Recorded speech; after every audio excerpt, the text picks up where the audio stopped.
Dangerously in Love, 5. Have you been hurt, been backstabbed, got a talking back team? Well, you're not alone, no. Escaping to another reality. Through Dominic Wilkins' good books, audio books, paperback, ebook, good books. Available on authordwilkinsgoodbooks.com. This is Brandon Royce, and you're listening to Jerry Royce Live worldwide on PositivePower21.org.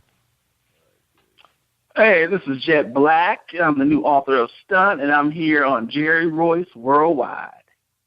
You are listening to PositivePower21.org with Jerry Royce.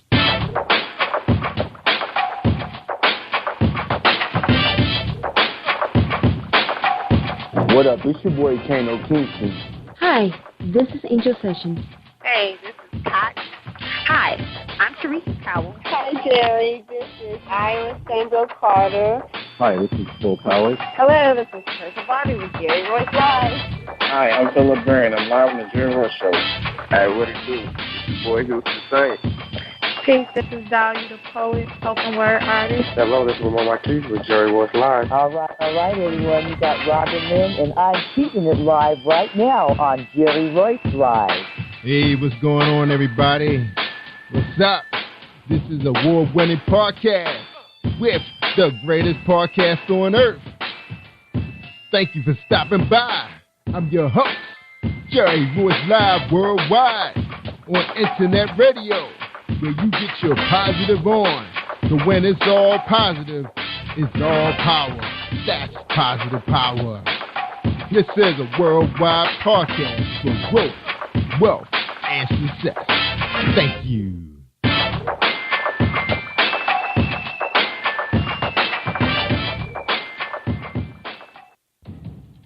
Think you know how drugs get in those little brown bottles? Think again. Set in the green hills of western New Jersey, inside the gilded halls of power of a U.S. pharmaceutical company where decisions are worth billions of dollars and human lives worth less. Nicholas Harding, a young executive at Marshall Pharmaceutical, finds his career, family, and life in jeopardy. The Farmhouse, a suspense thriller novel by Bill Powers, published by Donna Inc. Publications, available at Amazon.com or DonnaInc.org. Go to Bill's webpage at www.authorBillPowers.com. Are you looking for the next great read? A book filled with love, passion, betrayal, and intrigue. The award-winning novel, Season of Change, by Tamika Patrice Kane, is sure to satisfy your literary sweet tooth. Check out this must-read book reviewers are calling uplifting and emotional, and exceptionally great read, deeply intense and thought-provoking. Order your copy today, available in paperback and ebook on Amazon.com or at www.tamikapatrice.com.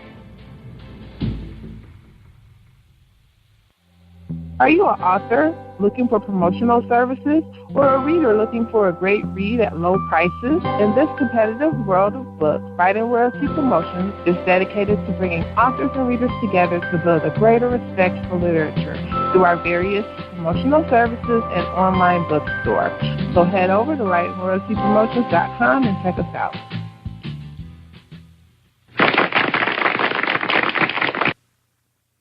Thank you, everybody, for joining us, and welcome to PositivePower21.org. I am Jerry Royce Live, and you're listening to episode 310. That's right, episode 310. And tonight on the show, we got Jet Black. But before we bring him on, let's hear a message from today's sponsor.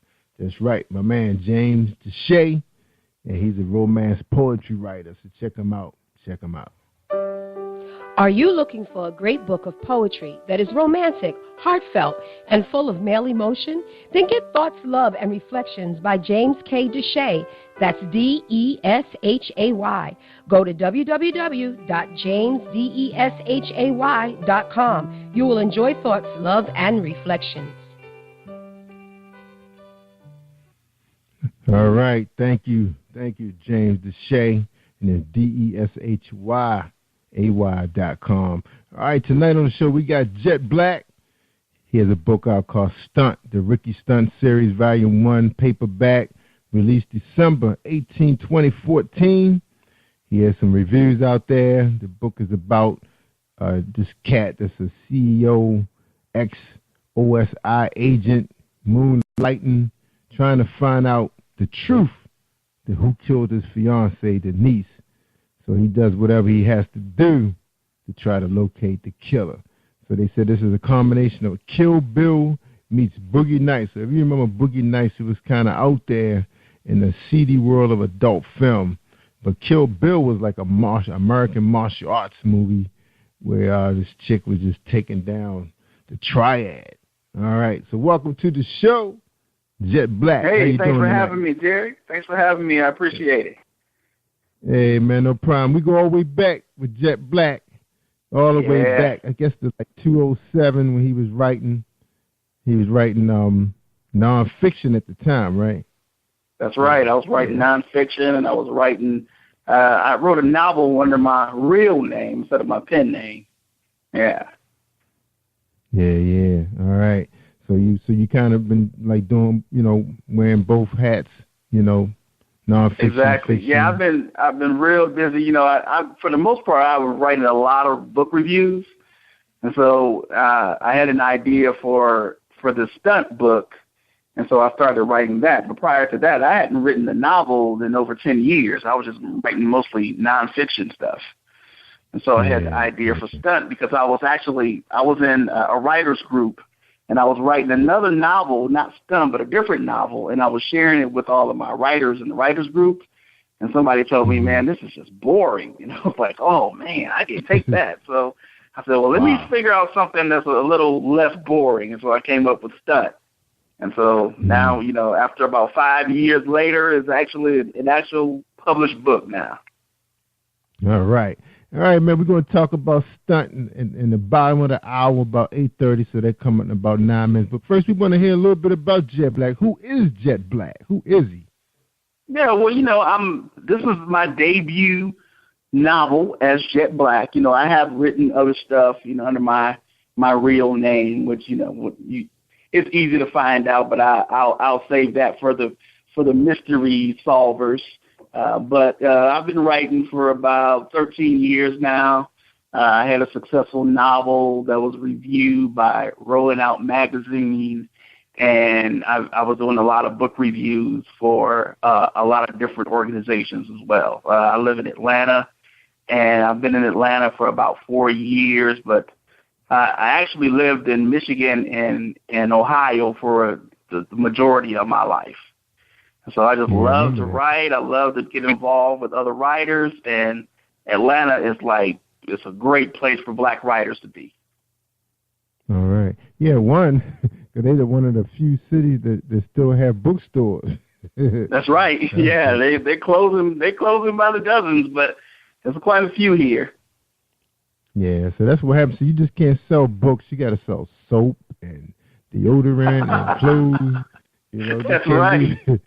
You have to be a package now. You have to sell.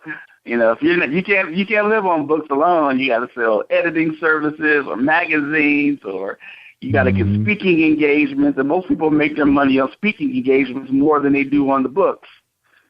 Yeah. Because I noticed when I was down in Atlanta that those bookstore owners are very creative when it comes to getting people into their establishments. Whether it's coffee houses now. They have spoken word poetry, so they do what they gotta do, man, to bring people in, and that's the move you gotta make.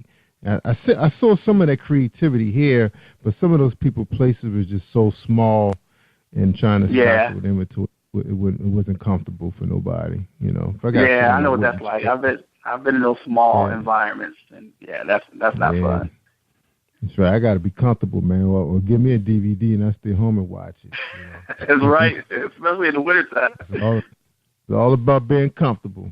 All right, so Jet Black, he's been the man on the road. So I remember you was up in Ohio because I used to tease you about the Browns. That's right. I'm still a big Browns fan. And I came around to the Falcons a little bit too until they had that bad year last year. So been cheering for both of them. Well, you must be bad luck, man, because they had 2 bad years. No. Yeah, because I remember, I followed the Falcons because I know they were trying to compare Matty Ice to my boy Flacco, and Flacco been killing Matty Ice lately. That's right, the stats. That's right. Yeah. He lives in the playoffs. That's right.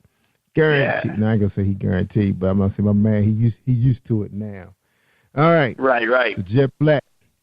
So Jet. So you kind of got away from nonfiction. You kind of let this one cat, in the workshop dictate your move. So what happened, man? I mean, did he raise an eyebrow to say, hey, maybe I need to try something else out? What was the deal, man?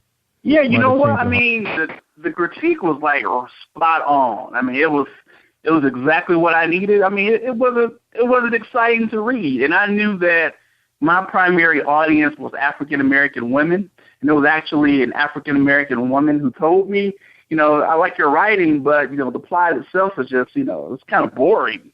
You need something a little bit more exciting. And so I said, well, let me go back to the drawing board.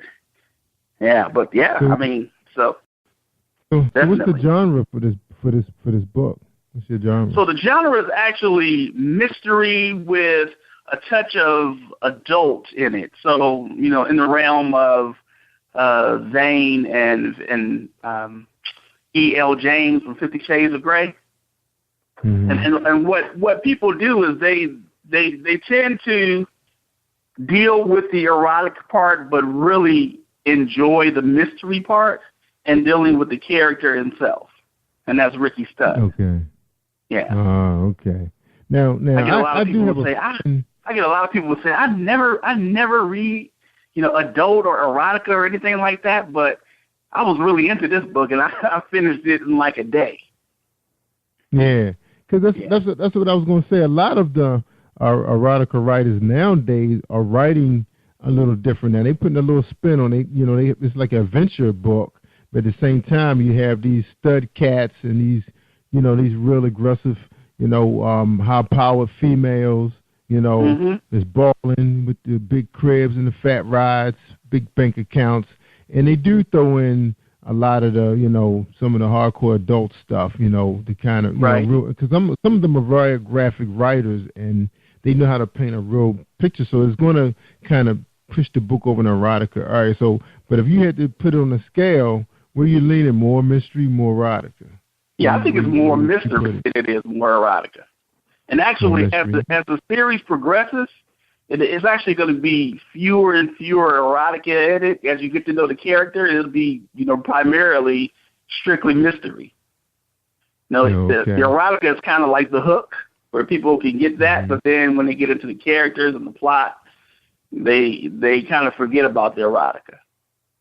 Yeah, because since I've been doing this, I think most of the authors that's been on this show that are the most successful, they're the ones that are really writing away from that. They're like giving you more substance in the characters and the storyline. I have one writer that I follow. She puts out like 3-4 books a month, and she's writing like in science fiction now, doing sci-fi, because she knows how to tell a really good story that her audience tend to buy everything she puts out. It doesn't even matter, what she's putting out. Right. But I think that's the whole idea, is just telling a real interesting story. You don't necessarily have to head over to, the adult side to, because you're going to have some people who want to say, okay, well, these are the authors I like to follow when it comes to this genre, but then I do like this kind of stuff too at the same time, So there's way more mystery readers than there are erotica readers. Because if you look at, say, the New York Times bestseller list, you've got James Patterson and a bunch of people like that out there, and they're selling all the time. You don't see a lot of erotica on the bestsellers list. No, only Zane be hitting it on Amazon. I saw her like number 4 about 3 weeks ago, and she actually got beat out by somebody who's actually a mystery writer that I know. She has a little bit of, some pretty graphic scenes, lovemaking scenes, but her story itself is intriguing, and she actually beat her out. Yeah. Oh, wow. She came in 4th. Yeah, she was in 4th, and Zane was in 5th. And this was a young writer, brand new writer. I think she'd just been writing just roughly a year. I remember she was struggling before she got on this show. She was like, Jay, what do I need to do to get people to read my book? And I read her book. Her book was really, really good. I mean, it opened really powerful with 2 men, with dialogue. Now, that's what I want to talk to you about. Now that most of our females are majority of the buyers of these books. Right. What you think is more important, in the book to you as a writer? What you're gathering from them? For me as a reader, or for them as a reader? For them as a reader and you as a writer, what you think is more important right now? So, you know what? For them, it's actually most of the women that I speak with about the books that they read, especially fiction, they just want an escape. So they usually want a story that's nothing like their own story. There's nothing like, the life that they live every day. They just want to get away from it all for a while. And so they want something with interesting characters that are not like them, a lot of fantasy in it. Like, for instance, look at the success of 50 Shades of Grey.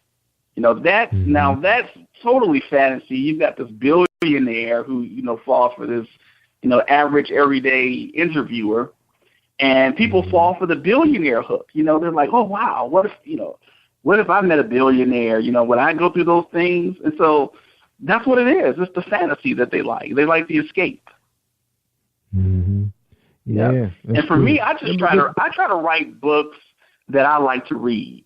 And so, a lot of traditional publishers, because I'm independently published, a lot of traditional publishers want you to have like a 300 to 400 page book or a novel. I don't like reading books that long. It's like I don't have that kind of time anymore. So I like the short novels that are about 50,000 words or maybe a little bit more. But I've got other things to do than to read books. So I like to read books, but that's a long commitment to read. Those long novels. Like the last long novels I read were like Gone Girl and Invisible Man by Ralph Ellison. Those are some novels. They're epic. And it's good writing, but it's just I couldn't read one of those every week. Yeah, and see, with me, I can't spend that much time reading a 300-page book on fiction. If I'm going to read 300 pages, it's got to be nonfiction. I'm going to have to get something from it that I'm going to be able to carry on my everyday life and my adult life. How to raise your kids, how to make more money, how to be a good employee, how to be a great manager. That's the typical male. Men like to read for information to expand their minds, and women like to read, primarily to escape and have a good story. Yeah. Yeah. Now, if it's a woman who has a man who's taking her on these trips, these mind trips, then she won't need a book like that. She's going to be like thinking about her career. Right. What's up for this weekend? So she's cool. Right. But for the and I mean, you look at the world today. It's there's a lot of single women out here now, and they need to escape, like you said earlier. They need to escape. They need to go somewhere else. They just want to see what they have going on. They got to leave it. Got to wake their mind up. All right, man. We're gonna take a quick break. When we come back, we're gonna get into Stunt, the Rookie Stunt Series Volume 1. So we're going to take a quick break, all right? And we're going to listen to my girl, Marilyn Dunn. She has a 60-second presentation. That's right. Music, gospel music. Hi, I am recording artist Marilyn Dunn from St. Louis, Missouri. If you are looking for some soul-stirring, anointed, spiritual, and heartfelt music, visit my website at www.marilynnDunn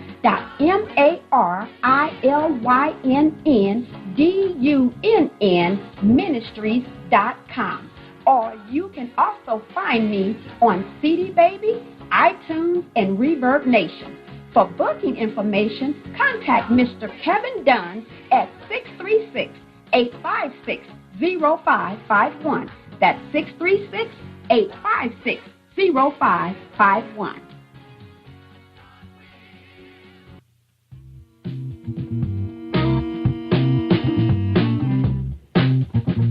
Are you an avid reader of urban fiction, looking for drama, suspense, and more? Readswell Publishing is dedicated to bringing the world's best literature to our readers. Urban fiction, erotica, sci-fi, mainstream fiction, and children's literature are just some of the genres produced by our diversified family of authors. You can reach us on Facebook, Twitter, Instagram, and at our website, www.reachworldpublishing.com.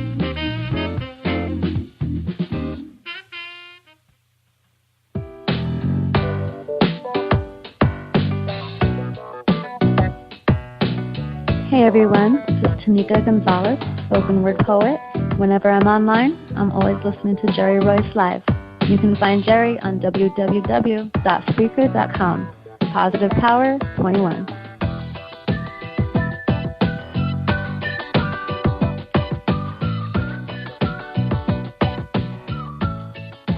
That's right. You tell them, Tanika. We had spoken word this weekend. That's right, super remix. Big time poets, 12 poets in the house throwing down on Jerry Royce Live worldwide. And we really appreciate the participation. Everybody was checking it out. A wonderful response. And coming soon, I'm going to be bringing you my man, Wayne Gigolo Weezy Washington. That's right. He's not a real gigolo. He's a comedian. That's right. And he's real funny. And we hope we will be bringing him unplugged to you pretty soon. We're just waiting for his material. So you be able to tune in to Jerry Royce Live Worldwide on PositivePower21.org and get yourself some big laughs. That's right. So we bring you R&B, gospel, spoken word, and comedy. That's right. That's where we headed at. Radio casting. That's right. On the weekend. I'll be your DJ Rolls Royce. That's right. That's me. Rolls Royce, because I'm going to be rolling the big-time hits. And these are indie people, too, independents, just like my man Jet Black. All right, we're talking to Jet Black. He has a book out with this cat named Ricky Stunt. He's a former military man turned business tycoon who has finally found the love of his life. Sexy Denise, she's beautiful, sweet, and she's also a former porn star. But he must have pulled away from that lifestyle. Despite the differences in their background and race, they found everything they ever longed for. But Denise ends up murdered. So Ricky is determined to find out who is responsible. And with his military background, I guess he's a killing machine. He's going to make him pay. Is that right, Jet Black? He's going to make him pay. That's right. Make him pay. Dang. Wow, man. So what's some of the dangerous stuff that, if you can tell us a little bit about what Ricky got involved in, what is he seeing out there with the danger? So Ricky is he's a former OSI agent. So he was serving in Afghanistan during the war, and so he learned a lot of tricks from his mentor. And so now that he's a CEO, he actually has to revert back to that life that he had in the military, to use those skills to find out who killed his fiance. And so he gets into some serious action there. Mm-hmm. My man, Ricky Stunt. Now, by him being a businessman, I guess business comes before pleasure. So what happened? He ran to Denise, where he was venturing into a strip club or something, hanging out with the boys. So the funny thing, he actually meets Denise at a business event where she's actually trying to get out of the life, and she's looking at ways of how to get out of the life. And so they meet, and she confesses to him that she used to be in adult films, and she asks him if he's cool with it. And so all kinds of things are running through his mind, and you get to hear his thoughts in the book about what he's really thinking. But at the end of the day, he realizes that he really cares for her, so he decides to let her pass with her past and go ahead and go with the flow. That's right. Love is love, man. You can't stop that. You try your best to make it work. Now you have some people out there that gave you 3 and 4 stars. You got some 5 stars.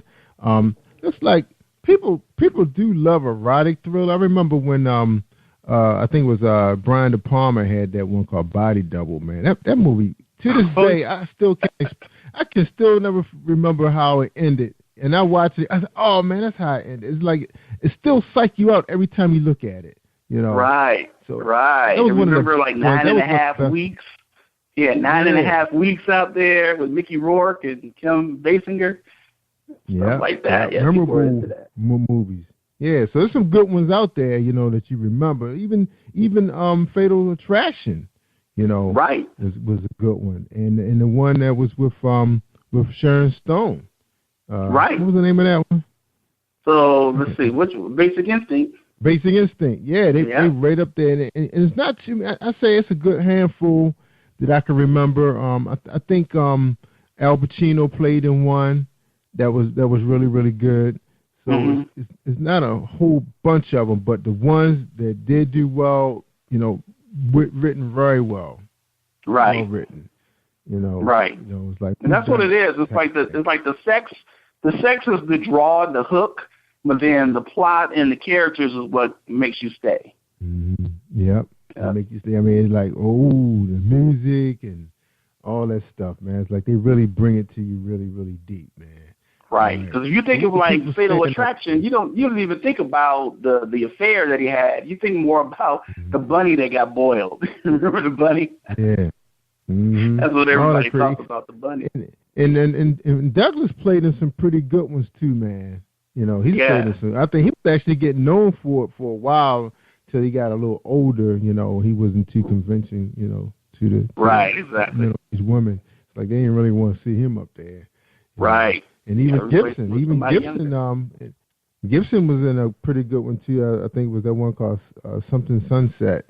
He played the drug dealer, and I think he had fell in love with Michelle Pfeiffer, and you know, cop was after him, you know, trying to bring him down. So that was a pretty interesting one too, man. It's some pretty good ones out there. Now, what are your writers? What are the readers saying about Jet Black's writing out there? What you reading your reviews? Yeah, you know, I glance at them.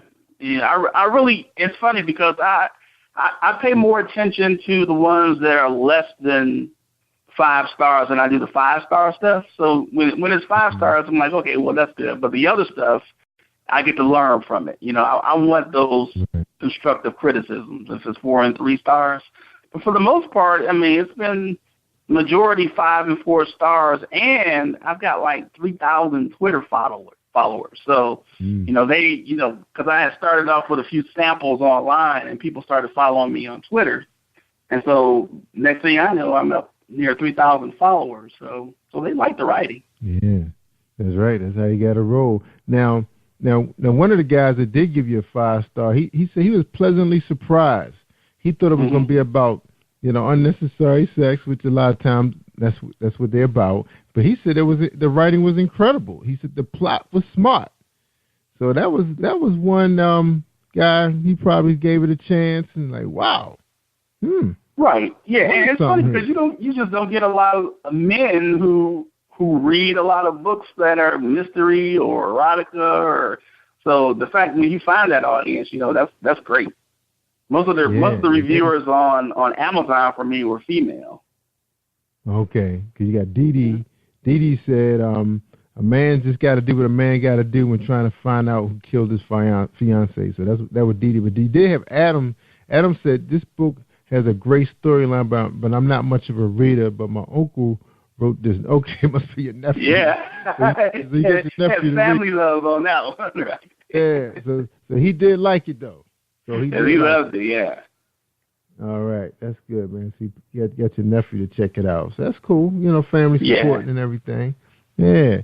So what's your advice, man? If you have a writer who feel like they kind of stuck, they did the nonfiction thing and they say, okay, I want to write fiction, but I really don't want to do street lit.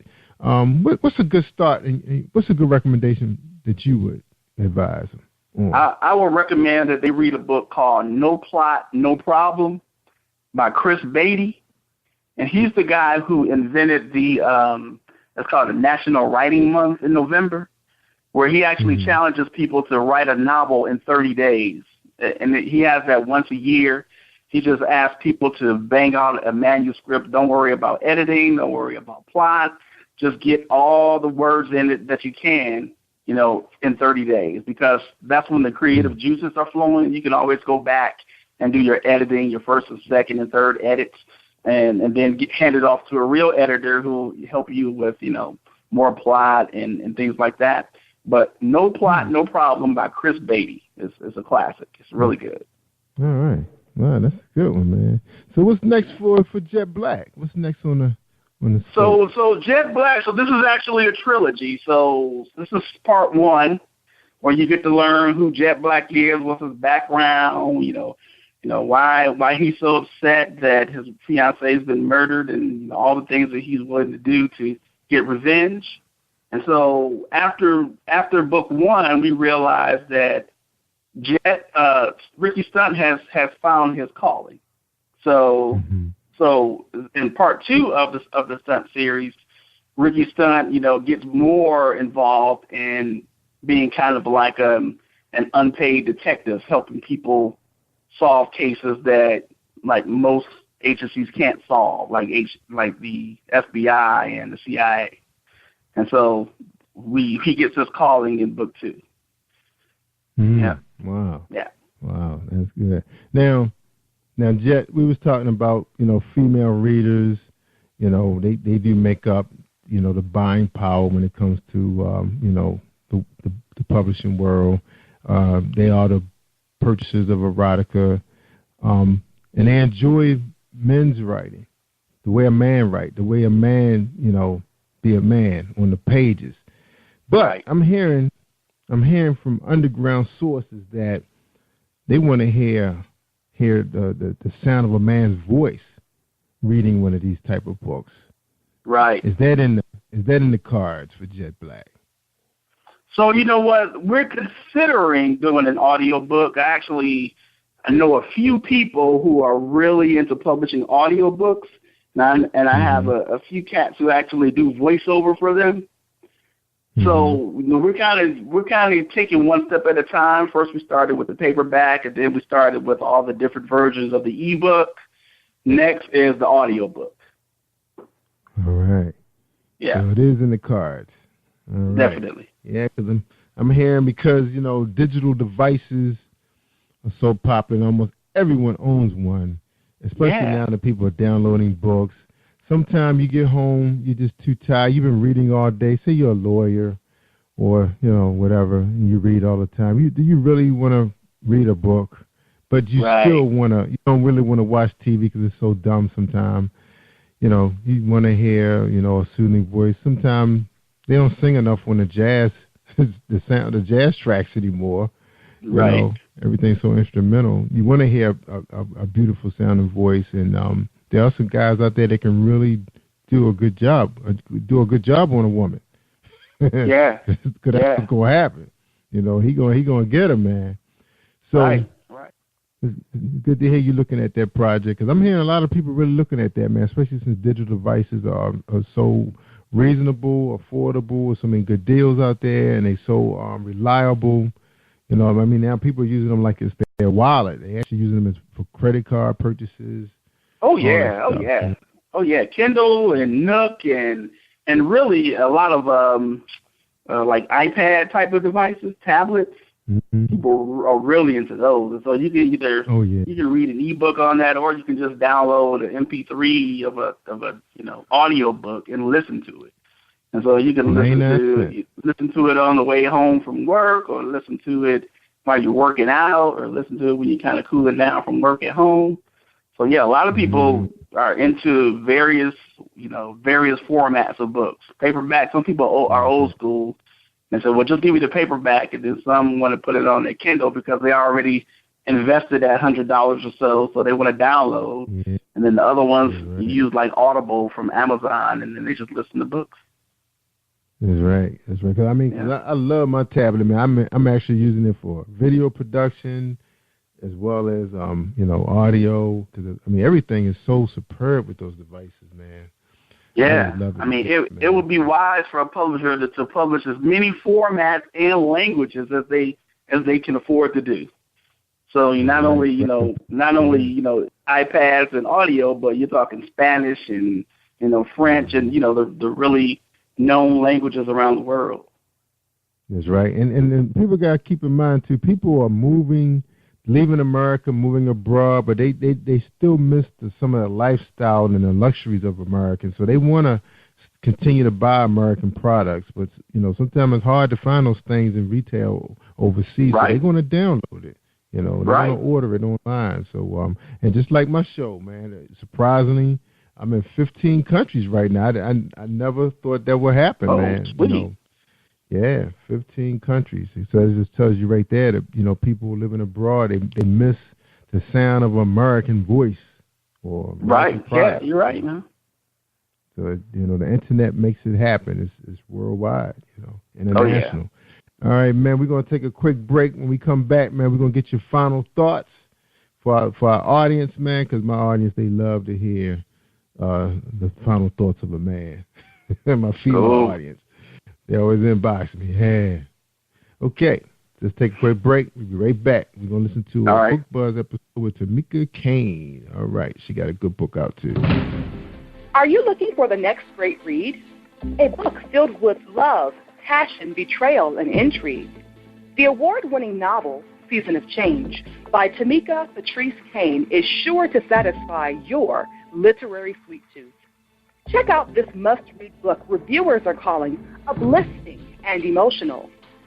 And exceptionally great read, deeply intense and thought-provoking. Order your copy today. Available in paperback and ebook on Amazon.com or at www.tamikapatrice.com. All right, thank you, Tanika. All right, that's a crazy coincidence this is because your girl Cotton, the softest voice in poetry. I'll tell you. And when I'm online, I listen to Jerry Royce live worldwide on positivepower21.org. You should be listening to Jerry Royce live. Yeah, I had to throw some cotton in there since we talking about Stunt, the Ricky Stunt series. That was funny because I heard Tamika Kane's voice on there. She's one of the reviewers on Amazon and actually reviewed Stunt and said that she really enjoyed it. So, wow, it's a small world. Yeah. Tanika, she's quite a woman, a businesswoman, man, making things happen. Trying to figure out this whole social media thing. We got a chance to chat and everybody trying to figure out, how you reach your audience. Now, how you making out so far with your audience, man? How you reaching them? So, you got a few minutes to tell us about that, and then you can give us your final thoughts. Yeah, so right now I'm using digital marketing for the most part. I have an ad out on like AALBC.com. I've got a display ad up there. I'm currently working on an ad for Goodreads, which is an extension of Amazon. Reaching out to bookstores and book clubs to get them samples of the book so that they can purchase it for their clubs, and going out to libraries because I love libraries more than I do bookstores because they buy books in bulk and they don't return them. Bookstores have that option of returning back to the distributor, but libraries never return books. And so once you make a sale, it's a sale, and they usually buy at least 10 copies or so. Wow, that's awesome. Yeah. I mean, you got to think about bringing your business to Positive Power, man. We have several authors on our show who made the bestseller on Amazon, man, and a few of the singers have made top 10 and made some big time radio plays, man. So we're reaching a pretty good audience at this time. So think about us when we put that budget together. All right. Nice. Anybody out there listening? Let me get my plug in. Think about it now. We worldwide now. Americans are buying American.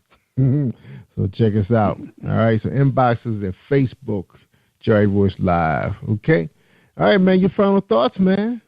Jet Black. Hey, I appreciate you taking some time to speak with me. And to the readers out there, this is definitely a book that it took me a good 4 or 5 years to work on because I wanted to perfect it. So I know you're going to love it. So be sure to find it wherever books are sold online. It's on Amazon, Barnes & Noble, Google Play, Books A Million. You can download ebook or you can buy the paperback. And if you go to my blog at thisisjetblack@blogspot.com, you'll find a contest there where I'm actually giving away a Kindle to people who send in a copy of a picture of themselves holding the paperback version of the book. And so it's actually going to be a drawing. So whose name's ever drawn and they sent in a copy of that picture, they could win a Kindle. All right, man, that sounds good. All right, you guys, you got to get it. You got to get Stunt. Download it, right? And it's available as paperback. So you got ebook. So what is it going for on ebook? I'm actually on your Amazon page. Mm-hmm. So it's actually $11.95 for paperback. Amazon always reduces the price. So right now they're selling it for like just a little over $10, and the ebook is for $7.99. And I found it that Google Play actually discounts it for about $6. So you can get it on Google Play, probably the least expensive. So you're looking at either $6 or $10. Yeah, that's a good deal. Good deal. It's way cheaper than a movie, and it lasts a lot longer for you. and you got an opportunity to win yourself a Kindle. That's right. If you don't have one. All right, Jet Black, man, we appreciate you being on the show, man. Hey, Jerry, thanks for having me, man. Always good to talk to you, brother. Yeah, man. Next time you got something going on, don't forget about us, man. You know, keep us in the loop. You know, when you want to make some appearances or something, you know, let us know so we can drop that on people. We actually got a show called Go Live running on YouTube where we introduce current guests and we talk about, the people about to come on the show. We're going to introduce them to you if you never heard of them, and then we're also going to talk about what was on the show with our past guests. So check out Go Live, subscribe to our YouTube channel so you can keep current with what's going on. It's on our website, www.positivepower21.org. And I'm going to tell you, Jet, I tell them all the time, man, they want to hear the good stuff, man. Just like this new book you got, this new series coming out, Stunt. It took you 4 years to write it, so it got to be good. They want to know about it. You come here to Jerry Voice Live worldwide on positivepower21.org and Spreaker.com/positivepower21 to find out what's good, what's happening. Listen to all our independent interviews with independents, which is always awesome interviews. You're always going to learn something new about what's going on out there in the industry. Like last night we had my girl. Well, we had Kenny York on the other day. We're talking about sexual assault. She's having an event coming up in April in Atlanta. It might be a place you want to be, man. So nice. Get you that information. Yeah, that's coming soon. So she's gonna be having a great event. Big turnout is expected, like every year. And also, we want to thank all our guests that came out on the show this week, man, and made this an awesome presentation this week. So we thank you, man. Thanks a million. Thank you, Jerry, man. I appreciate it. All right, hold the line, man, because I want to make sure I get you that information on Kenny York event, okay? All right, everybody. It's Jerry Voice Live worldwide. Have an awesome week, y'all. Stay awesome. Thank you for tuning in to Jerry Voice Live on PositivePower21.org and Spreaker.com/PositivePower21. This is a Voice Enterprises production. And don't forget about replay on Facebook.com/Jerry Voice Live.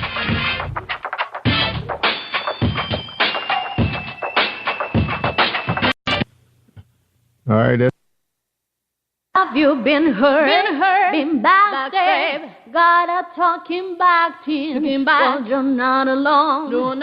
Escaping to another reality. Through Dominic Wilkins' good books. Good books, audio books, paperback, ebook, good books. Available on authordwilkinsgoodbooks.com. This is Brandon Royce, and you're listening to Jerry Royce Live worldwide on PositivePower21.org. This is jus-patrick, and you're listening to Jerry Royce Live.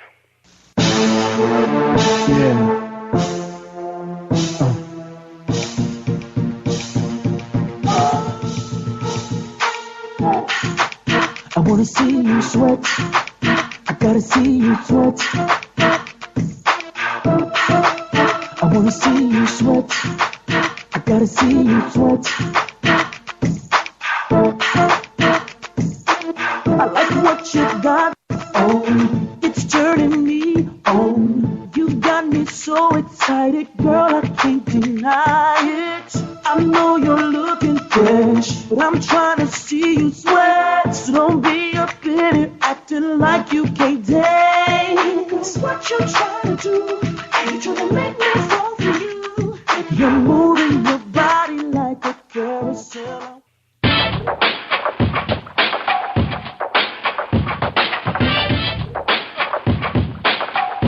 What up? It's your boy Kano Kingston. Hi, this is Angel Sessions. Hey, this is Pat. Hi, I'm Teresa Powell. Hi, Jerry. This is Ira Sandro Carter. Hi, this is Phil Powers. Hello, this is Teresa Bobby with Jerry Royce Live. Hi, I'm Philip Byrne. I'm live on the Jerry Royce Show.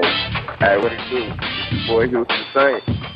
Peace, this is Dahlia the poet, spoken word artist. Hello, this is Lamar Marquise with Jerry Royce Live. All right, everyone. You got Robin Lynn, and I'm keeping it live right now on Jerry Royce Live. Hey, what's going on, everybody? What's up? This is award-winning podcast with the greatest podcast on earth. Thank you for stopping by. I'm your host, Jerry Royce Live Worldwide on Internet Radio, where you get your positive on. So when it's all positive, it's all power. That's positive power. This is a worldwide podcast for growth, wealth, and success. Thank you.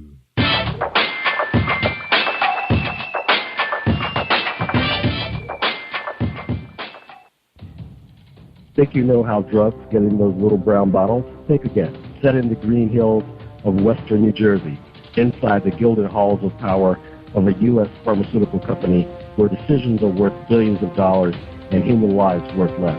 Nicholas Harding, a young executive at Marshall Pharmaceutical, finds his career, family, and life in jeopardy. The Farmhouse, a suspense thriller novel by Bill Powers, published by Donna Inc. Publications, available at Amazon.com or DonnaInc.org. Go to Bill's webpage at www.authorBillPowers.com. Are you looking for the next great read? A book filled with love, passion, betrayal, and intrigue. The award-winning novel, Season of Change, by Tamika Patrice Kane, is sure to satisfy your literary sweet tooth. Check out this must-read book reviewers are calling uplifting and emotional, and exceptionally great read, deeply intense and thought-provoking. Order your copy today, available in paperback and ebook on Amazon.com or at www.tamikapatrice.com.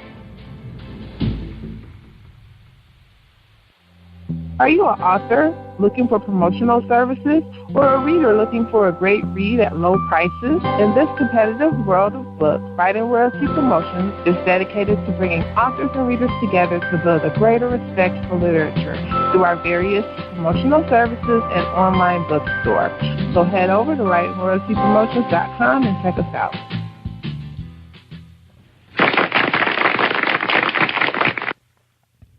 Thank you, everybody, for joining us, and welcome to Positive Power 21.org. I am Jerry Royce Live, and you're listening to episode 311. And tonight on the show, we have jus-patrick. That's right, and we're going to tell you a little bit more about him right after this final message from Music Buzz, Marilyn Dunn, super gospel artist. Hi, I am recording artist Marilyn Dunn from St. Louis, Missouri. If you are looking for some soul-stirring, anointed, spiritual, and heartfelt music, visit my website at www.MarilynDunnMinistries.com. Or you can also find me on CD Baby, iTunes, and Reverb Nation.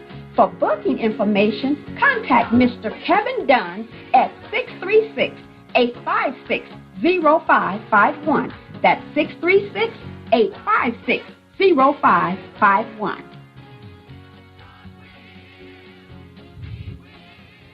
All right, tonight on the show we have jus-patrick.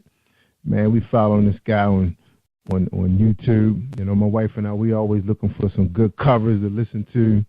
And sometimes you just enjoy listening to other artists sing other artists' songs, especially the independents, man. They can really blow, man. Oh, they do a great job out there. We be listening to them for 3-4 hours sometimes. And anyway, this guy is incredible. He has a song out there that people going crazy over. It's called A Wedding Song. acapella. Just received a message about whether I'm really singing one of my songs, and actually I'm a recording engineer too, so I'm pretty good with hooking up my microphones and setting up everything. But I did want to show that this is actually me singing the song, so that there's no confusion there. I look into your eyes as you walk down the aisle. My heart skips a beat. I never thought this day would ever come for me. But you came along, you complete me, fulfill me, satisfy all my needs. You show me a greater love, and I'm ready to commit to you. So in front of my friends and all my family,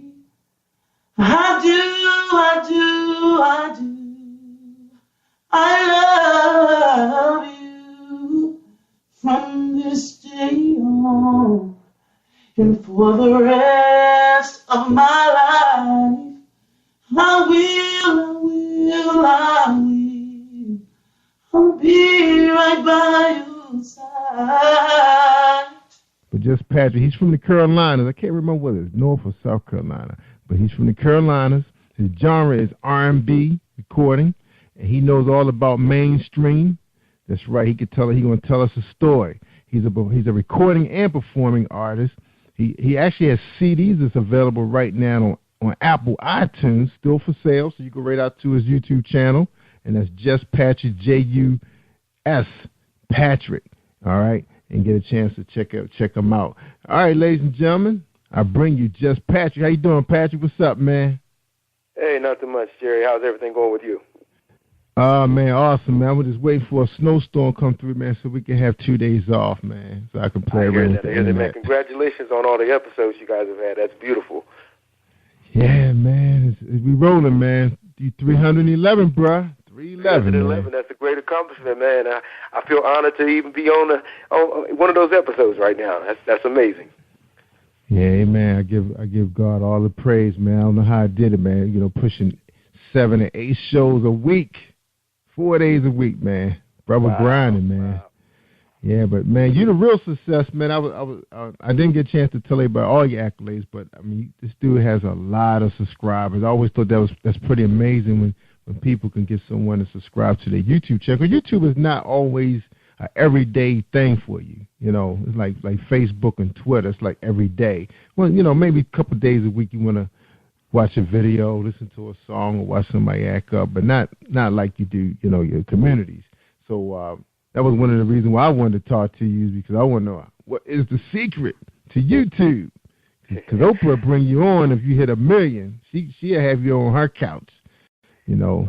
So anyway, man, that's right. You got to hit 1 million. But anyway, man, before we get started and talking about the YouTube and the social media, we want everybody to get a chance to get to know you, because I told you my family is all over Maryland, all over D.C., and they like to know who I'm talking to.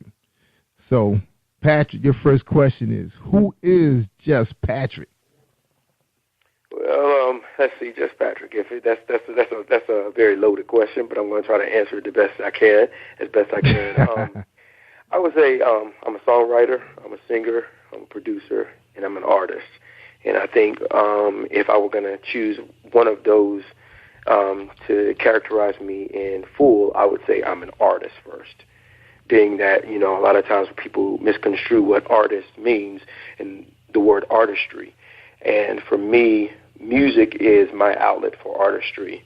And when I say an artist, it's actually my methodology of actually allowing myself to actually express everything that's going on inside of my mind, everything that's going on inside of my head, the things that I'm trying to release, and things that I want to try to touch the world, tap into the world with a little bit. So music is just that outlet for me. So that's why I would say over all of those things, just being an artist, I think all the other things compile to form that one word. So that's what I would say, jus-patrick is an artist. If you want to else with that right there, yeah. That's right, and man. Singing and songwriting and all those things just come with the territory. Nothing wrong with that, man. So you hear him, ladies. Now I was telling them that, I mean, you was turning up out there, man. On the YouTube channel, you know, you got your singles out there. You got your album being introduced to people. Now a lot of this stuff you had done a couple of years ago, man. Tell us a little bit about, you know, what you've been up to last few years, and who's jus-patrick? You know, what is he all about? You know, is he all about the music? He's about his audience, because you know, being away for 2 years or however long, you know, you've been away from us. I know that people miss you, man. Your fans miss you, and maybe that's why they're all over YouTube, man, wanting more of you. So tell us that story, man. All right. I'll start with jus-patrick, the artist, first, instead of going way back. And then if we want to go back a little bit further, we can. But I'll start there first. When I first started my solo career, I decided that I wanted to try to do something a little different, and I wanted to be true to the things that were important to me in terms of writing and singing. So I tried to stay very true to that in terms of touching people's emotions. That could be love, or it could be somebody that's going through something like abuse or something like that. I wanted to include all of that, have all that inclusive in the songs that I created, so that it would actually touch and actually hopefully inspire something inside of someone that could change their life or their situation. So the first thing that I actually did was I created a maxi single, and it had like about 6 songs on it, and which is what's actually on iTunes right now and Amazon. And that was about 6 years ago, actually, believe it or not. It's been a while. I'll admit I've been out of it for a while, but I had very great success with that particular release of that maxi single. And pretty much the hard copies, we had all the copies that we printed out, they sold out. And right now, we still have the digital copies, of course, being sold online on a lot of different venues, and those are still doing well. But a lot of people have expressed that, are you just out of the game? Did you quit singing? Did you quit doing music? And to answer that question, to those people that may be wondering that, no. I mean, this is who I am.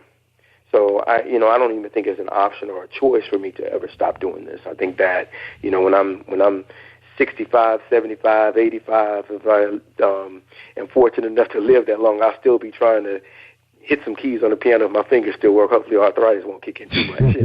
You'll be able to do that. That's right. But and I'll still be trying to sing and create music, because that's just, like I said, I think it's ingrained in the person that I am. But just to let you know about what I'm doing right now, I am working on a new project, and this will be actually what I consider to be my first release. So I'm actually kind of excited. I'm very grateful that the opportunity is still here for me. I'm also grateful that the passion still exists, because in music industry, with it being as difficult and hard of an industry as it is, I know that there's a lot of horror stories with people that have been in this industry and have just kind of given up just because of not so much the fact that they're very talented, or not so much of what they're able to do, their own abilities, but because the industry a lot of times actually has so many just downsides to it that it ends up being a situation where it seems more convenient for people just to give up. So to be able to say that right now I'm actually working on another project, I think that that's actually a blessing, because, again, anybody who's been in this industry, in the entertainment industry, period, can speak of a million horror stories that they've had to talk about.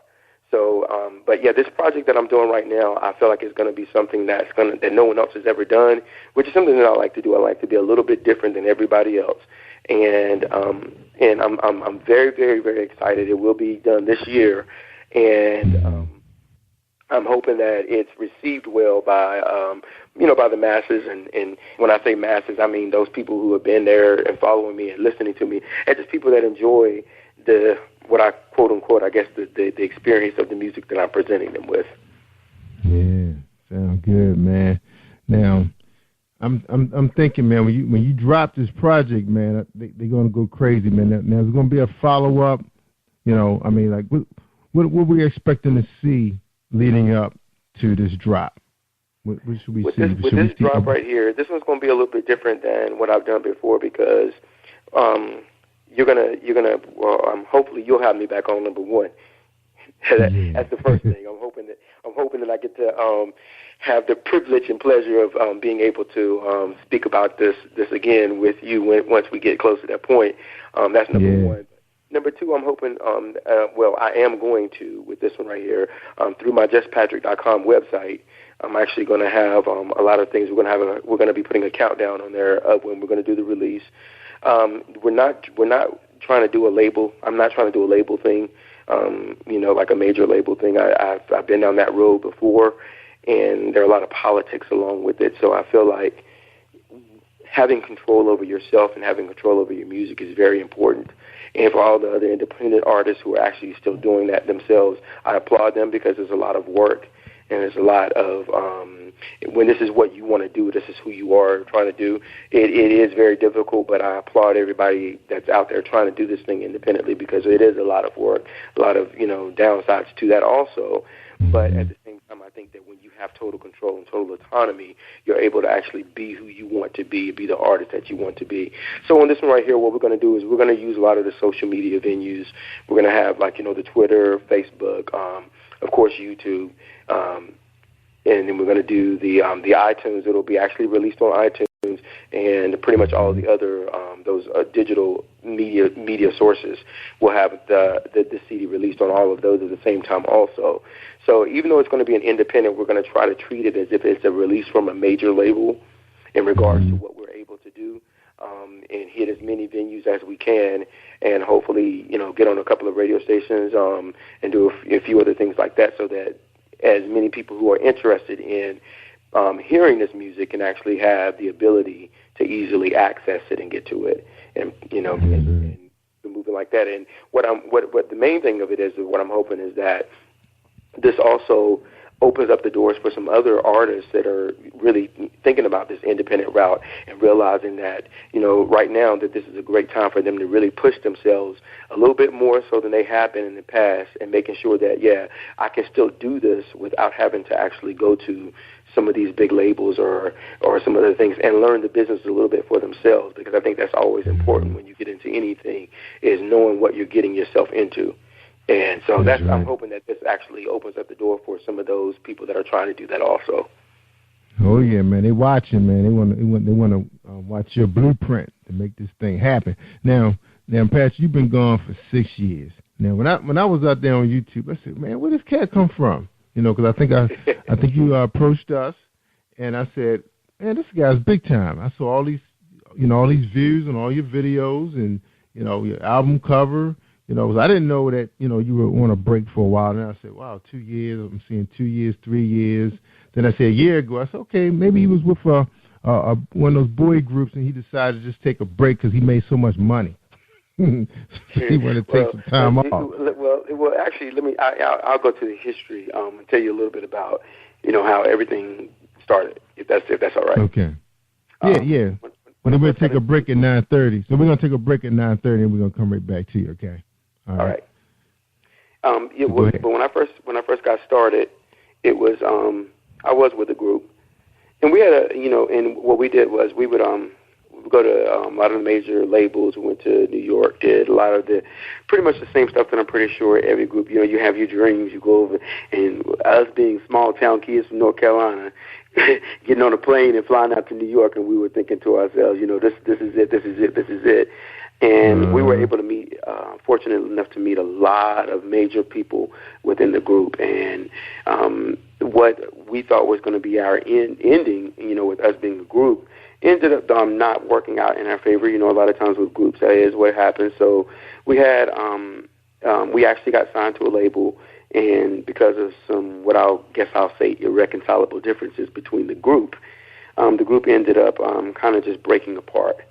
And that was the first, I would say, the first downside to the whole music thing for me, because when you're working with a group for years and years and years, you get used to that camaraderie or that brotherhood that you have with the group, and then now all of a sudden it's like you're out there either to choose to do it alone, or either you're gonna just kind of like say to yourself, I'm just not going to do music at all anymore.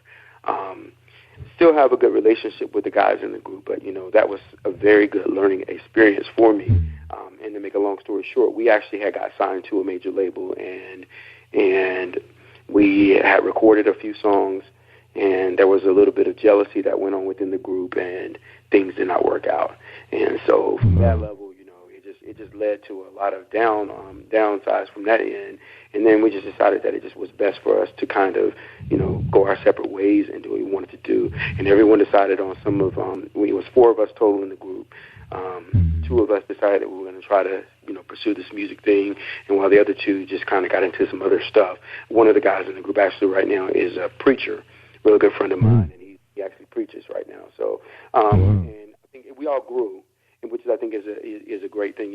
Every lesson learned in life, is what I say. So, but that's the beginning. And I know you said we got to do a break at 9:30, so I'll go into the jus-patrick experience, which will take a little bit longer than that. So, all right. So you want to take the break now, and then we come back? Sure, that's fine. Okay. All right. Let's take a quick break. We got a message from James Deshay on Book Buzz. Check him out. Are you looking for a great book of poetry that is romantic, heartfelt, and full of male emotion? Then get Thoughts, Love, and Reflections by James K. Deshay. That's Deshay. Go to www.jamesdeshay.com. You will enjoy Thoughts, Love, and Reflections.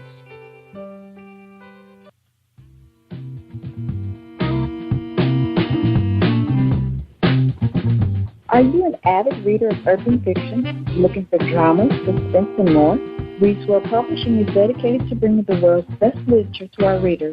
Urban fiction, erotica, sci-fi, mainstream fiction, and children's literature are just some of the genres produced by our diversified family of authors. You can reach us on Facebook, Twitter, Instagram, and at our website, www.reedswellpublishing.com.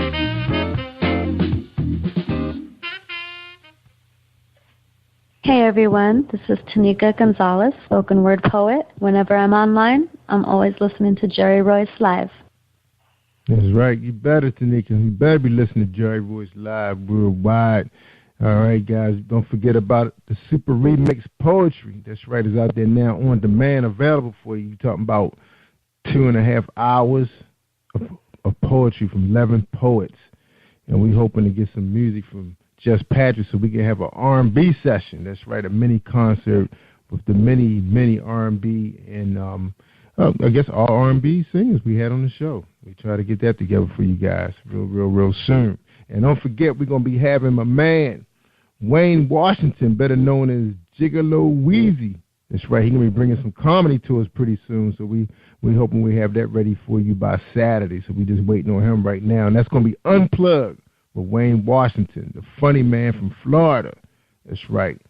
All right, we're talking to jus-patrick. My man. Pat, you from South Carolina? Is that right? Actually, from North Carolina. North Carolina. Tiny, small city called Eden. Eden, North Carolina. It's about the size of a bean.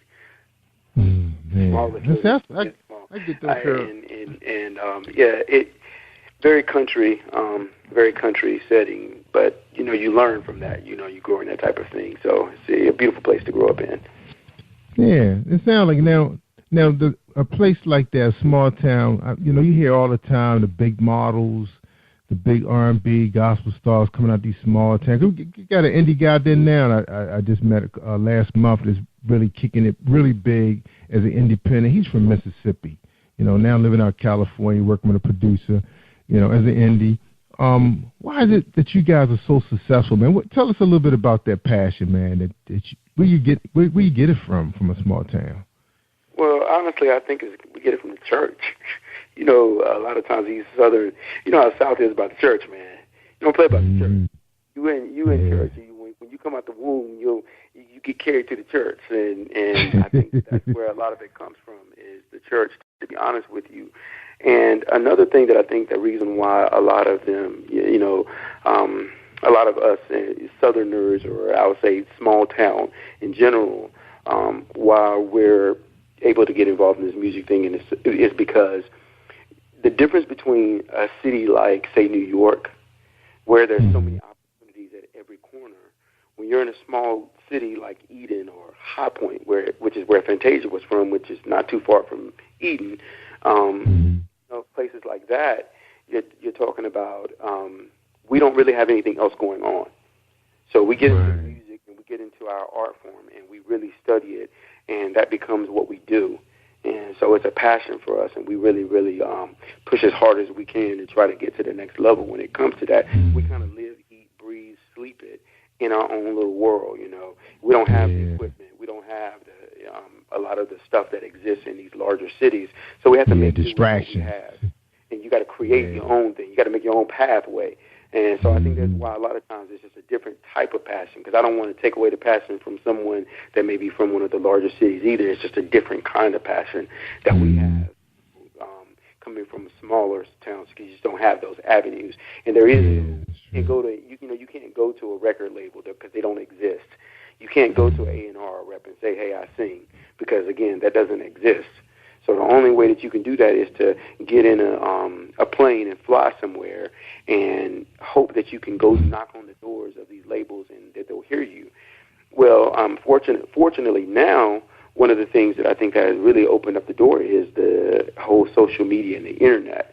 And I think that that's allowed some of these smaller towns to become just like the larger ones, because now people can post their videos and they can get responses immediately from anybody in the world, or coming on to a venue like yours and actually being able to talk about what you're doing and you being able to actually display that out to the world. So that has really opened up the door for artists. But yeah, that's why I think the small town thing has been so successful for a lot of artists. Yeah, that's amazing, because one of the things, I grew up in Baltimore, but my family is from the south, southern, what they call the eastern shore of Maryland, but it's south, like you're heading to Virginia. We have a lot of distractions in the city, man. We have a lot of talent, but because the guys get caught up, and I'm not saying guys don't get caught up in drugs in the south, because that does happen too. Because I know where I'm from, my father from, that they call that Rock City, man. But crack was like they were growing that bad boy, in the backyard. So I just think the big cities like New York, if the guys, trying to, it's expensive to live those places too. So it's like you're thinking about earning money. The quickest way you can earn money is what you're going to do. And then most of the time you're heading down the wrong track. Now, how about the fact that you guys got a lot of focus and a lot of time to really perfect your craft? Because I know my uncle, living down in the country, he was a really good drummer. He could play almost every instrument, the guitar, bass, and he rap and sing, and he was a DJ, and he was really good in basketball, football, and baseball. He should have been a professional baseball player. And because he had so much time to, devote to his craft with his friends, he just was really, when he came to the city, he dominated, but drugs got him. That makes a lot of sense. Even when I look at, like, for me, for example, as a songwriter, when I started writing songs, a lot of people are amazed at how many songs I've actually written. I actually have over 7,000 songs right now. Wow. That I've written. And the reason why is because I've been writing all the time. And when growing up in a small town, you sit in you get to go outside in a little country and nothing else is going on. I remember, you play a little basketball, when the street light come on, you better be in the house, is what your mom would always tell you. That's what we grew up with that. And then once that's the case, you're in your room, and only thing left to do, there's nothing else going on. So whatever your passion is, a lot of times what you spend time doing. For me, that passion was writing. And so what I would do is I would write poetry, I would write music, and I would just, I would constantly do that. And so I built up this whole repertoire of music that I have now. And it's been something that it comes to me second nature now. It's actually very easy. But I think the reason why it's so easy is because of how hard it was, at the beginning. So now it's just like something I'm used to doing. It becomes more of something that I've learned how to do pretty effectively. And I definitely owe that to being born in a smaller town, because I do think that distraction attractions, as you would call them, in some of the larger cities, would have changed that dynamic for me had I not been, able to just go outside and listen to the crickets and write music, Yeah, because everybody's trying to be cool and impress the girl across the street. That's what we spend most of our time doing, and trying to earn enough money to buy a ride. We did that too. We just didn't. We probably didn't have as much success as you would have doing it. Everybody knows. Everybody knows everybody in a little small town. I know. Yeah. Everybody knows everybody. So whatever you do, everybody knows what you're doing. So that's another thing too. Is like anything you do. If you have a pimple on your face, everybody in the whole town knows that you had a pimple on yesterday. Yeah. So that's a little bit of the difference. Yeah, that's right, man. I count that most of the girls in town are your cousins, man. So your choices are limited. Yeah, I remember that too. But there's make sure you give me some names before you start asking people out because they may be your cousin. I was like, oh, well, I'm going back to Baltimore then. Yeah, I'll go back to Baltimore. I was getting frustrated down. Fine women got the same last name. I said, after a while, they have to be a fifth and a sixth. That don't count. Yes, it does. Oh, man. Anyway, dude. So, now look, man, let's talk a little bit about social media a little bit, the good and the bad. Now, one of the things you hit on was independents have a real opportunity now that they really don't really need mainstream as much. Like, what are they going to do for you now that anybody, like especially the big boys like iTunes and Amazon, could carry, you don't have to go through any of those guys to get permission to be distributed. You go straight to them, upload your stuff. They're not going to ask you 1,000 questions. I guess they just want enough information that they know that how to pay you. They're not going to ask you, are you a member of this and a member of that? They're just going to pay you. All right, so that kind of changed the dynamics of the game in your favor. Tell us how social media can help you now that all you now you need to do is define an audience. Tell us a little bit about that, about your trade secret with that. Well, I mean, my trade secret is just making sure you're doing good music or making sure you're doing good poetry. Whatever it is that you're doing, make sure that it's good, and then you post it online. And what you do is you're creating a platform for yourself just by making it good. I think that a lot of times people think that, look, when you say the good and the bad, one of the bad sides of social media is the fact that a lot of people think that you can just put something on there and it's going to be this thing called instant fame, and it's not really, that's not true. And there have been some cases where people had that, but, that's not the case most of the time. The reality of it is that people are looking for good music, and the radio is inundated with a whole bunch of junk right now. And that's not what everybody is looking for. If you think about, back in the day when everybody used to listen to music, there were experiences. You remember moments of that music. You remember where you were at when the song came on. You remember, how you would call into the radio stations and you would request it just to hear it again because it touched on something inside of you that you may have went through or that you have been, that happened in your life, and you're like, man, this such and such is singing directly to me. That's all about my life right there. Well, unfortunately, right now, because music is changing the dynamic, and everybody's all about, how much money I have. Everybody wants to talk about how many cars they have, how many women they can run through, versus really just being realistic with what life is about and talking about other things. And I think that a world is still searching for that. It's just what the radio has given us is this, so that's all we're presented with. So I think now what the benefit of social media is, if you're doing good music, good people will follow good music. If you're doing good poetry, good people will follow good poetry. If you're a great artist, great people will follow great art. So the thing of it is that I think that that's the only winning formula, is just to make sure that you spend time, make sure that you put a little bit of effort into it, and don't just put anything out there that you know is not great. If you're not proud of it yourself, then trust me, nobody else is going to be proud of it either. And we all, come a little short on some things, but what I'm saying is, you have to spend some time and some energy into writing it, into making sure that it sounds good, making sure that the listener can understand what it is that you're trying to give them. And I think that once you do that, then they'll follow you that easily. You're going to get more and more people coming through. I wrote one song that's called Mrs. Jones, Miss Jones. And actually it was written based off of a friend of mine who actually, she was abused. Physically abused.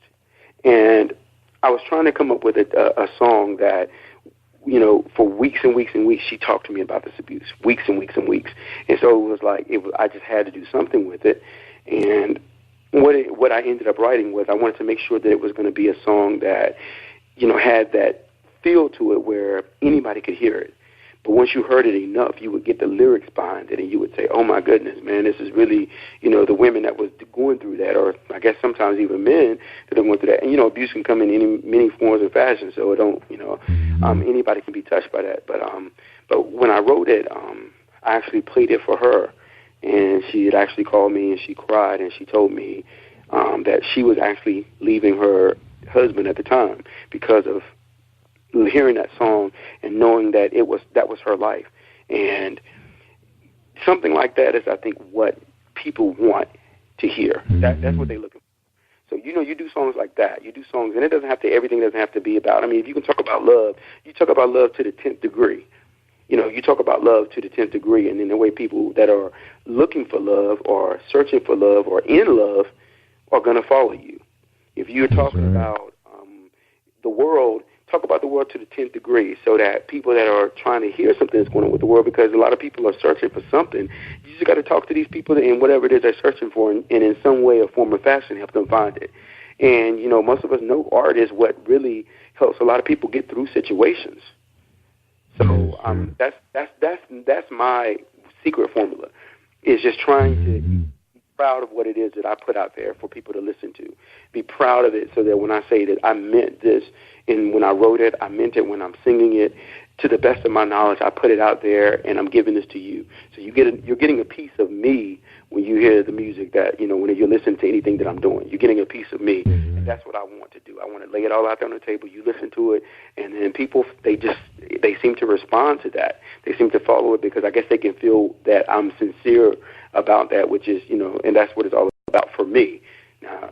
So I think that's how it works. But social media, to understand how it's changing the dynamic, I think that now, before, we talked about being in a small town and you didn't have an avenue. There were platforms like American Idol and things like that came about, and everybody flocked to that because that was a way for people to try to make it.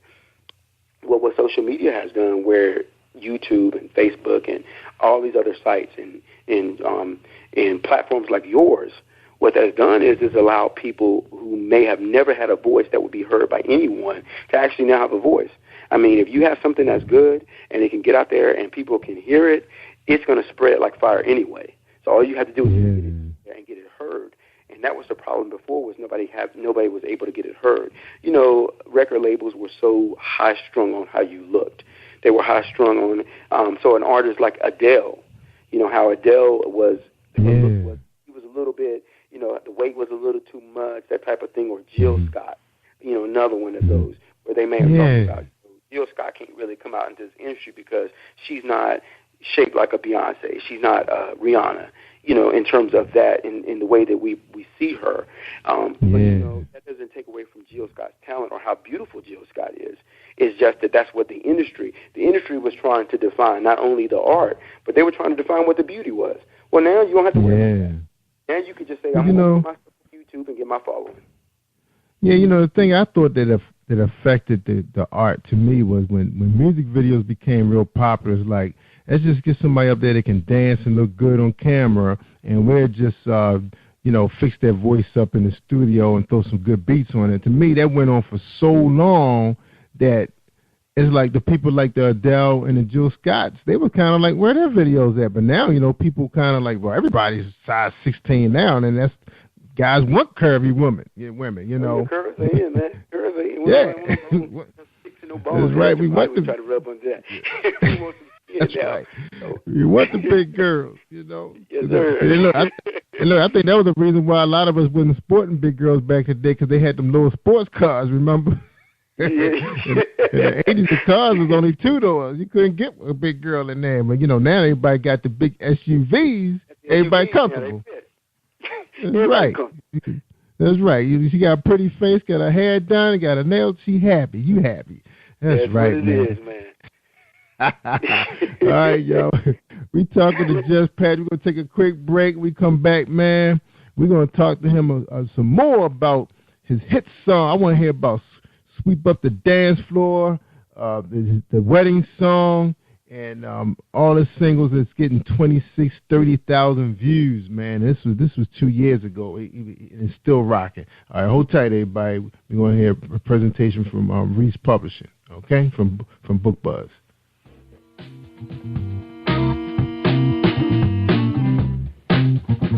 Are you an avid reader of urban fiction, looking for drama, suspense, and more?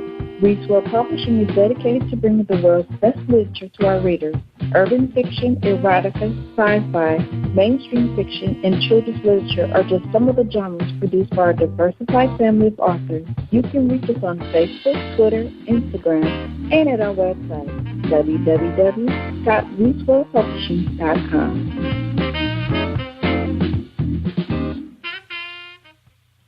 Hi, this is your girl Cotton, the softest voice in poetry. And when I'm online, I listen to Jerry Royce live worldwide on positivepower21.org. You should be listening to Jerry Royce live. Yeah, Cotton. We got to get Cotton back on here, too. She can read some poetry. I tell you. Unplugged. Cotton. That's right. All right, we're talking to jus-patrick. Man, you got to check out his YouTube channel, family. Sweep Up the Dance Floor. He posted 2 years ago, 26,000 views. He got a whole bunch of stuff out there, Now, Pat, tell us a little bit about, the moment, man. Sometimes you just feel like just turn on the camera, just sit there and sing, man, to your people, man, and get 1,900 views just like that. 26,000, 15,000, 7,000, 24. Who's these people, man? 47. Who are they, man? Well, I tell you, man, honestly, I think the first thing was when I first started I just wanted to go out there and put a couple of songs on YouTube, and it's been years ago, like I said. So, and what's amazing is the fact that, I have my YouTube, for example. I'm directly linked to my email on my phone, and every single day I get about 300 or 400 emails from people that are asking me to sing at their wedding, to come sing, a song or do something for it, some type of thing like that. And to me, it's amazing that, I haven't actually even posted a video in so long, but it's like these people are still following me. And there are some people that are requesting, where are you at, jus-pat? Where you at? We're looking for you. We need you to come back and do your music. You're a great artist. Where you at? Where you been at? That type of thing. And it's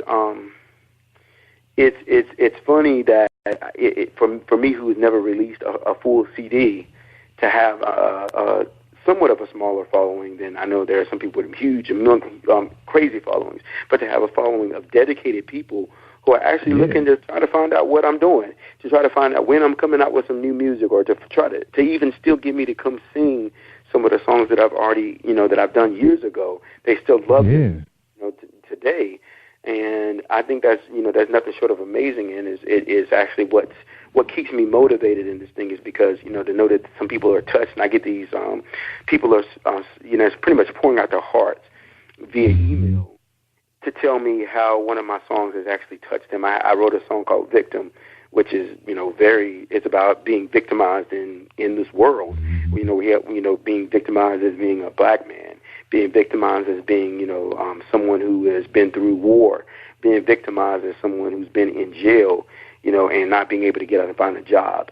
It's just whatever your victimization is, that song pretty much covers it or addresses it. And I've had so many people that have come to me about that particular song to tell me that it really touched their life, and they listen to that and they think about themselves and how they're trying to get out of their own victimization. So I think that's what keeps me going and what keeps me moving. But where the people come from, I think the people just come from. I'll get like one or two people that'll listen to my song, and then they'll tell their friends about it, and then their friends will tell friends, and then friends of friends of friends and friends, and it keeps going on like that. And then like I think at the wedding song, for example, had over which I had 2 YouTube channels. Now on one of my channels, the wedding song had over 250,000 views. In 1 year, which was pretty good for just a small town little boy to be putting a song on the YouTube channel. So, and then on the other one, it had over, I think, 180,000 views. So that, to me, that's like pretty amazing, just to know that can be that many people are interested, and to believe all the emails that come through my box, and these people are paying. I want to pay you to come sing at my wedding. I want to pay you to come do. Man, it's amazing to me. So. Right. But yeah, that's how it all, how all that came about. I think with the fans and everything like that, it's just through massively people continually telling their friends about it, and then their friends telling their friends about it. I even have people from a lot of different countries right now that are following me, like in Japan and Africa, which is another big one. A lot of people from Africa will call me and tell me they're listening to my stuff and how it's inspiring them, and they're waiting for my new stuff to come out, and et cetera, et cetera. So it's a beautiful thing. That's right, man. Can't keep us waiting too long, man.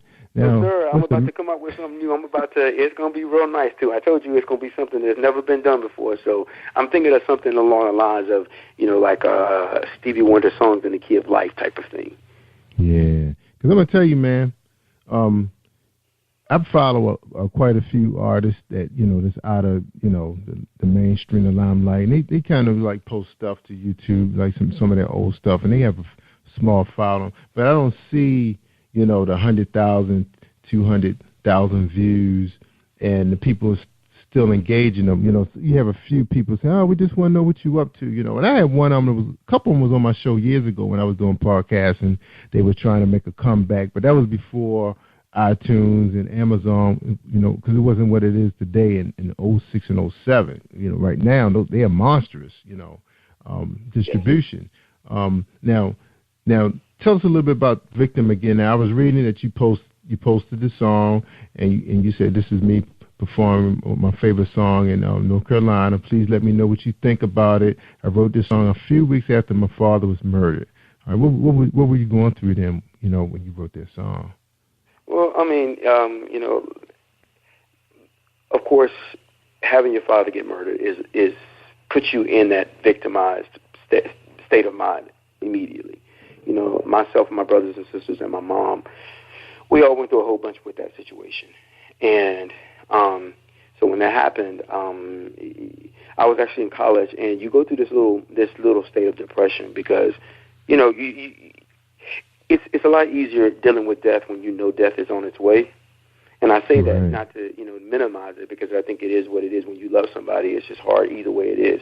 But when I say that, if you have someone dying of cancer and they tell you that this person has 6 months to live, then there's 6 months that you have of coping with the fact that there's a chance that this person might not be here in 6 months. Or, someone who's at a certain age in your life right now, you're thinking to yourself, and they're going through a lot of health issues, that there's a chance and possibility. You kind of receive that because it's been oncoming for a while.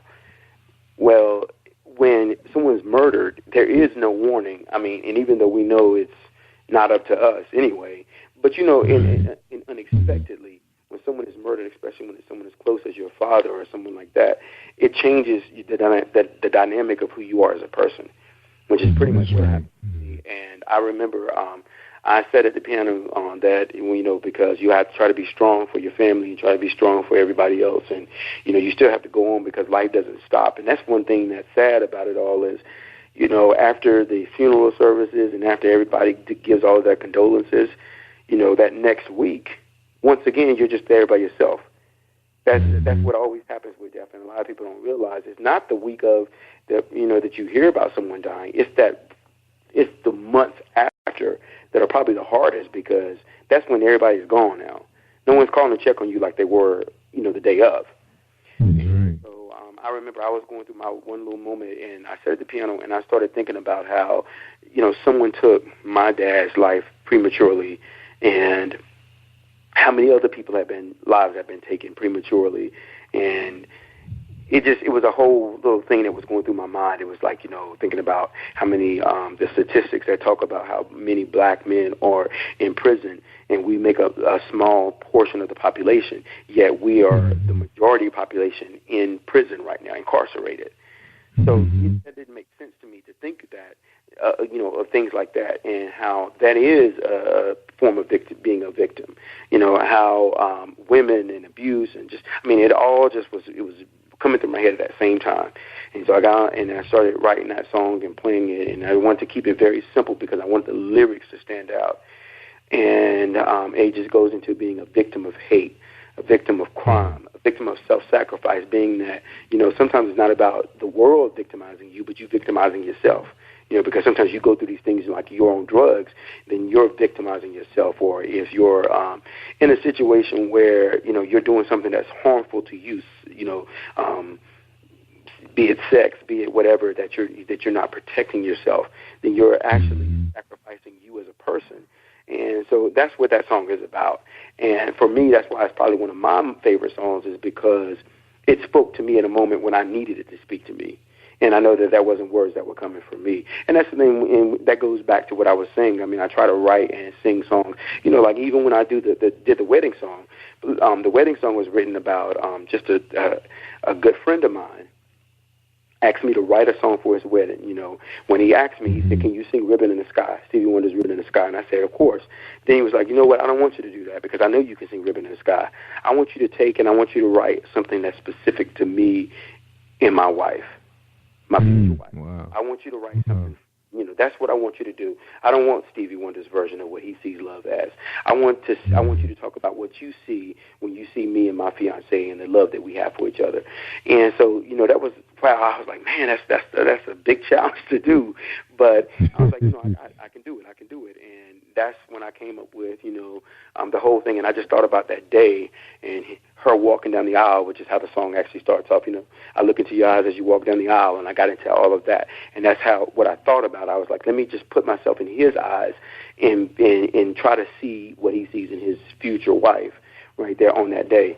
And it was so funny at the wedding, man. I sung that song, and she came over and she gave me a little light slap. It was like a little joking slap. His fiance. She said, "Man, why did you have to do that?" And I said, "What?" And she said, look at my makeup, man. You've ruined me." And she said, "I wasn't supposed to do that." And so she said the whole way down the aisle, all she did was cry, and all the bridesmaids were crying.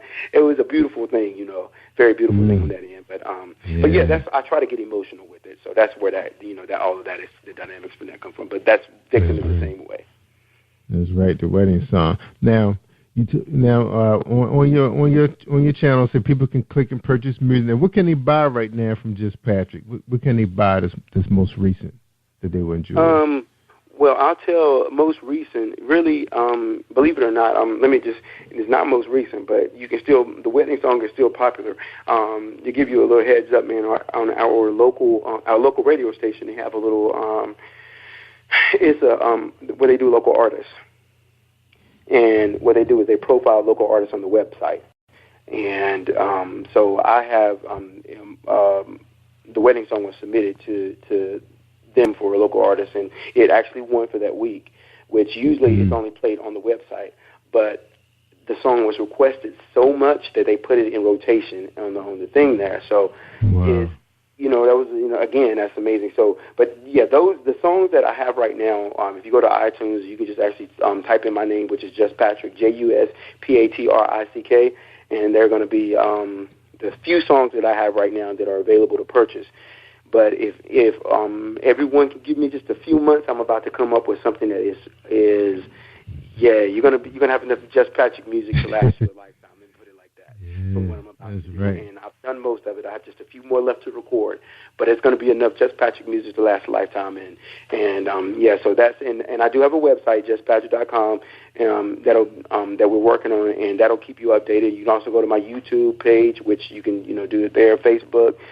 Just go to Google and type in Jus-Patrick. It'll bring up pretty much all of that stuff. So. All right, sounds good, man. Jus-Patrick. Are we talking to Jus-Patrick? He's a recording and performing artist, but he calls himself the artist. His genre is R&B. And we're going to take a quick break, Patrick, and we're going to listen to Bill Powers, his message. All right? Check him out, y'all. Right. Think you know how drugs get in those little brown bottles? Think again. Set in the green hills of western New Jersey, inside the gilded halls of power of a U.S. pharmaceutical company where decisions are worth billions of dollars and human lives worth less. Nicholas Harding, a young executive at Marshall Pharmaceutical, finds his career, family, and life in jeopardy. The Farmhouse, a suspense thriller novel by Bill Powers, published by Donna Inc. Publications, available at Amazon.com or DonnaInc.org. Go to Bill's webpage at www.authorBillPowers.com. Hi, I am Arthur Crystal Alexis, and I'm on Positive Power 21 with Jerry Royce Live. Woohoo! That's right. You tell them, Crystal. You listen to Jerry Royce Live all the time. All right, we're talking to jus-patrick, North Carolina, genre, R&B, songwriter, recording, performing artist. He's in the studio. He's ready to rock it, y'all. We ready to see a video now. Now, you're going to work up to the big drop, man, with a brand new video. Now, you and I talked, early in the week. You talked about going in production yourself. You've been learning lighting and digital. Tell us a little bit what should we expect to see on YouTube, man, that's fresh and new. Definitely. Anything Well, out of the box. We're just wrapping up the final stages of our production studio, which we built a recording studio, and it's almost complete. So, and I'm also having a green room in there in that particular office suite also. So, what you're going to get from me now is after graduating and all that stuff, I went back to school. I just got certified in photography and videography, just something that I wanted to do, and it became a huge passion for me in addition to the music thing. And so what you're going to get from looking at the older videos to the newer videos is a much better set. It's going to be a little more intimate than what you got before. It's going to be a well-designed set. And in addition to me as an artist, I'm also going to present a few other artists that I've written songs for, because, like I said, I've written songs not only for me. I've written 7,000 for me, but I've written probably about 5,000 for other artists also. And what I'm planning on doing is showcasing some of those on the YouTube channel also, and just creating a whole new independent experience that I think is going to revolutionize the music industry as a whole, because there are a lot of talented people out there, and I think that they're afraid to push it because they feel like this is going to happen or that's going to happen. We're going to just pretty much shatter those walls and let them know that, hey, you can still do your music and you can still make some big moves with your music by doing it yourself. It doesn't require you to have to get caught up in all of the negatives, but, you can still do that stuff and stay positive if you want to. I mean, we have a lot of gospel artists, and I actually have a record label. It's called True to Life Entertainment, and the whole idea behind that is being true to yourself. So everybody that's even engaging in that is about being true to yourself, and that's the only thing that I require for you. If you're going to be a gospel artist, you live the life of a gospel artist. Don't sing about being saved and you're out there drinking every night. That doesn't make sense to me. You might as well just go ahead and do something else. If you want to be jazz, then you live the life of a jazz artist, jazz musician. That's the whole thing. Just be true to what it is that you want to do. Don't try to get into this thing and just do it because you think the money is going to follow you if you do it that way. That's not what being true to you is about. As an artist, you're an artist. So that's what we have going on. And so you're going to see some much better sets, some much better production, some higher quality videos. We're going to be using the green screen to actually do a couple of other little things behind it. So you're going to see some stuff that's going to look as though it was produced in a major studio type thing. So, it's a big thing for this year right here. We're looking forward to it. Yeah. Sound good, man, because there's some great technology out there. And like I was telling you, man, a lot of this stuff don't cost you a whole lot. I mean, you can get really, really good production from a lot of these digital devices they have out there. I mean, like, because I was telling you before how the cameras were $3,000 and $10,000, and now, shoot, man, you can get yourself a tablet with the right lighting, and like you said, you get yourself a green screen, all that stuff on Amazon, and you can have yourself a good looking set, man, and build your audience at the same time. You already know how to do that, so it's just a matter of putting it all together. And we can't wait. So that's a good chance we be seeing you at the piano, man, throwing down at like a Alicia Keys concert, man, like an unplugged. we'll get to see some of that. You know, I've decided I'm going to do that because I've been pretty much studying the piano for a while, and since I was recording last on there with you guys, I saw, like I said, it's so old. I've gotten a lot better on the piano also. So yeah, I'm gonna do like a whole little live concert thing, unplugged. I'm gonna actually invite some other people. One of my friends, Darnell Taylor, he actually plays for Anthony Hamilton. He's gonna be coming down. Jason Martin, another guy from Eden, North Carolina, real talented pianist. He actually did a lot of stuff with Mark Middleton from Blackstreet and a couple of other major artists. He's going to be doing a little bit of piano behind me also, and a host of other, people that I met in the music industry over the years. We're going to all get, just kind of get together and just have us a little jam session and record all of it while we're doing it, and come up with hopefully some amazing material for everybody to listen to and enjoy. That's right, man. So you can get those 6,000-7,000 downloads a minute. You got it. Because, so in other words, man, you living exactly, you're about to live exactly what Prince been preaching for years. I remember I was working at Best Buy. Man, this must have been like the late 90s when he first decided to go independent.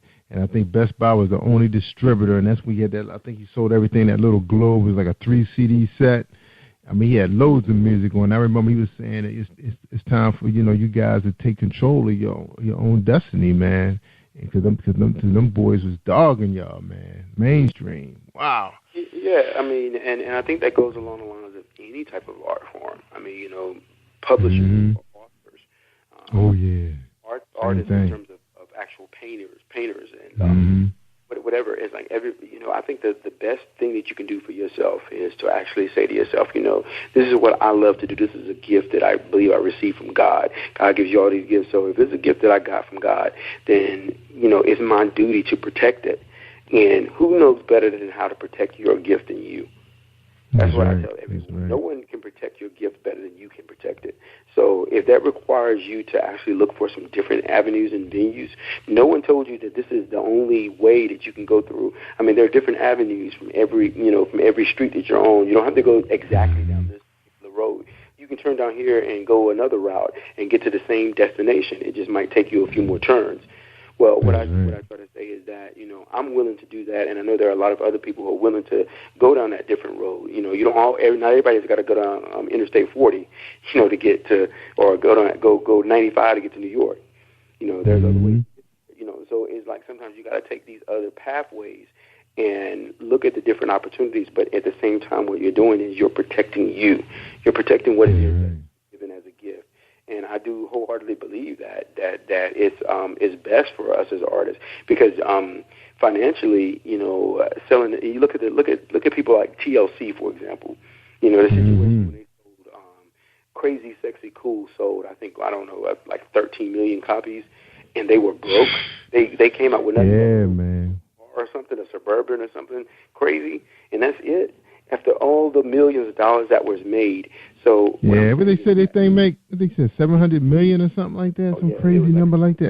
And I used to see them shopping in Marshalls, man, TJ Maxx with their outfits. Oh yeah, because I mean they really had nothing.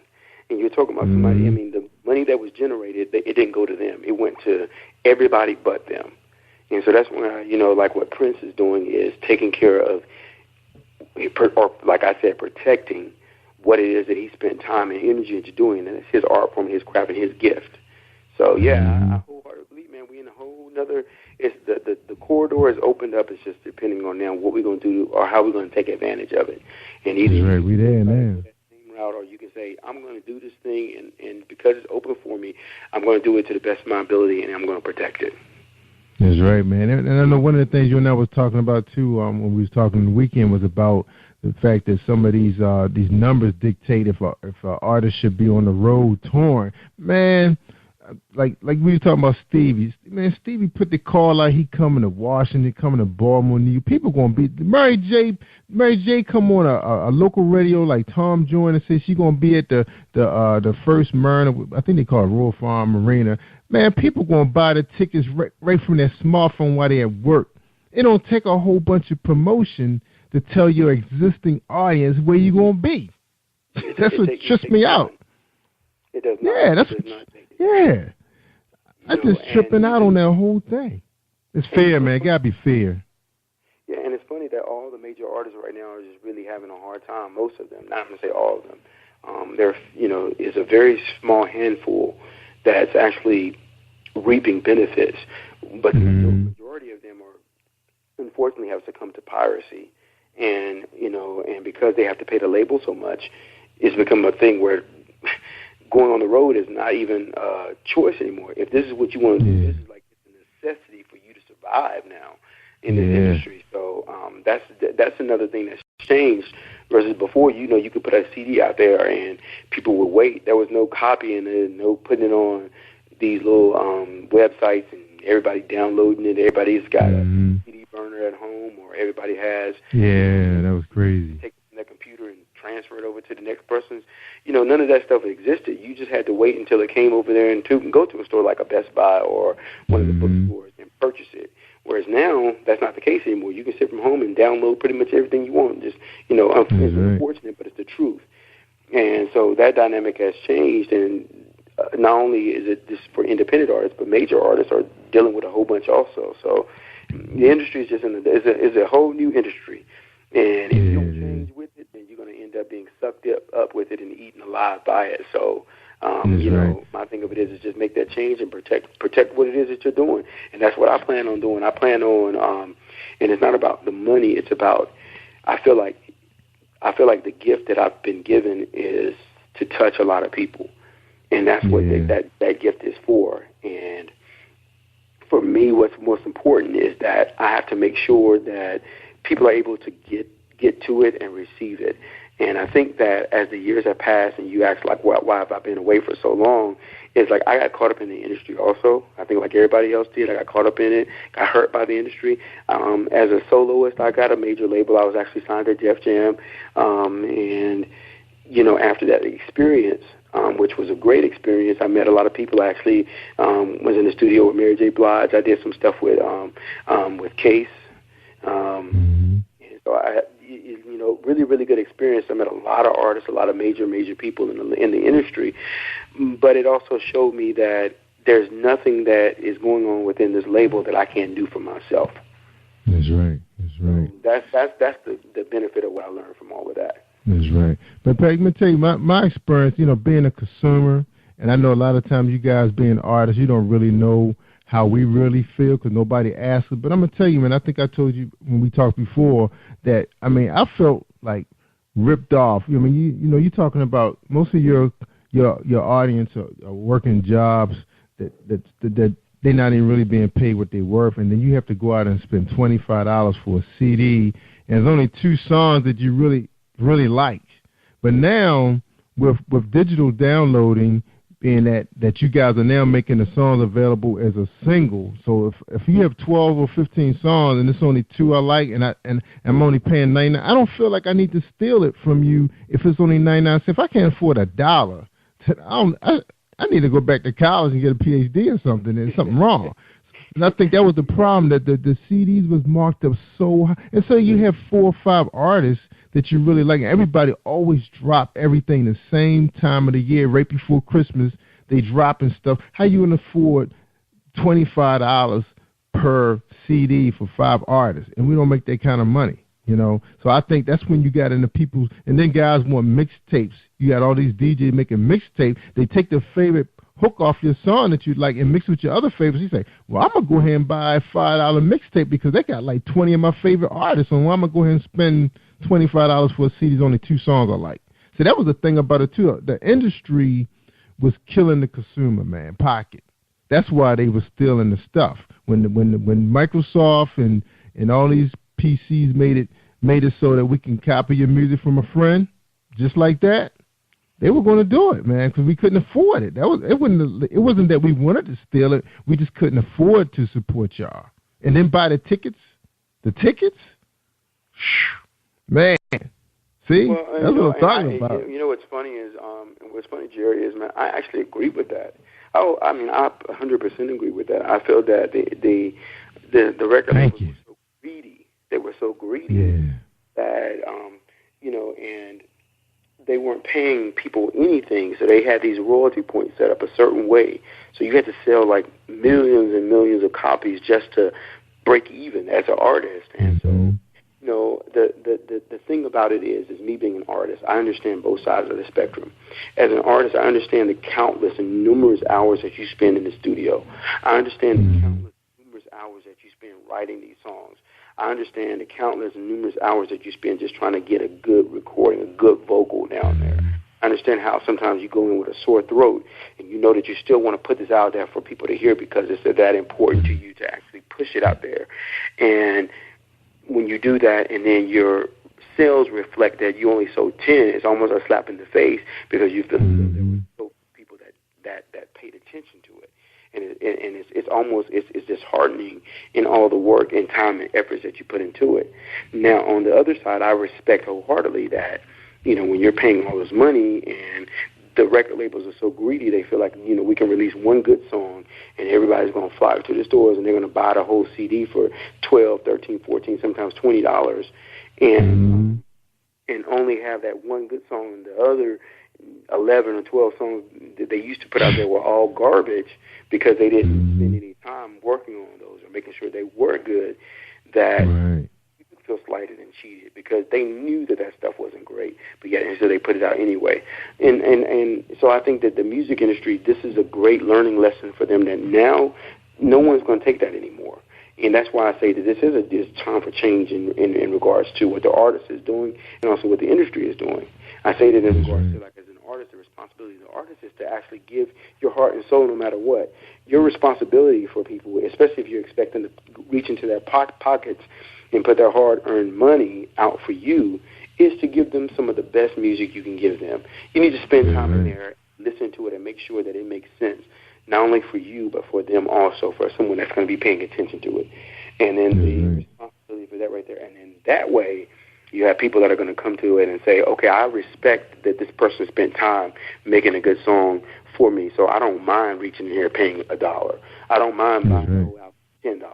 I don't mind doing that because I can tell that they're trying to make sure that it's a good experience for me, and I want them to continue to keep doing this. And so until we can get that feeling back into the industry, then, yeah, it's going to always be this right here. That's why I'm glad that the independent artists and this whole independent revolution is taking place, because I think a lot of artists now realize it's a possibility for people now. That's right, man. You got so much talent out here, man. I had a guy this last week. He specialized in short film. If he could do a short film, he could do a music video, in my opinion. You know, we just want to hear you anyway. You know, unless you're a hot-looking woman, you know.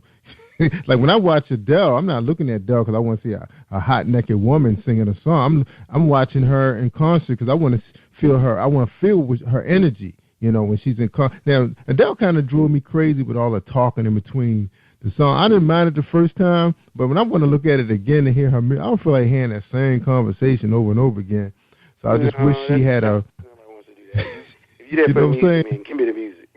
I mean, it's okay. Yeah, if I was at the concert, it would have been cool because I'm just going to hear it that one time. Say, all right, good. That's why you wrote that song and you went through that. Oh, awesome. But on DVD, they should have edited that out.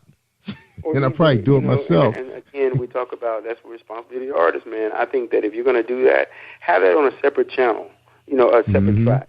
You have all the songs playing 1, 2, 3, 4, 5, 6, 7, 8, 9, 10. And if you want to do a little soliloquy or monologue after that, make that a part that the end of the disc. When they do the credits, make that your credit. Yeah.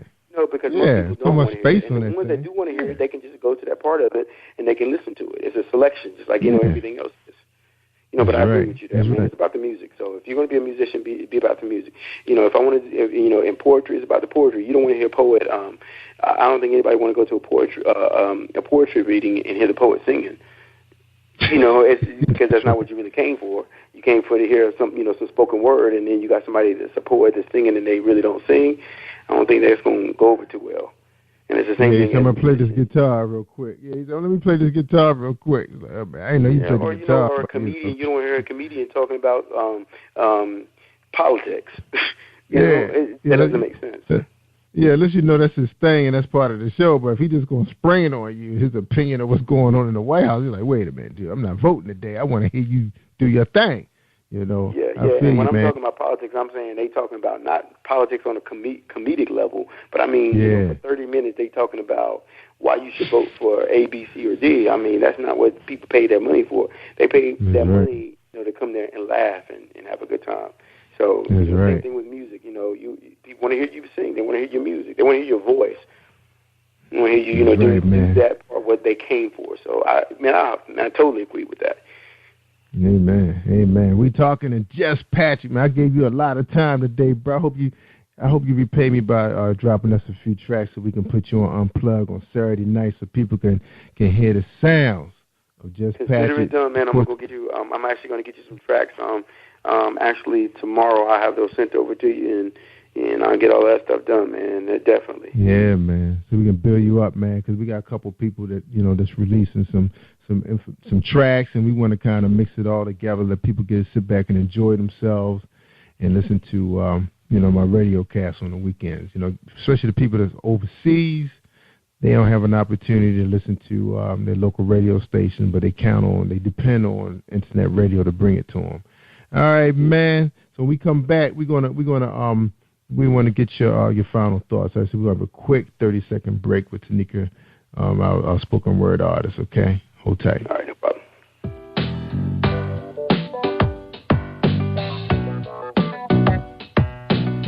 Hey everyone, this is Tanika Gonzalez, spoken word poet. Whenever I'm online, I'm always listening to Jerry Royce Live. You can find Jerry on www.spreaker.com. Positive Power 21.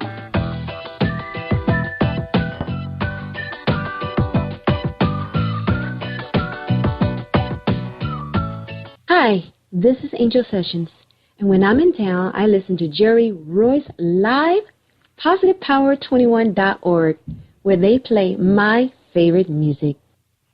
That's right, Angel. You know it. On Saturdays, y'all, we're going to be playing jus-patrick. Can't wait to get my tracks. Man, I'm going to be DJ Royce. That's right. I'm bringing him alive, man. DJ Royce going to be the man on the weekends, man. He's going to make me a star. That's my alter ego.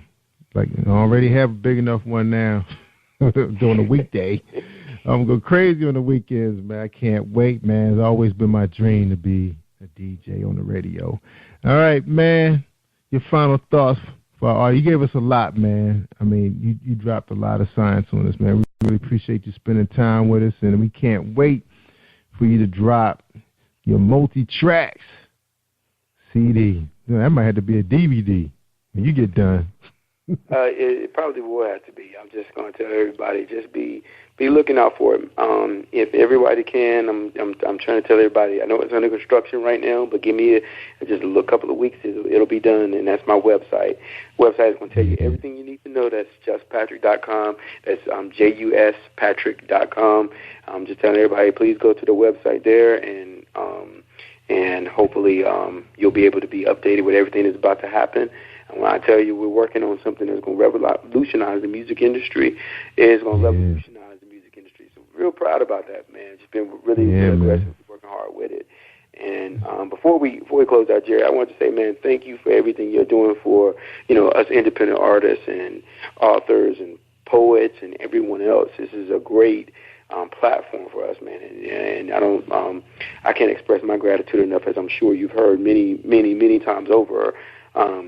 Just with the positive influence that you have over, with your network and the many people that are listening to this right here. It's a great platform for us, and we really, really appreciate you, Positive Power 21, and just everything else you're doing for us, man, as artists. It's a great thing, man. So, you're welcome, man. I really appreciate you guys, letting me in y'all world, man, because I know it's tough breaking in, man. So I really appreciate the opportunity to work with you guys.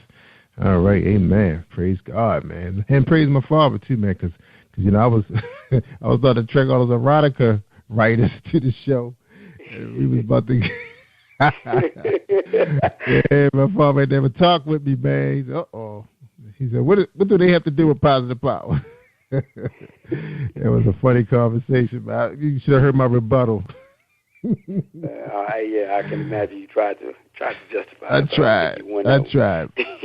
I didn't win that one, man. All right, so we give praise to my dad too for bringing me back, man, to give y'all this platform, because I was going to another world. All right. Yeah, I got laugh about that sometime, man. All right, Pat. We appreciate you, man. Yeah, no, that's what he said. Amen. Yeah, the world can just snatch you in there, man. Yeah, yes, sir. But I'm gonna definitely get those songs over to you, and you guys can play a few things, and we'll get everything done, man. And just want to tell everybody, man, please support Jerry, because what he's doing, Jerry Royce. Please support him, because this is great. This is wonderful. Positive Power 21. You guys are great. I love what you're doing. And anything that I can do to help out, I'm consider it done, man. I just really appreciate what you're doing, man. Yeah, man. Yeah, when you get your buddies together, man, those guys dropping tracks, send them our way, man, so we can put them on Saturdays, man, so we can have a real interesting Saturday afternoon and evening for our audience, man. So let them hear some stuff they can't hear on terrestrial radio. That's my dream, man. My vision. Consider it done, and I'm gonna get you some really, really good music, really good professional sounding stuff. We're gonna blow your mind with some of the stuff I got coming out. Yeah, man. And find me some funny guys too, man. You got some funny guys in your city, man. Tell them to send me their CDs, man. Put some jokes out here, man. Make people laugh. World too serious. I got you. Ain't no problem. Man. All right, bro. And I tell you, Pat, I tell people all the time, man, if they want to hear the good stuff, I mean, just like today, man, you drop some real musical science on us, man. Social media, the direction that the independent is going, we really appreciate the information. It gave people hope, man, because they probably had the same dream as you, man, in a small town, probably compile maybe 10,000 songs. They just sitting on the shelf collecting dust. Man, you probably inspired 1 million people, man, listening to I hope this show. I did. And I tell all those people, dust those things off, man. Get them posted. Let somebody hear it. That's right. Don't let your dream die. That's what I tell anybody. Don't let your dream die on the shelf. God didn't give it to you for you to put it on the shelf and leave it there. He gave it to you so that the world can hear it. So dust all of that stuff off and put them out there and let people hear them. That's right. So, you know what I heard, man? I heard if you don't use your talent, he'll take it away and give it to somebody else. Take it away from you. He will remove it from you. That's right, real quick. All right. Yes, sir. We out of here, y'all. We appreciate y'all listening to Jerry Royce Live, positivepower21.org, and Spreaker.com/positivepower21. I'm Jerry Royce Live, and that's jus-patrick. We worldwide. Thank you for tuning in to Jerry Royce Live on Positive All right, Power brother. Thanks, man. And Spreaker.com/positivepower21. This is a Voice Enterprise. Hold tight a second.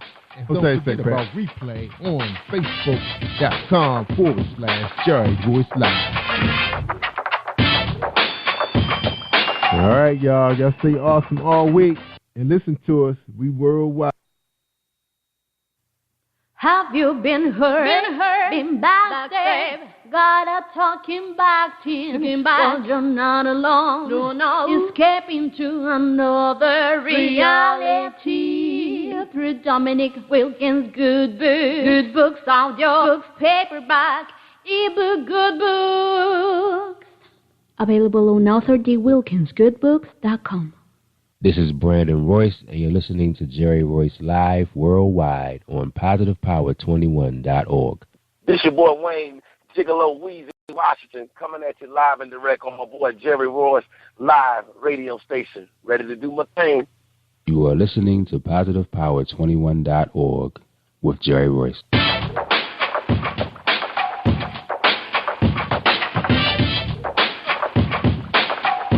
What up? It's your boy Kano Kingston. Hi, this is Angel Sessions. Hey, this is Pat. Hi, I'm Teresa Cowell. Hi, Jerry. This is Ira Sandro Carter. Hi, this is Phil Powers. Hello, this is Teresa Bobby with Jerry Royce Live. Hi, I'm Philip Barron. I'm live on the Jerry Royce Show. Hey, what it do? Boy, he was the same. Peace, this is Dahlia, the poet, spoken word artist. Hello, this is Lamar Marquise with Jerry Royce Live. All right, everyone. You got Robin Lynn, and I'm keeping it live right now on Jerry Royce Live. Hey, what's going on, everybody? What's up? This is a award-winning podcast with the greatest podcast on earth. Thank you for stopping by.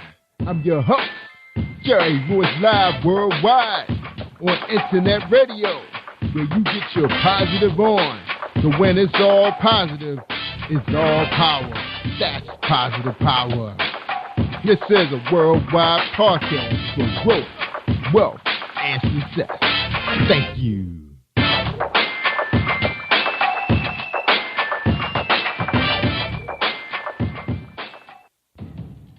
Think you know how drugs get in those little brown bottles? Think again. Set in the green hills of western New Jersey, inside the gilded halls of power of a U.S. pharmaceutical company where decisions are worth billions of dollars and human lives worth less.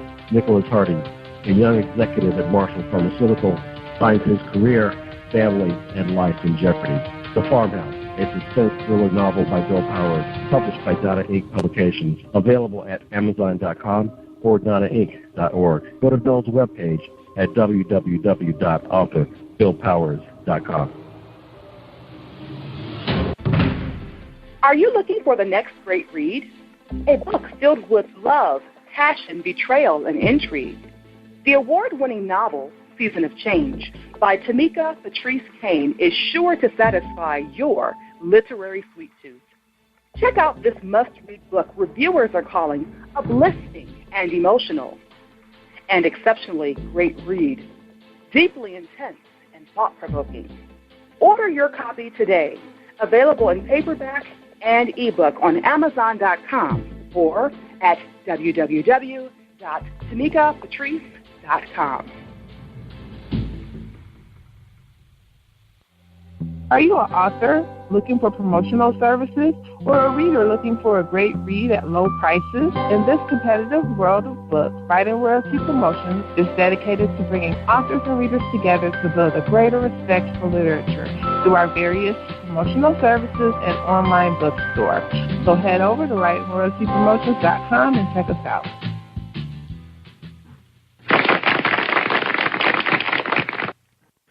Thank you, everybody, for joining us, and welcome to Positive Power 21.org. I am Jerry Royce Live, and you're listening to episode 309. That's right. And tonight on the show, we got Wayne Gigolo Weezy Washington coming out of Tampa, Central Florida.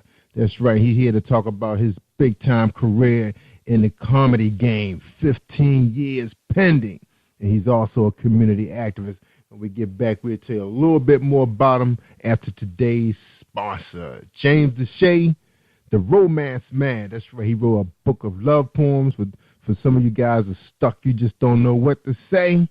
This book is especially for you. Check it out. Are you looking for a great book of poetry that is romantic, heartfelt, and full of male emotion? Then get Thoughts, Love, and Reflections by James K. Deshay. That's Deshay. Go to www.jamesdeshay.com. You will enjoy Thoughts, Love, and Reflections. All right, don't forget about it. It's James Deshay, Deshay.com. All right. All right, tonight, y'all, we got Wayne Gigolo Weezy Washington on the show. He's been in the game for 15 years, community activist. Sometimes he's out there hosting events for people who have lost loved ones that were murdered in the street. He gathers them all together. That's right, because everyone needs to be sent off correctly. That's right, especially the homies. He does toy drives, and he doesn't wait till Christmas. He does straight talk sessions, bring it real. Ladies and gentlemen, I bring to you Gigolo Weezy Washington. Welcome to the show, Wayne. How you feeling tonight? Oh, man, I'm feeling blessed. How you doing, brother? How y'all doing out there? We good, man. We good, man. We went through an ice storm today, man. Got some snow coming through. Wednesday night, may be off on Thursday. I need the time off, man. But it's what it is. What it is, man. Welcome to. We glad to have you, though, man. On Jerry Royce Live, man. Worldwide, man. All right. So you ready for your first question, bruh? Yes, sir. All right. Your first question is, who is Gigolo Weezy Washington? Oh man, who is Gigolo Weezy Washington? A man of wisdom, a man of that loves people, a man that'll give you the shirt off his back, and a man that definitely keeps God first, and a man that never forgot where he came from. Yeah. Man, that's deep, man. That's deep. I mean, you're a man of few words, but that was deep, bro. Deep. You know why I say that? I had a guy was on here one time. He went 15 minutes. Trying to explain himself. Yeah, but he told a good story. But you told a good story in 15 seconds though, so that was good. Proud of you, man. Proud to have you on the show, man. Now, Gigolo, Wayne Weezy Washington. How did you get the name Gigolo Weezy, man? I know the ladies want to know that first of all, so they hit me up now. What's up? Well, I know it's a stripper / rapper name, but Gigolo came back. I used to dance back in the high school days, and they used to call me Gigolo Wayne, and back in the high school days. But then I just kept that Gigolo and put it with Wayne Weezy and swapped it up as a comedy stage name. I was opening up for Benji Brown down in Miami, and by my name being Wayne and Lil Wayne, the rapper name being Wayne, they was like, people started calling me Weezy, so I just adapted that in the early 2000s, and we just came up with the Gigolo Weezy. And I want to say something too, Mr. Joy, to let everybody know that the name, I know it sounds crazy, but don't let the name confuse nobody, because people think I'm a pimp or something like that, but no, it's nothing like that. But that makes it all funny, man, when you get on stage, man. People are expecting a pimp to walk on stage with a big hat. Back in the day, everybody had their little entourage. You had to have a pimp with the big hat and the big stick and the Cadillac. So that's what they're expecting to see when you pull up, right? Oh, man. Big Cadillac or Eldorado. So you still got the Eldorado, man? Are you driving one of those? Man, actually, brother, I got the 2006 Chevy Trailblazer, and I got the 1990 Boys in the Hood Honda Accord, man. I'm a single dad out here, bro. So and also, by the way, I want to let you and your fans know, man, that the weather is great down here in Florida. Yeah, we know, man. Like I was telling you earlier, my family, we cover Maryland and D.C. in large numbers, man. So we cold, man. We can't wait till the spring, man. I'm telling you, boy, we tired of this stuff. It's funny because January was pretty easy. We had a great Christmas, man. The weather was beautiful, man. And February started looking kind of like, I don't think it's going to be that kind to us. And we were right, man. We getting hit hard, man. We was talking about them people up in Boston, teasing them because they won the Super Bowl. We felt they didn't deserve it. So Mr. Winter slammed them. Yeah, I guess it's our turn for letting the cat out of the bag. Because I think it was the Ravens that ratted them out. No. All right. Yeah, man. So look, man.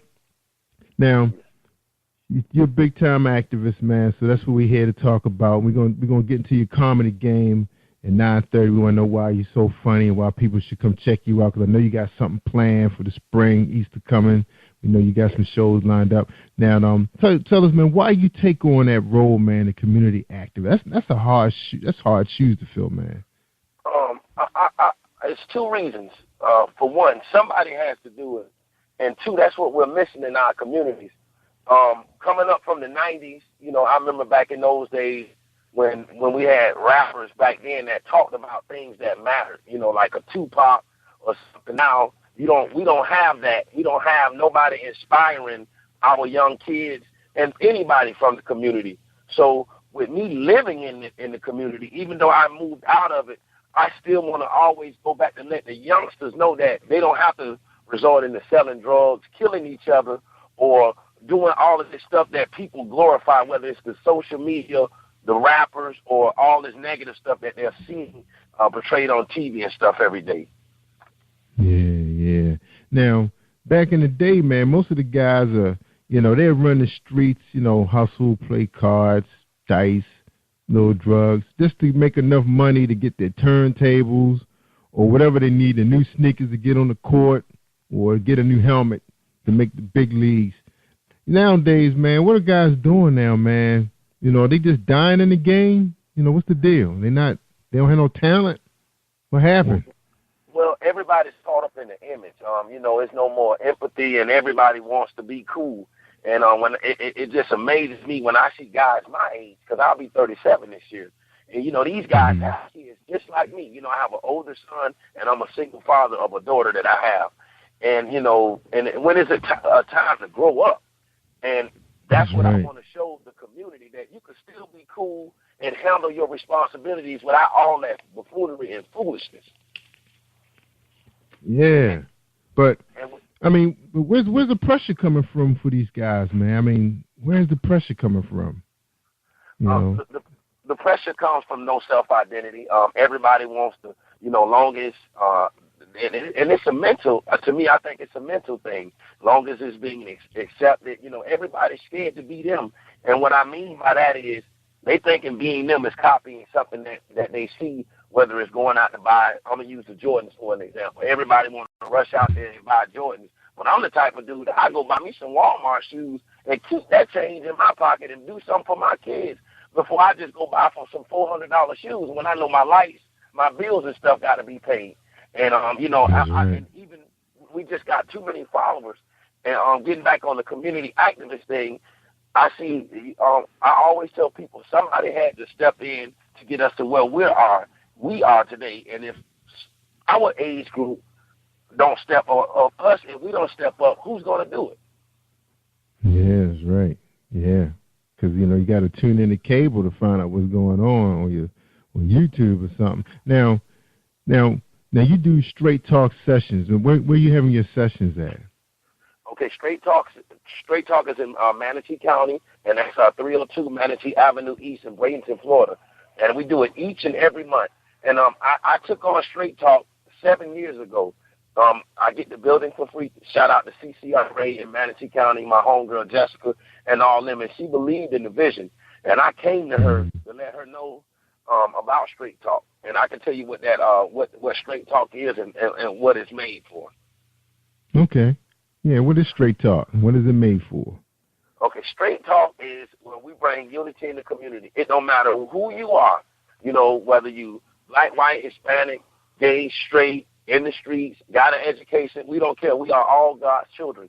And we bring people in each and every month to share their trials and tribulations and to tell their life story to help encourage young people and young adults to let them know to do better than them. Brother Jerry, we done had people selling dope. We done had people with HIV come in and talk. And I think a Straight Talk needs to be in every community in the hood, man. It'll change a lot of things. Yeah. Now why you choose like a venue in the face, not social media? Are you taping these sessions for social media? Yeah, actually, yes, I do take the sessions, and I take them off my iPhone. And what I'm doing is I throw like clips up there. And if you go into my Facebook page, Wayne Gigolo Weezy Washington, and scroll down my videos, you will see some of the realest, hardcore videos. No scripts or nothing. People just speaking their mind and their heart. And man, it really, oh gosh, it'll do something to you. Wow. So how hard is it, man? I mean, how long do the sessions go, man? How long you guys in there? Actually, we do the meetings for 3 hours. We come in at 6 to 9. I host the meetings. I provide food. We try to throw information out there with jobs and other things. The building provides computer classes and everything. And this is stuff I want to, and I try to let the community know that that it's cool to vote. It's cool to know who's your politicians in your community. And this is stuff that our community don't even know. Wow. They can tell you who the first rapper is and stuff.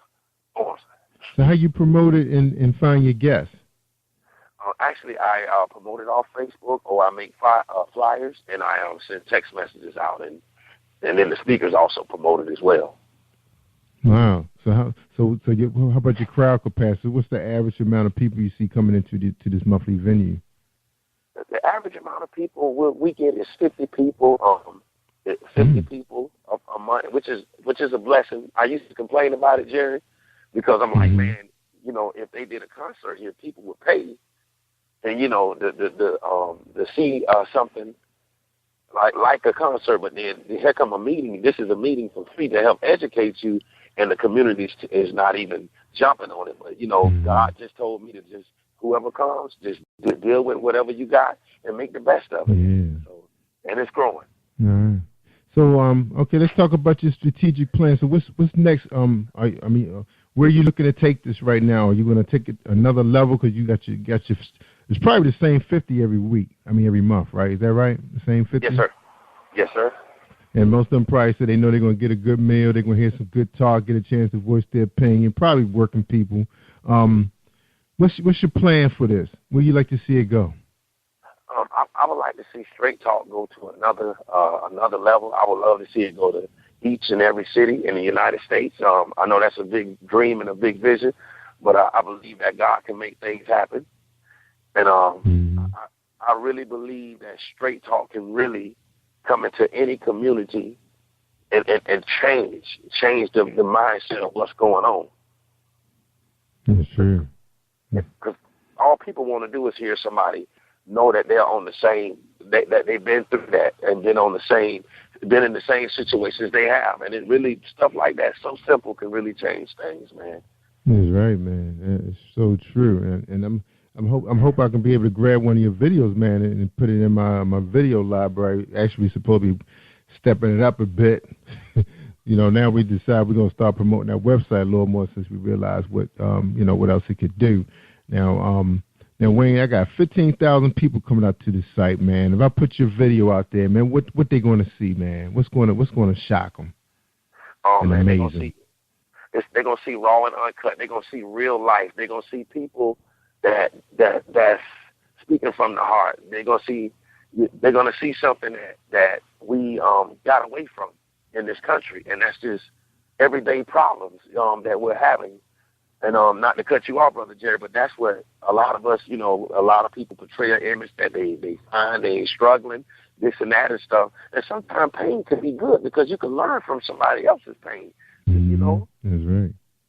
That's right. Not realizing what yours is. Yeah. Got to see it, man. So you appreciate what you have. Exactly. And that's what we're missing. Yeah. No doubt, man. Now, you talked a little bit, in the beginning of the show about you do a toy drive. You said monthly. You don't just wait till Christmas. Oh, actually, we do the Christy Charles and Son toy drive. Christy Charles was my biggest supporter. God bless her soul. She passed away. Her and her son. She used to come to my comedy shows 10 years ago, and when I started out doing comedy, she always told me, "Wayne, I believe in you," and she would bring 60 people to a black club. It was a raggedy club in Sarasota, but she would jam-pack it up with white and Hispanic and everything, and that's how I started getting my diversity crowd. And when I started my first toy drive, this was a lady with 7 to 8 kids of her own. She donated $2,000 worth of toys to the toy drive, and she died the next year. She got in a bad car accident, and her and her son died. So I wanted to keep her memory alive. Yes, sir. Wow, man. Lady doing good, man. Taking. Oh, man. All right. Now, you mentioned something called Lost Loved Ones. Was that like a special program, or you just reach out to those families that lost somebody to the streets? Yeah, pretty much the Lost Loved Ones is to keep people memory alive and let folks know that the people that we're losing out here didn't die in vain. If you look at in my community, if you die, it's just so normal now that people don't even cry no more. They'll just throw their picture up on Facebook and, hey, such and such died, and and I want to let people know that we can learn from these folks, no matter if they were a bad person or a good person. If they died, we gotta keep their legacy, keep whatever they had going alive, and I just want to just keep their memory out there.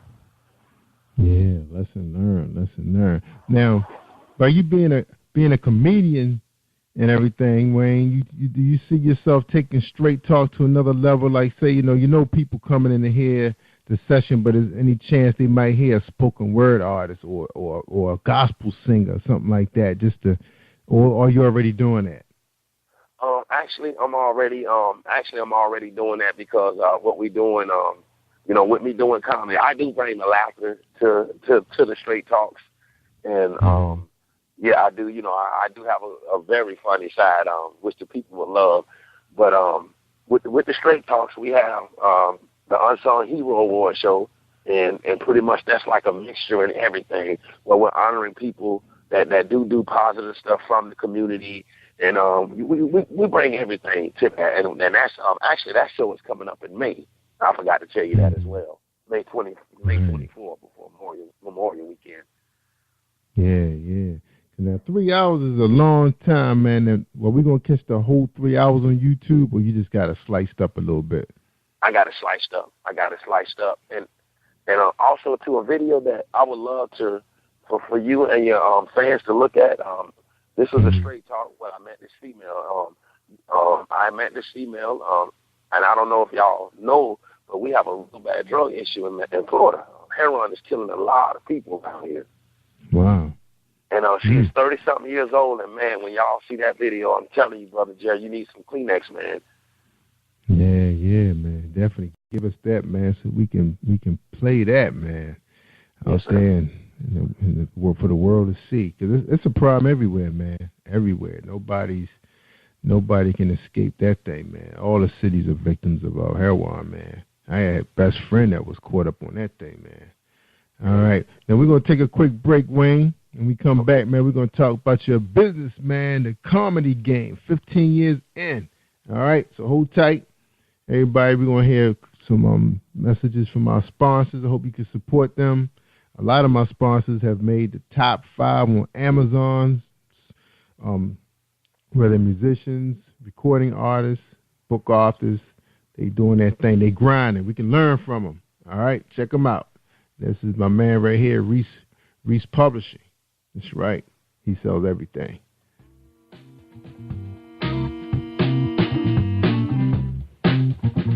Are you an avid reader of urban fiction, looking for drama, suspense, and more? Reese World Publishing is dedicated to bringing the world's best literature to our readers. Urban fiction, erotica, sci-fi, mainstream fiction, and children's literature are just some of the genres produced by our diversified family of authors. You can reach us on Facebook, Twitter, Instagram, and at our website, www.reeseworldpublishing.com. Are you looking for the next great read? A book filled with love, passion, betrayal, and intrigue. The award-winning novel, Season of Change, by Tamika Patrice Kane, is sure to satisfy your literary sweet tooth. Check out this must-read book reviewers are calling uplifting and emotional, and exceptionally great read, deeply intense and thought-provoking. Order your copy today, available in paperback and ebook on Amazon.com or at www.tamikapatrice.com.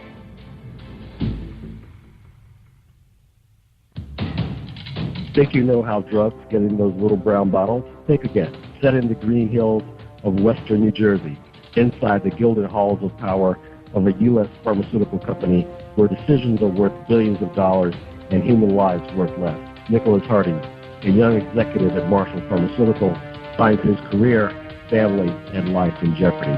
The Farmhouse, a suspense thriller novel by Bill Powers, published by Donna Inc. Publications, available at Amazon.com or DonnaInc.org. Go to Bill's webpage at www.authorBillPowers.com.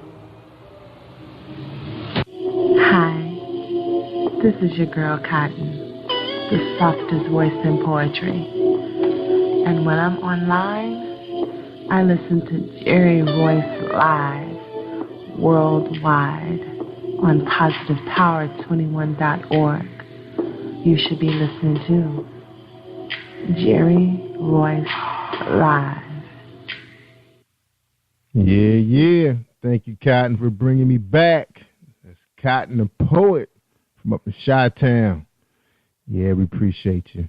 All right, we talking to my man Wayne Gigolo Weezy Washington out of Tampa, Florida, Central Florida. He's a community activist, bringing straight talk, toy drives, remembering lost ones. He's doing his thing, but he's also been in the comedy game for 15 plus years, man. How you survive it, Wayne? Tell us the secret. Oh, man, life. You know, I'm like the Tupac of comedy, man. I speak on pain, but I make it so funny, brother. Oh, man. But it's possible, huh? Yes, yes, and I just bring energy to the stage. You can put me in front of any crowd, and I'm standing and I'm delivering. How you get your start? How you get your start in the industry? Me and my friend, God bless his soul, he passed on last year. Me and him decided to come up with a Big Bro comedy. Both of us was funny in school, and we put some money together. We rented a venue, and we came up with the name Big Bro Comedy, which I adopted, and it's on the. I got the whole logo and everything, and we had put a show together outside, man, in the rain, and we had over 200 people come out and show love and support. And yes, sir, that was 13 years ago. That was our first independent show. Big Bro Comedy. So you still got that kick in the day? I mean, do you have any other acts that follow with you, or is just you? Pretty much, I put a lot of like local comedians in the game. My boy Gino the Garbage Man, Fat Pat, a couple of locals, and they start with me, and then they kind of venture out and do their own thing, and oh man, I just came back. Actually, I did a show in Tampa. It was a rap convention. I hosted that. I do church shows. I just did a show in Siesta Key. Shorty from Atlanta, that's my boy. A lot of the big time name comedians, I open up for them, K-Dub, and a lot of big comedians stop through, and they show love and do shows as well in my spot. Yes, in the Tampa Bay Bradenton area as well. So you got a couple venues that you work out of during the week, or it's like a regular, like say somebody wake up and say, oh, Wednesday night I'm going to go see Big Bro Comedy, and they know where to go? Well, actually, we do a show each and every month at the Touch of Class in Manatee County. That's my boy Tyrone's spot. And our next show is April the 2nd. It's the day before Good Friday. And if anybody that's in the Florida area, I would love for them to come out. It starts at 9 o'clock. And we do a show each and every month. That's my own show, but I do my own comedy independent if somebody hire me to do stuff. So yeah. So how hard would it be for Jerry Royce Live to have an unplugged segment? You're doing a little small mini concert just so my followers can get to know who you are, man. And if they want to come to Florida or they want to buy your CD. Now, do you sell CDs, DVDs, or are you on iTunes? Where are you? Yes, man. Actually, I have some CDs and DVDs, and also if they can, is it okay if I throw my number out, Jared? Yeah, go ahead, man. Yeah, it's your show. Yeah, okay. I was going to say they can hit me up, man, at 941-249-7532. 941-249-7532. That's my personal cell phone number. And they can also, hit me up at Wayne, W-A-Y-N-E, Gigolo, G-I-G-A, L-O-W-E-E-Z-E, Washington on Facebook, and I have a lot of CDs and stuff and shirts that I can get rid of if they want them, and I just give them to them. Right. So you're not marketing, so you're not selling your stuff on iTunes or nothing like that? The only thing I used to try and do that, but I guess when you're not big, quote unquote, it's really hard for a person that's coming up to try to get their stuff or to get people from your hometown to support it. I'm going to just say that. See, that's the thing, man. See, you got to listen to my show before, man. The young lady just on the show said she had to separate her personal from her business because, people don't take you serious sometimes when they know who you really are. So you got to go on your business side. She said she's not the same person when she's doing business. So, that's what you might have to do, Wayne. And that was a young girl told me that, man. I was like, what? That's sometimes that's the mistake we make. We think the people that know us the most, the closest, going to support us, man. Sometimes that just don't happen. True. Yeah, unfortunately. When they want to support you, when they want to be your sidekick in your Maybach. Yes. Yeah. Or come to your premiere, your movie premiere after you already made it. Hey Wayne, can I cop a ticket, man? Walk you on a red carpet, do security for you. So now they won't work for you now. Ain't that amazing how our culture embraces success and like you said, when you're the local, especially in your hometown, I did a show in Tampa. People were coming up, man, and showing love and everything. But it's like in my hometown, whether it's family or friends, you got to beg them to come out and support you. But if you, God forbid, your funeral, they'll jam-pack that up. But your successes. Yeah, they do. He gone now. Let's go see what he look like in the coffin. Yeah, that's how they work. I know, man. But I can say, man, my family is a big supporter, man. Once they get hold of it, they know who you are, they definitely support you. For one, I didn't hang around there. I didn't grow up in that part of Maryland. I grew up in the city, in Baltimore. So when you go home, they kind of look at you like, oh, they made it, so they ride your curtail a little bit. But, yeah, it's like that, man. But look, man, I want to chat with you after the show. Because we always try to do stuff on the weekends. A lot of people know it on positivepower21.org, and I'm going to throw my plug in, that we run a radio cast for the whole weekend, Saturday and Sunday. We run gospel all day on Sunday. Saturday we run an R&B, spoken word, and hopefully we'll be able to run some comedy if I can get some CDs from my man Gigolo so people can find out who he is. And then who knows, they might be demanding to buy some stuff. He may not have a choice but to put his stuff up on Amazon once they find out who he is. In the 15 countries we streaming in for 15 hours a day, they're going to hear you, man. Because I love to get some of them CDs from you, bro. I would love that, man. But they clean, right? They so clean. Clean? I got some clean. The radio play? All right. Yeah, we're going to do some business, man. All right, Wayne. We're gonna take a quick break. When we come back, man, we want you to we want you to mentor to somebody right now who's listening, who's thinking about getting into the comedy game. You tell them how they supposed to get their start. All right, man, that sound good. All right, hold tight. We're gonna do this plug for this young lady. She was big supportive, bringing a big time group here to us, and I appreciate that. So I'm gonna go ahead and run her commercial real quick. Hold tight, everybody. This is Cassandra Thompson. How would you like to have a book that reflects your life? Hi, I'm Mocha Butterfly. I would like to tell you more about my latest book, The Reality of Mocha Butterfly. It's a poetry chapbook capturing my life that covers subjects such as self-esteem, anti-bullying, spirituality, family, friends, love, and heartbreak. You can purchase your copy online at twopensandlit.com/Thompson. To find out more about me, visit me on Facebook at facebook.com/M8CHA-Fly. Thanks for listening. All right. That's right. Check out, y'all. She got connections in the poetry world. Sandra Thompson, very nice book. All right, we're talking to Wayne Gigolo Weezy Washington, the community activist, straight talk session, toy drives. He remembers the lost ones. Man, big up to you, man.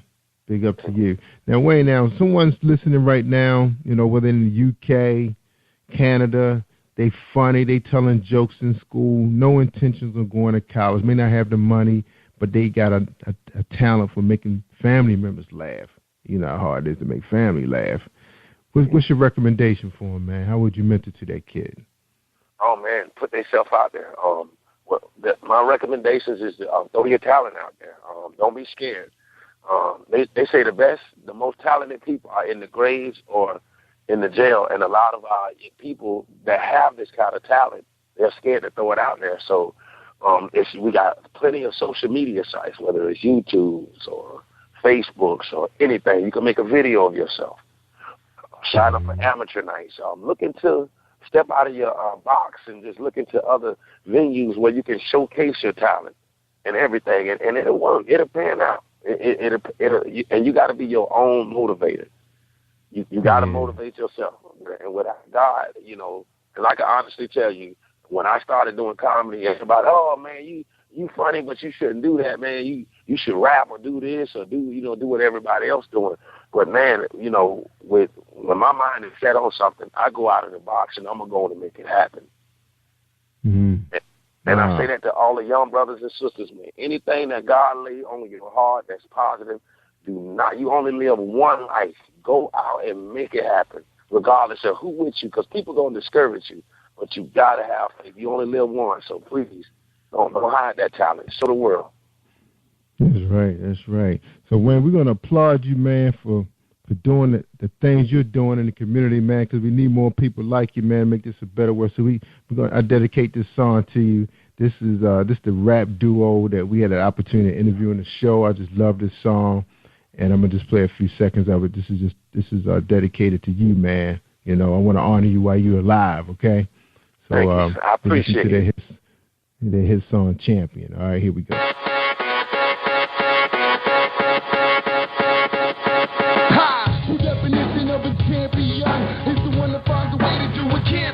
One that holds their hand and help you fight through the pain, that will walk through the fire just to bring you the rain. Obstacles are only rocks for the common. It's a race against the clock, and you got the perfect timing. Bring the thunder so we all can catch the lightning. The only thing that cuts timing is a diamond. I've been waiting all my life just for this one night to show I can do it. So let's get to it. I got the heart of a champion. I got the heart of a champion. I got the heart of a champion. And I will not give up. All right, Wayne, that's you all the way, man. You got the heart of a champion, man. So I said, let me play that, my man Wayne doing this thing in Florida, Central Florida, man. It's not where you find Disneyland at, right? No, sir. No, that's up in Orlando. But this Manatee County, home of Southeast. Can I give a shout out to the state if that's okay? Yeah, man. Go ahead, man. It's your show, man. Go ahead. Oh, I want to first off thank God Almighty. Without Him, I know I couldn't be or do nothing. I want to thank my mom, Sherry, and Martin Freeman. I want to thank my sisters, my mom's twin, my daughter, Winchell Washington, my son, Terrell. And I just want to thank God for just giving me that inspiration, man, to just go off and just live this life and just be different and do what I need to do. That's right, man. It's not easy doing that, man. Just, take it like you're taking up people's time, It's like, wow, yes. They're going to show up tonight.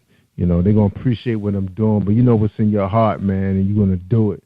And that's the thing, man. So we definitely want to do some business with you, man. Get your voice out there, man. That's what we do. That's why we do this show, man, to connect with people. I was always wondering, I always wanted to be in radio, but I thought I was going to be DJ. First I wanted to be DJ Sammy Sam. Back in the day, I remember my boys used to do mobile DJing, and I said, man, I would like to be on a radio. I remember one of my friends, this kid was in that group called the Newmarks, and they made it big with this song that they had produced and wrote, and Nilly Vanilli took it worldwide, and then they ended up getting in the radio, and of course, Kevin Lyles is who he is today. He was a member of that group also, and I always envy that dude. Even though Kevin was the one that went off, became the millionaire, I always envy this guy named DJ Spen, because he was actually on the radio. So of course today the stuff is happening. People are able to build their own podcast, radio cast, and bring people like you to the airwaves, man. Give you a chance to voice your concerns. Let people know what you're doing, man. Let the world hear it. So again, man, you're a champion, man. Now, Wayne, you already gave some good advice to a young guy who has some talent. He's unsure what he needs to do, man. I thought that was real big of you to say that. Get out there now. Now for you, man, what's the next stage for you? What's next for Gigolo? Oh man, pretty much what's next for Gigolo, man. I got the like you said, the straight talks, got the comedy. It's just to grow, to get better. Now I did such a transformation too in my look. And I want to say something, if that's cool too, Brother Jerry. On image. I had a mouthful of gold teeth. I had all that, big hair and everything, but I cleaned my image up, took my teeth out. I'm presentable, and not saying nothing wrong with having the gold teeth and everything, but when you're trying to go to the next level, it's a certain way you have to look. No, they ain't going to tell you that. Nobody ain't going to say that, but you already know, Brother Jared, doing what you do. Mm-hmm. And, so I want to let the young folks know that, too. And I'm just trying to grow, but I know it was things I needed to get rid of in order to get to that next level. And I hopefully I would love to just go from state to state and all over, man, to do this comedy and stuff, and with brothers like you, giving brothers like myself a voice. Man, I thank you too, brother, because, man, this is a blessing. Yeah, no doubt, man. Now, see, I've been meeting so many people in these programs, man, that have these special talents like filmmaking, directing, producing, you know, whether it's TV or radio. And then I hear a guy like you who has stage presence. Have you ever thought about, you know, partnering up with someone to put yourself on stage and do your own show? Right, for the social media to get discovered by somebody, you know, Def Jam, whoever's out there now producing these things. Would that ever be in your cards? Oh man, I would love to. I definitely would love to. I notice now it's so hard. It seems like you got to know somebody in order to get to where you at, and you know, me being in the game for so long, even with opening up for the big stars and stuff, you know, the ideas you just said, I used to run and talk to them about it. But everybody's, you know, long as, how can I say this without sounding funny? But, you know, long as they kind of like say, you got to do it on your own. Ain't nobody going to hold your hand. So with that being said, I'm just continuously doing what I'm doing with the shows and the comedy and stuff, and just pounding until the right person hear it, or somebody to where they can say, Wayne, you don't have to work 4 jobs no more, and I'll invest into you, and you can do what you love to do. Yeah, because it's like you hear all the time, these guys are putting up these channels and getting discovered and signing deals, you know, left and right, just through using social media. It's like one day, because I'm telling you, man, you got agents, man, passing through these channels all the time, man. I mean, I get public relation firms, big-time agents like those guys we just played, man. Those dudes got a big agent that they can have representing them from New York. And and who knows, one day that joint might be played on the NFL channel, man, because, you know, you just never know who's going to hear it and say, hey, let's get this guy on my show, man. You know, like I see Helen DeGeneres is always putting people on her show that she found on social media. Her people. Meredith had this young lady, I think she's from Canada or UK. She's supposed to come on my show, I think, next week, songwriter. And I was watching the show, inboxed her. She said, hey, I'll come on. You never know, dude, who's watching and listening, man. You never know, bruh. Yeah, it's like that. You just got to grind, man. So we're going to do something. I'm going to help you out, bruh. I want to work with you, man. Okay. That's in my heart. You know, since you're doing what you're doing for the community. All right, Wayne, we're going to take a quick break, man. When we come back, we're going to get your final thoughts for the world that's listening. All right? So you can think about that while we play these 2 radio drops. All right? These are my girls right here, man. They've been helping Positive Power 21.org and helping me out on Spreaker.com/Positive Power 21. Jerry Voice Live. Hi, this is Angel Sessions. And when I'm in town, I listen to Jerry Royce Live, PositivePower21.org, where they play my favorite music.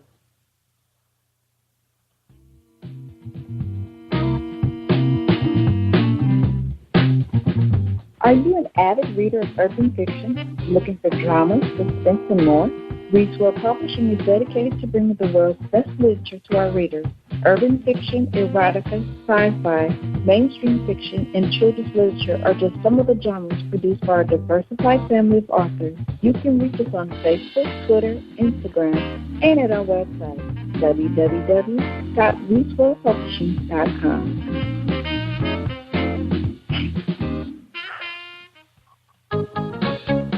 Hi, I am recording artist Marilyn Dunn from St. Louis, Missouri.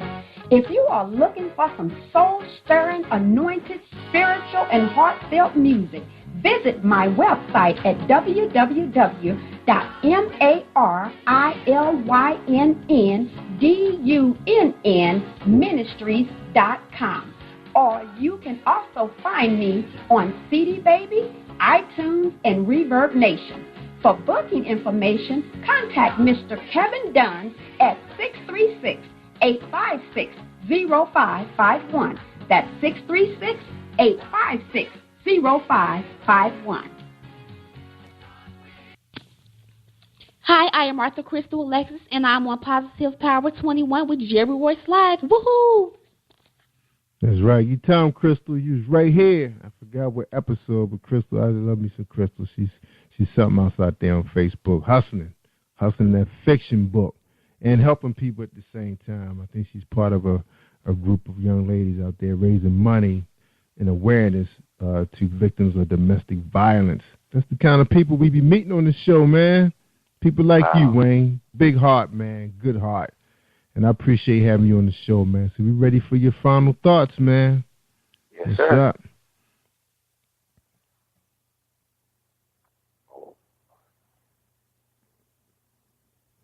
You had to get a prayer in, Wayne. Oh, okay. I'm ready. Okay, I'm ready to do my thing. Yeah, wait. My bad, man. Okay. All right. I just want to thank everybody, man. I really want to say from the bottom of my heart, y'all, thank you again. Thank you, Brother Jerry, for giving me the chance. To all the young people out there, man, don't let your surroundings, your environment, whether it's good or positive, try to bring you down, man. Just look to the skies. Stay positive, man. Please keep your head up. Keep your head up. Keep your head up. Always just look to the skies and just thank God for each and every day. Because when you wake up, life is a gift. You could be dead. So with that being said, stay positive. Keep God first. Love somebody around you. Let's let selfishness go and help somebody that's around you. If you can do that, God bless you. Thank you. If you need to laugh, you can hit me up at 941-249-7532. If you need motivation, you can hit that same number up. I'm here, Wayne Gigolo Weezy, Manatee County, Sarasota. Stand up. I'm representing for us, man. And I love y'all, man. That's right. Thank y'all. Man, that's right. Cause Jesus coming soon, so you want to get your spirit right. You know, people try and bring you down because they don't want you to go to heaven. That's the bottom line. There's only two places you can go. And the other place I don't think you is right. Heaven and hell. Pick one. So you gotta use your heart, good spirit. God bless you with it. All right, Wayne, we appreciate that, man. It was a pleasure to have you on the show, man. It was awesome, man. Awesome, man. Thank y'all. Glad we was able to make this. Yeah, glad we was able to make this happen, man. I know last time you called in a little late, so I know why, man, because you so busy. Oh, man. Yes, sir. Yes, sir, man. Working 3 or 4 jobs, taking care of my daughter, man, and doing what I love to do at the same time. So trying to get it, brother. Yeah. I'm out here getting it. Yes, sir. That's right. Hey, and before you go, man, what's your daughter's name, man? Is she in school? What she's up to? Oh, man, I have a beautiful daughter. Her name is Winter Yvonne Washington. She's WW, just like me, Wayne Washington, Winter Washington. That's what I set my legacy for, not only for God, but for you want to make your children happy. And I want to let a lot of these brothers know that, that it's cool to be a father. These children need us. And I do, on my time when I do have, I'm off on Sundays, me and her spend time together. We go to church. We do all those things, man.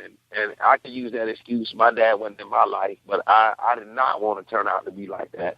So I try and be in my kids' life and let them know that I do love them. And you learn from your pain, and you just do better than what you do better. Let's stop using all these excuses.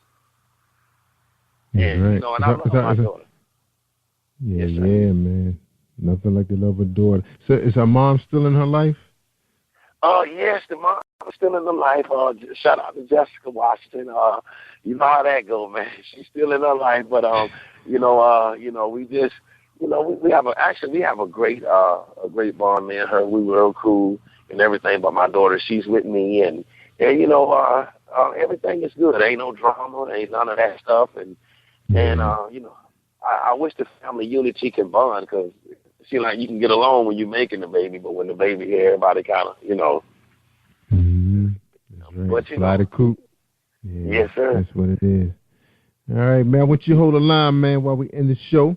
And I tell people all the time, Wayne, when they want to hear the good stuff, I mean, especially tonight, man, we had 2 excellent shows, man, 2 excellent presenters, people doing good in the world, man, because sometimes, man, I'm telling you, dude, if I just rely on this riding around in my car looking at the streets, man, I think Jesus coming the next day, man, that's in it for us, man, because people are not doing right. But when I hear guys like you and the young lady before the show and the girl yesterday doing her thing, oh man, it's like I see he gonna give us another day to get it right.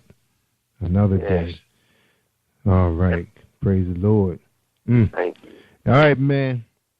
Like I tell people, you want to hear the good stuff, you got to listen to PositivePower21.org and Spreaker.com/PositivePower21. I am Jerry Royce Live worldwide. Check us out. We streaming all day long. Thank you, everybody, for tuning in. All right. Here we go. Let's end the show. Thank you for tuning in to Jerry Royce Live on PositivePower21.org and Spreaker.com/PositivePower21. This is a Voice Enterprises production. And don't forget about replay on Facebook.com/Jerry Royce Live.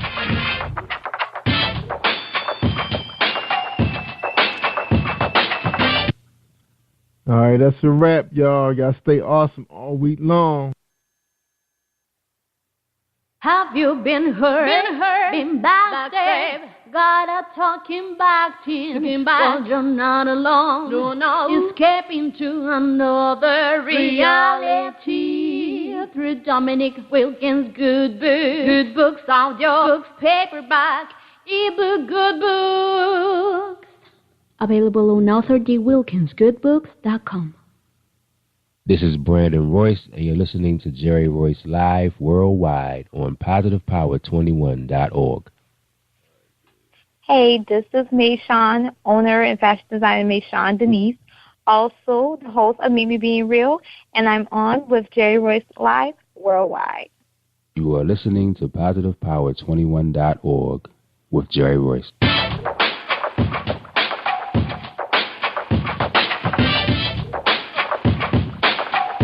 What up? It's your boy Kano Kingston. Hi, this is Angel Sessions. Hey, this is Pat. Hi, I'm Teresa Cowell. Hi, Jerry. This is Ira Samuel Carter. Hi, this is Phil Powers. Hello, this is Teresa Bobby with Jerry Royce Live. Hi, I'm Philip Barron. I'm live on the Jerry Royce Show. Hey, what it do? It's your boy Houston Saint. Peace, this is Dahlia, the poet, spoken word artist. Hello, this is Lamar Marquise with Jerry Royce Live. All right, everyone. You got Robin Lynn, and I'm keeping it live right now on Jerry Royce Live. Hey, what's going on, everybody? What's up? This is a award-winning podcast with the greatest podcast on earth. Thank you for stopping by. I'm your host, Jerry Royce Live worldwide on internet radio, where you get your positive on. So when it's all positive, it's all power. That's positive power. This is a worldwide podcast for growth, wealth, and success. Thank you.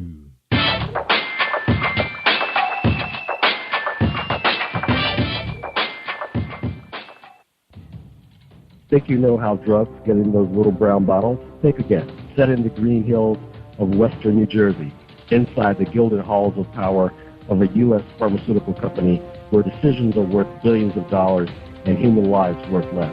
Nicholas Harding, a young executive at Marshall Pharmaceutical, finds his career, family, and life in jeopardy. The Farmhouse, a suspense thriller novel by Bill Powers, published by Donna Inc. Publications, available at Amazon.com or DonnaInc.org. Go to Bill's webpage at www.authorBillPowers.com. Are you looking for the next great read? A book filled with love, passion, betrayal, and intrigue. The award-winning novel, Season of Change, by Tamika Patrice Kane, is sure to satisfy your literary sweet tooth. Check out this must-read book reviewers are calling uplifting and emotional, and exceptionally great read, deeply intense and thought-provoking. Order your copy today, available in paperback and ebook on Amazon.com or at www.tamikapatrice.com. Are you an author looking for promotional services, or a reader looking for a great read at low prices? In this competitive world of books, Writing Royalty Promotions is dedicated to bringing authors and readers together to build a greater respect for literature through our various promotional services and online bookstore. So head over to writingroyaltypromotions.com and check us out.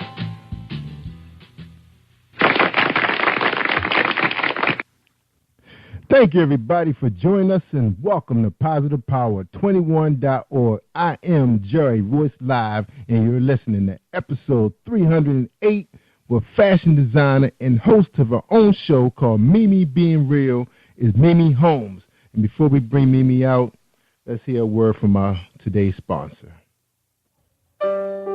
Are you looking for a great book of poetry that is romantic, heartfelt, and full of male emotion? Then get Thoughts, Love, and Reflections by James K. Deshay. That's Deshay. Go to www.jamesdeshay.com. You will enjoy Thoughts, Love, and Reflections. All right, everybody. Thank you for tuning in to Jerry Royce Live worldwide on PositivePower21.org. And let me remind you, for those of you that's listening to the show from Facebook, you have an opportunity to go to our website anytime you like during the day at PositivePower21.org, and you can listen to all our shows streaming 24/7. That's right. They just run. That's right. Radio casting. All right. Tonight on our show, we got Mimi Holmes. Mimi, pronounced Michonne, known to her fans as Mimi, is a fashion designer, host of her own show called Mimi Being Real on YouTube. This is on weekdays on YouTube. Okay, I just said that. Michonne is from Charleston, South Carolina, and has been in the entertainment and fashion industry for over 10 years. Mimi has done shows in California, featured international magazines, and won several awards for her clothing brand, Michonne Denise, and featured on blogs as well. You can find her in magazines like Fagor Magazine, you got Gishi One Magazine, and a host of many others. And if you want to check out, you can check us out on Spreaker.com/PositivePower21. We have all the links to where you can find her. Her Facebook page is Mimi Being Real. And again, you can find her on YouTube, Mimi Being Real, on Big Time YouTube channel. All right, Mimi, welcome to the show. How you doing tonight? I'm doing good, Jerry. Thank you for having me. You're welcome. Welcome to Jerry Royce Live. All is well? All is well. All is well. Good for you. So glad to have you. Now, the first question to come out of the gates, and we come out fast, Mimi. The question is, who is Mimi Holmes? So, Mimi Holmes, she's your girl next door. I'm very opinionated. I'm very creative. I believe in, just being real with everything that I do. Whether it's my clothing brand or my show, I'm all about helping others and just basically just raising people up, no matter what economic status, class, or anything like that. I'm just that, person that you always go to for advice or just to get a good laugh. So I'm an all-around about person, both career-wise and personal-wise. Good. All right, so how did you grow up? How you grow up? Did you grow up in Carolina or California? I went back and forth. My mom was in the military, so, of course, I wouldn't say I was a military brat, but, we did, go back and forth, but I mainly stayed here in the Carolinas. I love the Carolinas. I have no problem when I go to California. I'm like, yes, I've lived here, but, home. And, I just want to make sure that everyone knows that, because I know when people get big, they move and they claim where they moved to versus where they lived. That's right. That's right. So you love the Carolinas. I've been meeting a lot of people from the Carolinas. All right, Charleston. So when you're in California, where can people find you? They can always find me in Moreno Valley. That's where I spent most of my childhood. But I go to Los Angeles and San Diego. But mostly I'm in San Bernardino, Moreno Valley, around that area. All right. Now, and since you kind of going back and forth, so how, what was school like for you, like high school? Where did you do most of your schooling? I did most of my schooling here in the Carolinas. Shout out to West Ashley High, class of 2005. That's, that's my alma mater. That's my brothers and sisters' alma mater. Kind of started a trend because most of my family went to Burke High School down here, and I was actually the first family member to actually break away from that and went to a whole different high school. So, me and my brothers and sisters are now, proud Wildcats, and, that is the best high school to go to in my personal opinion. Yeah, so did you do sports? You sing, dance, cheerleading? I did drama. I definitely did cheerleading. I get that all the time. They be like, I know you did some form of cheerleading in high school, and I did. So I did cheerleading. I did, drama, but mostly, when I'm not at school or doing those activities, I've always been home sewing, creating. I even made my own prom dress my senior year at high school. Wow, good for you. So where did the excitement or the thrill come from, for fashion? What made you, what drew you to that? It actually started at a young age. I have my aunt and my grandmother and my mother. They always sewed. It was like you either was a model or you sewed, or you did both. Mm-hmm. I was fortunate to definitely get a chance to do both. I mean, modeling is cool, but, sewing is where I'm at. And my mom always tells the story about how I was 5, and she bought me all these Barbie clothes, like over 300-something Barbie clothes, because I guess I was spoiled. I didn't feel spoiled, but from those who were older than me said that I got basically everything that I wanted. And she said that when she came in the room, I was cutting up the clothes. So, of course, typical, mothers, they're about to come punish you. But she said when she walked back in, she noticed that I was trying to piece the different parts together and make outfits for my dolls. And that's when she knew right then and there that's what I wanted to do. So as, I grew up, she taught me how to sew, she taught me how to draw, and then it just went from there. Now, is that important, getting into the fashion industry, that you can sketch? Is that important? I personally think it's important. I mean, some people are not really good sketchers. I mean, they can pay people to do that, but what I pride myself on is I'm the type of designer that I want to do everything start to finish. I want to draw my dream and then make my dream.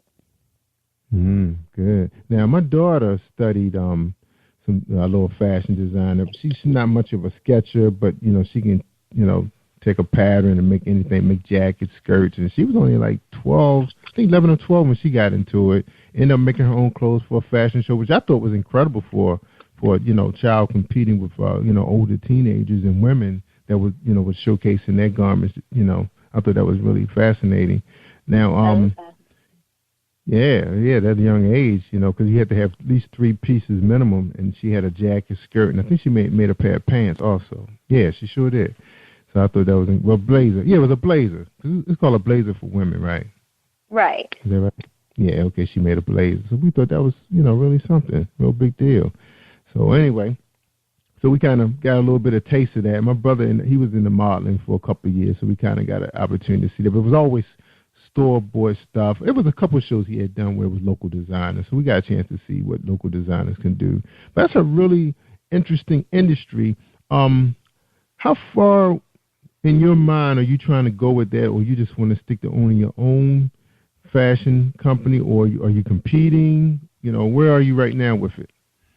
Okay, so right now, of course, I do have my own business, and of course I would like for, our brand to go into major chains, but for right now, because we're such a small and independent company, what I'm currently doing this summer is called a rapper series, and I'm, having a nationwide contest, and what it is I want, rappers, singers, to send me their best work as far as their music, and I'm going to pick 5 people. So I'm going to pick a group, 2 male solo acts, 2 female solo acts, and what I'm going to do is personally design for them for the summer. I want them to talk about the experience, do some lyrics regarding the clothing line, and just make it like a 5-part series. So that way it brings attention to not only them as artists, but also to my company as a whole. And then we're going to launch our spring and summer 2015 collection. And this collection is very dear to me because this is going to be the first time that I incorporate a men's line along with my, famously known women's line. So it's very exciting. Right. We have a lot of work ahead of us. Yeah, good. And like I told you earlier, we're going to really get into the business part of you right after our break.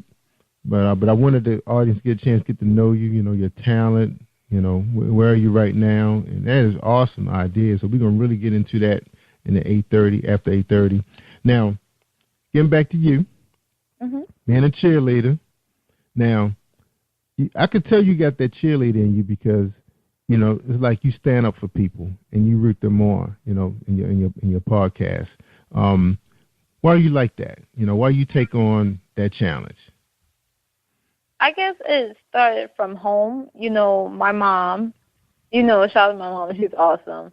Growing up, my mom was always a charitable person. Like, she would give you the shoes, the clothes, everything off her back. And I remember specifically one Thanksgiving, she brought a homeless guy home to have dinner with us. And then that Christmas, she brought him home as well. I think his name was Frank. Very nice guy. He just was down on his luck. He was a young guy. He had to been around 20, 21. And, he was just telling us as, me and my brothers and sisters as young children, what he had to go through and how he still maintained a positive attitude.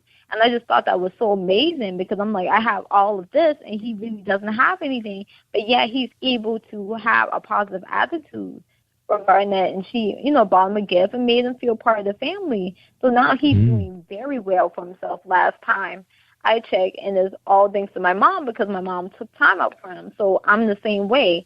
If I see someone trying, I'll be more than happy to help them in any way that I can because I like to see people succeed. Yeah, absolutely. Because anything can happen. Because I have a few people that's been on the show that told me I think I had 3 guests that told me they were homeless. And then they have written books, they got good jobs, they finished college, but things just happen sometimes and you just wind up, on the street for a while until somebody, lend a helping hand. So that was real big up to your mom for that. So I know you're a real big cheerleader for your mom. Now, from seeing that, happen, how she took a chance on this guy, what's the next move for you? Well, I always, and I've said this when I was in college, at the Art Institute, my main goal is to definitely be a philanthropist. I definitely want to do that. And one of the main things that I always and still have my heart set on, I want to create this big place where it would just be a center for homeless veterans because a lot of people, and I've had many friends who died, serving our country, and some have come back with no arms, no legs, not able to get a job, sleeping under the bridge. And I just think it's unfair that they go and they make sure that I'm safe over here, but when they come back, they don't have anything. So I definitely wanted to open up a place for homeless veterans that they can come, have a place to stay, something warm to eat. If they're suffering from, PTSD, they can get all the assistance there, help with, dependency if they are, off the wagon as far as alcohol or drugs. Put them back into civilian life and let them know that, hey, we appreciate everything that you do for us when you're away. Let us show you how much we appreciate you. All right. So what's the goal? What's the strategic plan for that? Hopefully, in about 5 years, I do want to open the Daniel C. Johnston Veterans Center. And the reason why I wanted to name it that is because my stepfather, God bless the dead, he was such a charitable person. He always reached out to others, just like my mom. And, he was taken so young, due to aneurysm. So I want to make sure to have his legacy moved on because he touched a lot of people's lives when he left. And, they told us stories about how much he helped them, how he would, bend over backwards to, help them with things that no one would help them with. So I feel like that would be a great way to honor him. And I know that was something that he would be, you know, want to be a part of if he was still living today. Wow. So was he in the military? He was not, but my mom was. And so was my grandmother. So, you know, I always think about what if that could have been them. Yeah, that's right. That's right. All right. And big ups to him. That's something how, you go to someone's memorial and all these people come out and just pull out and you're like, wow, I didn't know that. You know, it's like you didn't know that. Right. Unless you follow that person around. They were like that since they've been on the planet, just helping people.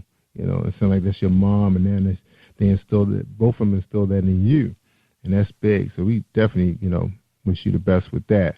Now, of course, I guess your main focus is to try to get your fashion, your business off the ground, get that running. Now, how come it's so popular that designers are so big and want to help people, want to give back?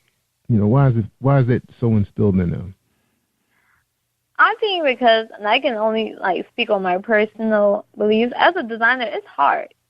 It's hard. It takes a lot of patience, time, humility to try to get into shows, to put yourself out there, worry about if people are going to like your product or not.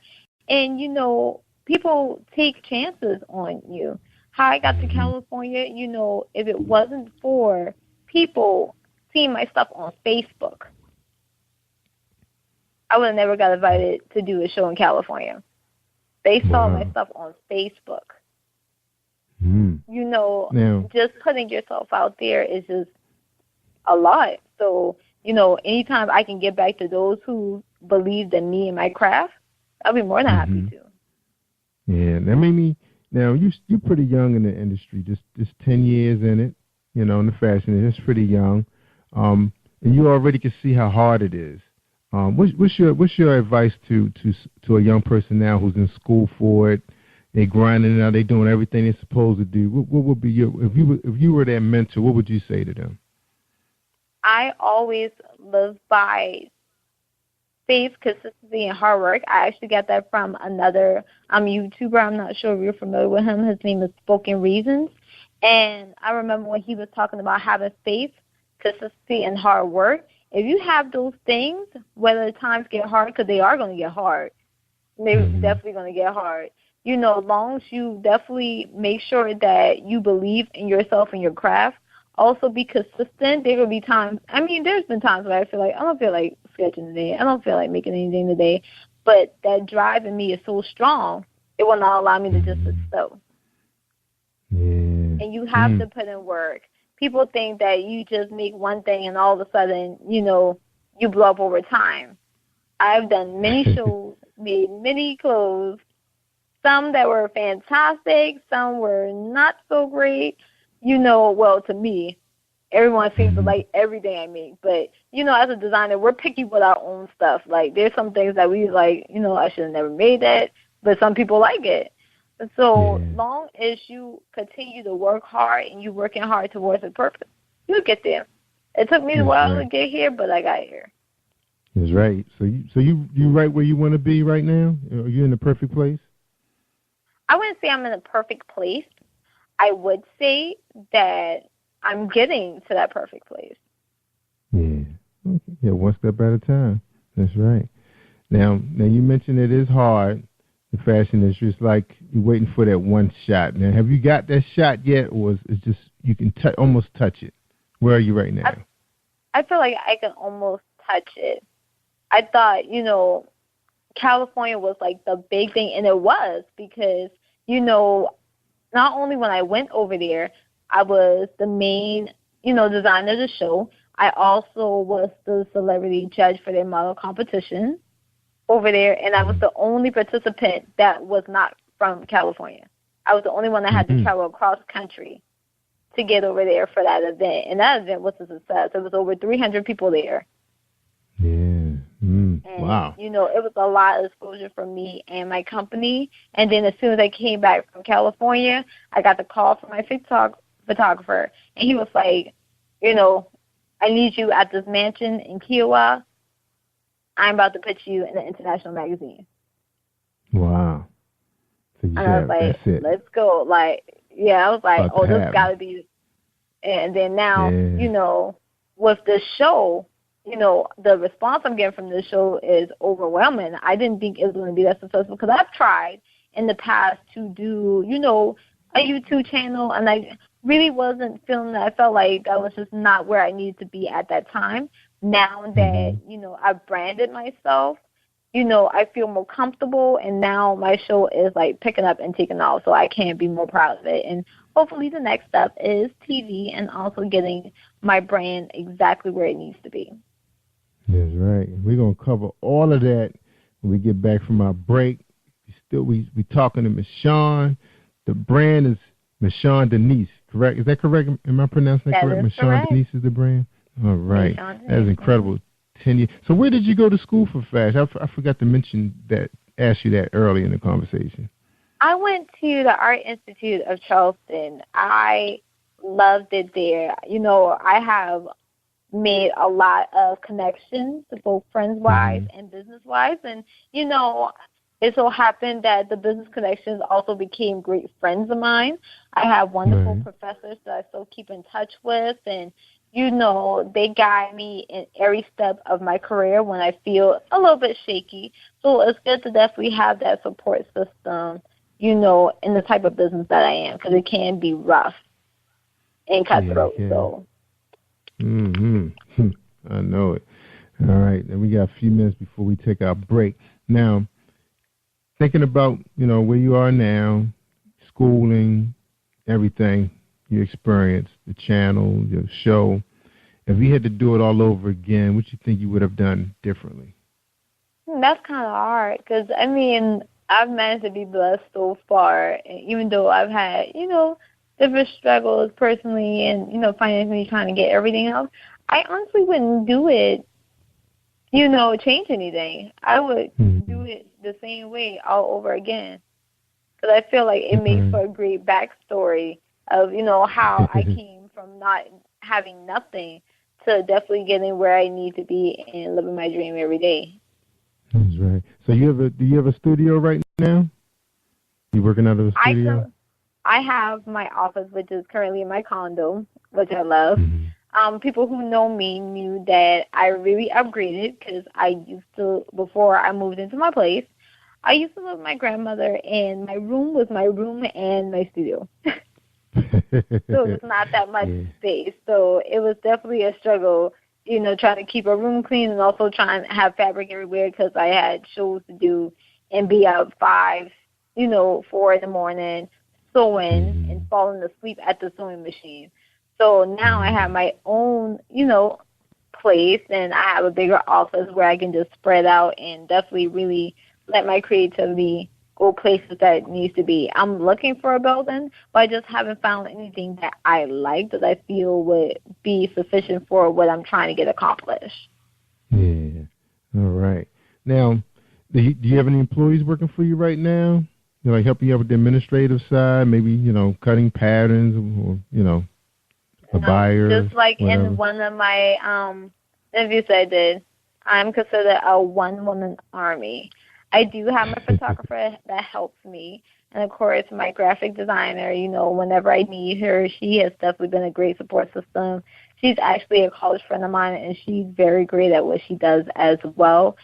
So is my photographer, you know. I felt like he took a chance with me because I was in the process of looking for photographers, and I've had a lot of offers.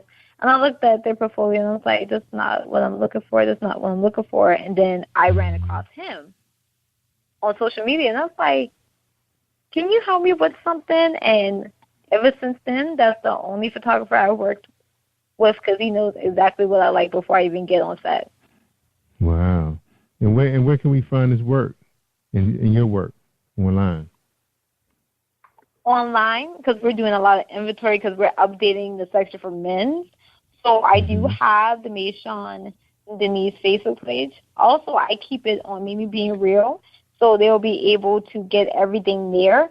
Also, and I'll definitely send this information to you, our Etsy shop, so that way if they want to buy, you know, any kind of clothes or have things custom made, they can reach me there on my Etsy shop as well. So that way they can definitely experience, all the great things that we have to offer here at Miss Sean Denise. All right. We talking to Miss Sean Denise, the brand, also known as Mimi Being Real on her YouTube channel, Charleston, South Carolina, entertainment, the fashion industry over 10 years. We're going to take a break. When we come back, we're going to talk to Mimi about the business. What's going on out there? How is she connecting social media to her brand, and then how she gotten where she is today using that. All right, everybody. So hold tight. We're gonna have a couple sponsors come our way on Book Buzz. Are you looking for the next great read? A book filled with love, passion, betrayal, and intrigue. The award-winning novel, Season of Change, by Tamika Patrice Kane is sure to satisfy your literary sweet tooth. Check out this must-read book reviewers are calling uplifting and emotional. And exceptionally great read, deeply intense and thought-provoking. Order your copy today, available in paperback and ebook on Amazon.com or at www.tamikapatrice.com. Hi, I am recording artist Marilyn Dunn from St. Louis, Missouri.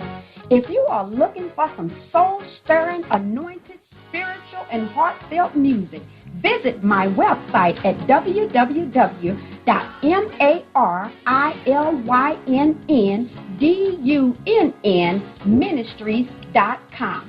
Or you can also find me on CD Baby, iTunes, and Reverb Nation. For booking information, contact Mr. Kevin Dunn at 636-856-0551. That's 636-856-0551.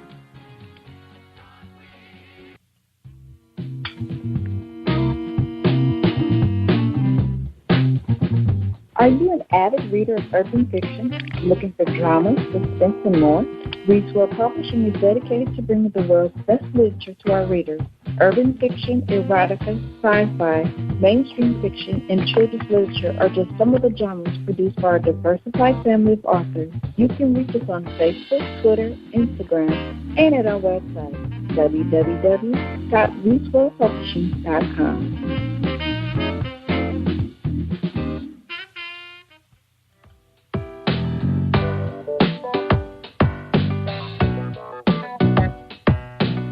Hey everyone, this is Tanika Gonzalez, spoken word poet. Whenever I'm online, I'm always listening to Jerry Royce Live. You can find Jerry on www.speaker.com. Positive Power 21.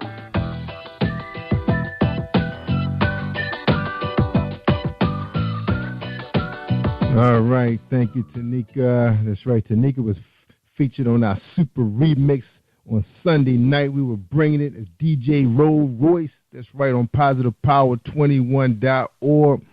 We was rocking it for 5 hours of poetry, 12 poets. That's right. Of course, that was a remix, but actually the show, the concert itself was 2.5 hours. Check it out. It's out there. It's offered on demand.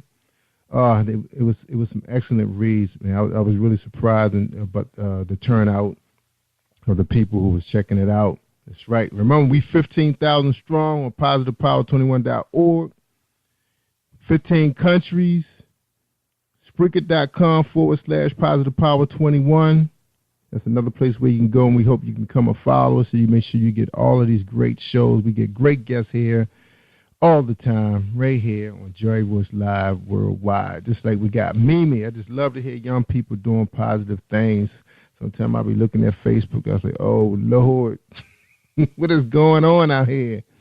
Well, we got people like Mimi to help balance the scale. Tip it a little bit, right, Mimi? Absolutely. That's right, and I appreciate you sharing your story. Because there's some young people out there right now that's a little on the destructive side, but they probably got a little bit of talent back there in their tight jeans pocket. Right? So I could sew. I could do this. I could do that. And probably just never had the nerve to even try it or had the desire because they don't have no role models. Nobody like Mimi to show them that it could be done using social media on a positive. Now, Michonne, tell us a little bit about how you took your brand and infused it into social media and got it to work for you. Tell us a little bit about that strategic plan. Well, where I'm from, we always, and anyone who's lived in Charleston, South Carolina, and the surrounding areas, we always say Charleston's small. Everyone knows someone who knows someone who knows you. So I always, definitely share everything. I tag people in. Sometimes they untag themselves, but I tag everyone. I always try to do my research. I found a lot of models who work with me now off of Facebook just by putting up a post. I'm looking for models. Also, people who I know are in the entertainment industry. I make sure that, hey, I put my name out there, tell them what I do. Let's work together. Let's, I'll do this if you do this for me. And just like a barter system to definitely get, my name out there. Especially when I was in California, I had my business cards. I was actually adding people on Facebook and Twitter right then and there. I was doing everything that I could to definitely make sure I got my brand out there. And the same goes for, my brothers and my sister. I have a brother who's currently serving in the U.S. Navy, but he's also an author, and he's actually on his 3rd book. So I'm very proud of him as far as that. He's only 21 years old. Yeah, you got to get him on my show. We always interviewing authors, especially servicemen. Yeah. Right, I remember my tip, I love having them on the show. I remember I had a serviceman like back in 06, 07. Man, we hit like 500,000 followers on Yahoo groups because of that guy. Everybody's stuck on their base, during turbulent times.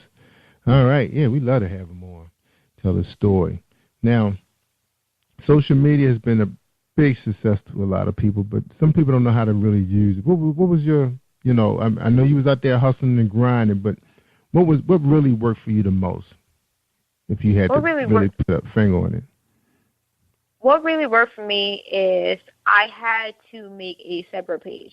Because when you try to promote on your personal page, especially if most of the people know you, they may not take your business seriously, especially if you're cursing a lot or you're using derogatory language. And I'm not saying that I was that type of person, but, if you're trying to definitely conduct a business or build a brand, there's certain things that you have to not put on social media personally in order to get where you need to be. And I had to, learn that because people will perceive you as the person first before they even take a look at your brand.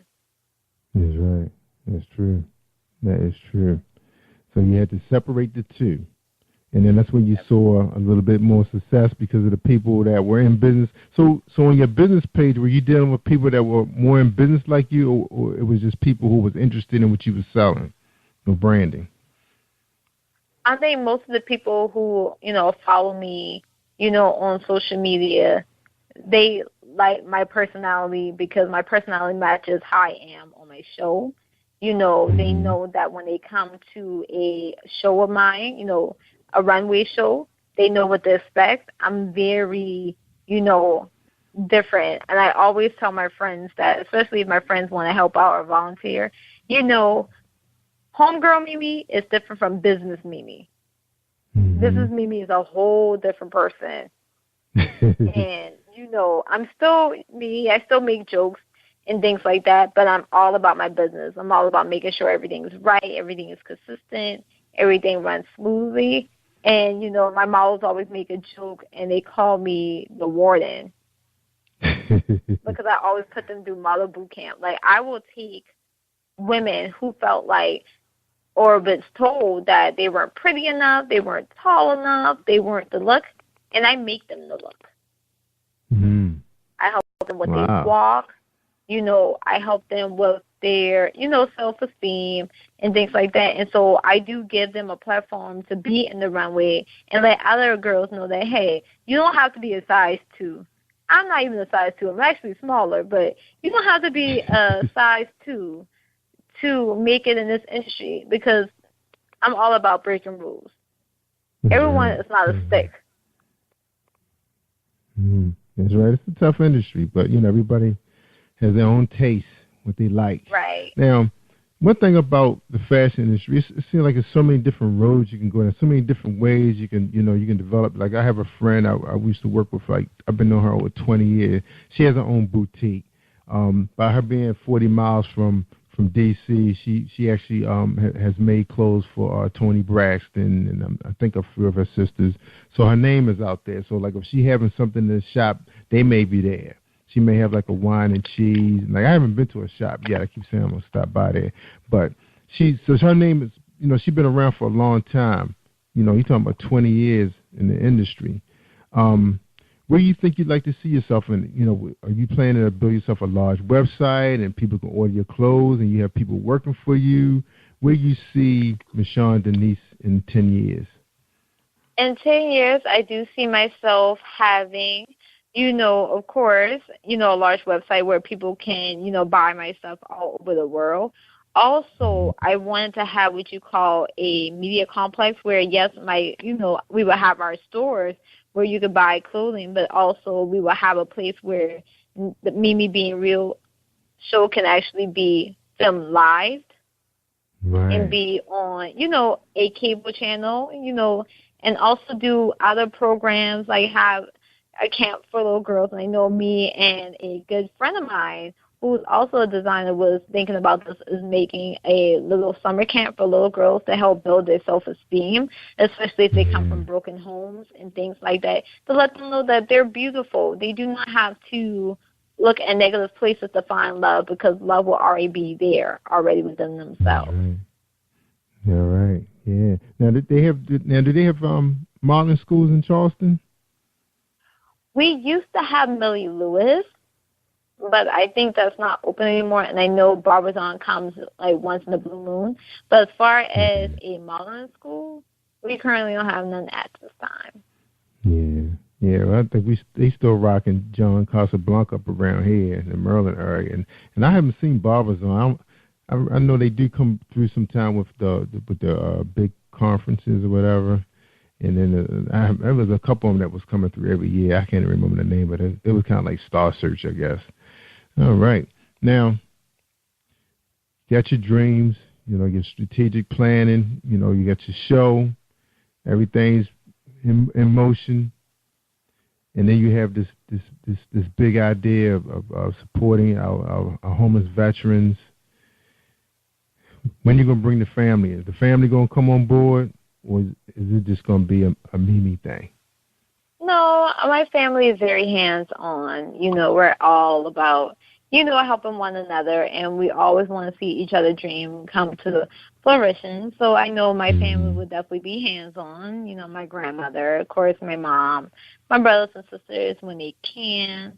I know my boyfriend would definitely be, active in that because he's like me. We're all about, helping others get to the top while we're trying to get to the top. So, I know it's probably going to be a big family thing at the end of the day. As long as it's going for something positive, I'm all for it.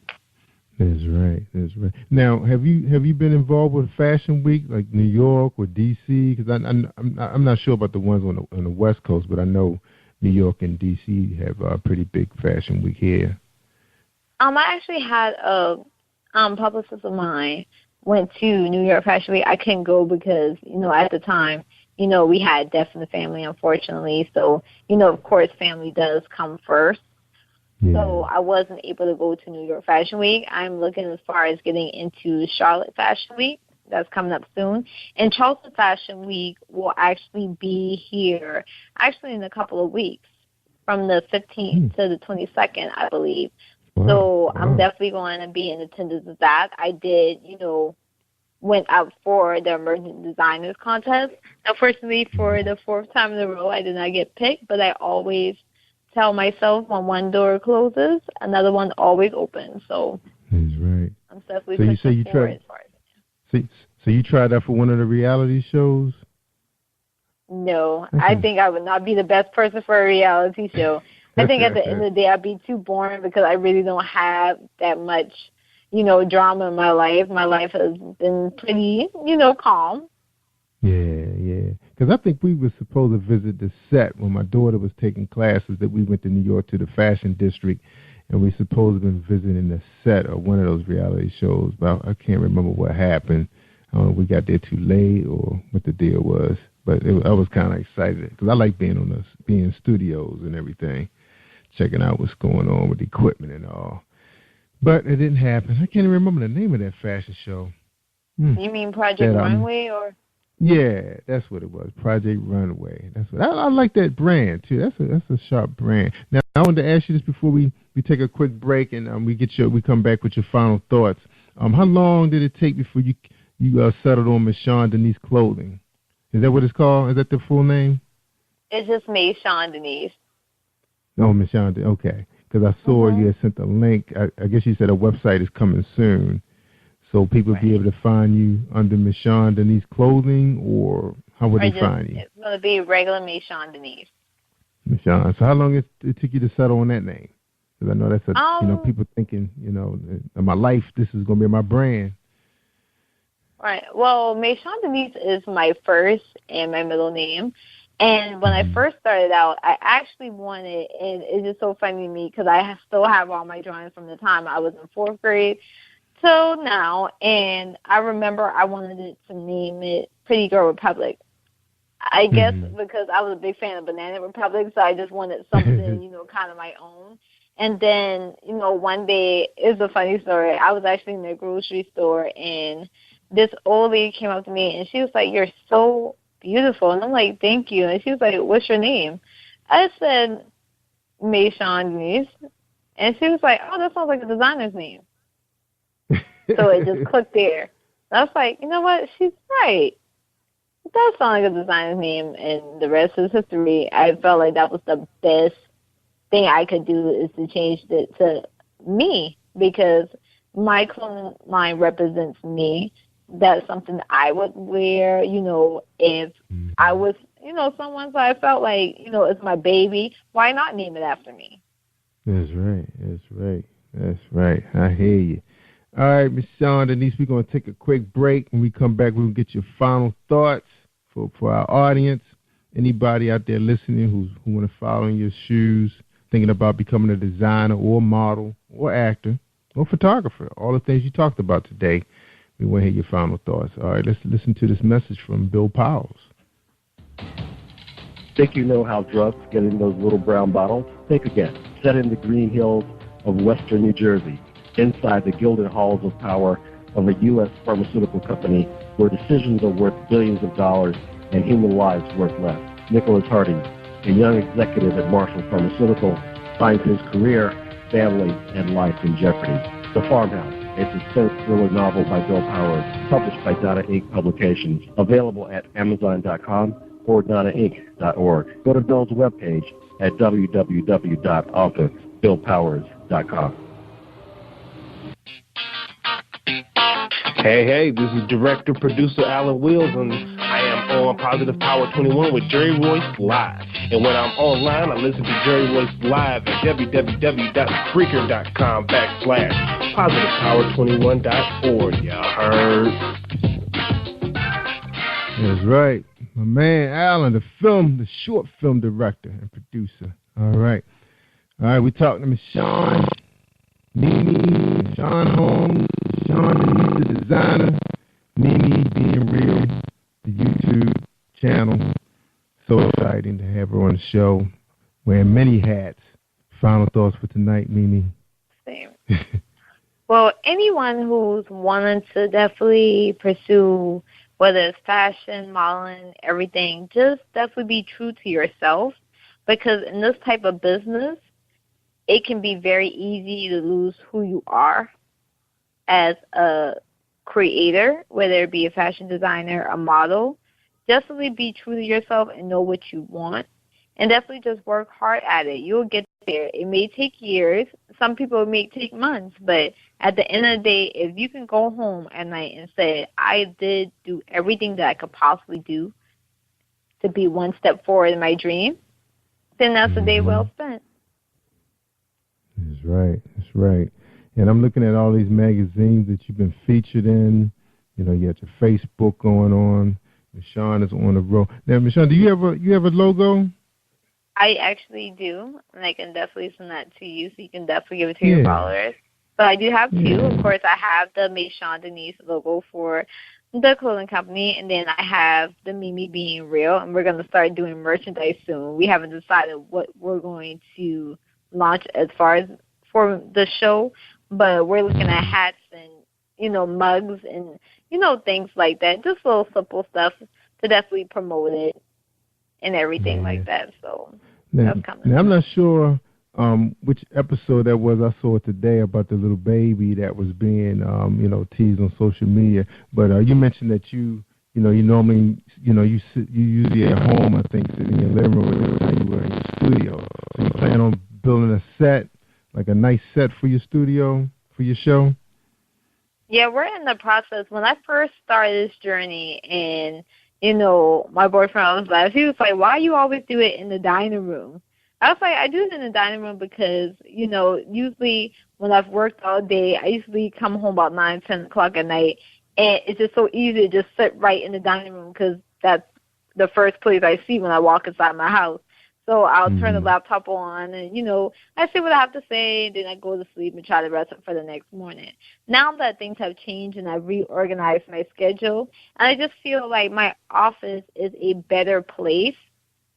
It's brighter. I'm not doing the shows late at night like I used to. I'm actually doing them in the morning and during the day. So that's why I decided to just do it there until I can get me the set that I want, with the chairs and the better lighting and, the effects in the background. So we're working there, swiftly but surely, but we definitely want to make sure that, we're known for a good quality show, not besides the topics, but just the overall quality of the show. Yeah, that's right. The most important thing is, I always hear the guys say they must hear you. It doesn't matter what they're looking at. They have to hear you clearly so they can understand you, That's the main thing is projecting a good audio. So that's good because your audio was nice and clear. I was listening to you on my smartphone while I was waiting for my daughter in the sleet storm. We was having an ice storm. So I decided to tune in to Mimi Being Real. All right, that was a great show. All right, everybody, that was Mimi Holmes, Michonne Denise, the designer, Mimi Being Real, the YouTube social media guru. We had a great time having you on the show. We will be streaming tonight.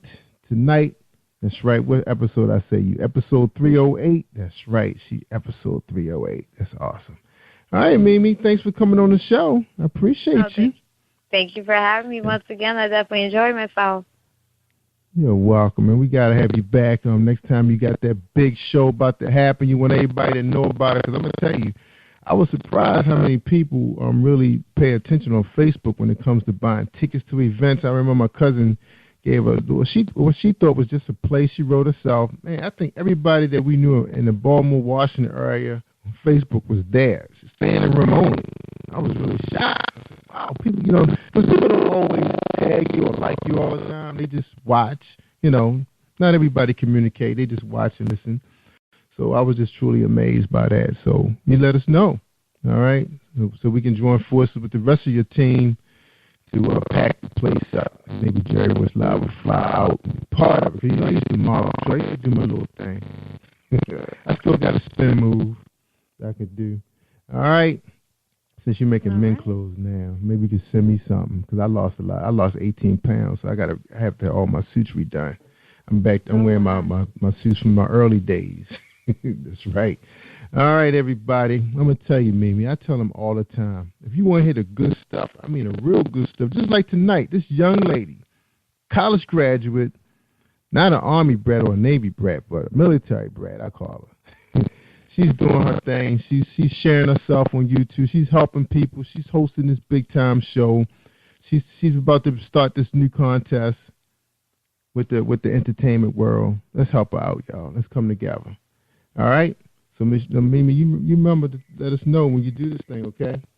All right. I'm Jerry Royce live worldwide on PositivePower21.org and Spreaker.com/PositivePower21. Thanks for listening, everybody. And stay awesome all week long. Thank you for tuning in to Jerry Voice Live on PositivePower21.org and Spreaker.com/PositivePower21. This is a Voice Enterprises production.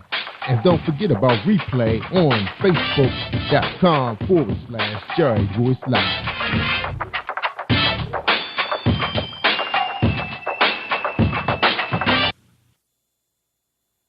You are listening to Jerry Royce Live Worldwide Podcast. Have you been hurt? Been backstabbed? Gotta talking back to him. Well, you're not alone. Escaping to another reality. Through Dominic Wilkins' good books, audio books, paperback, ebook, good books. Available on authordwilkinsgoodbooks.com. This is Brandon Royce, and you're listening to Jerry Royce Live Worldwide on PositivePower21.org. Hi, I'm Kenny York, author and National Sexual Assault Awareness Advocate, and I'm on Jerry Royce Live Worldwide. PositivePower21.org, Internet radio. You are listening to PositivePower21.org with Jerry Royce.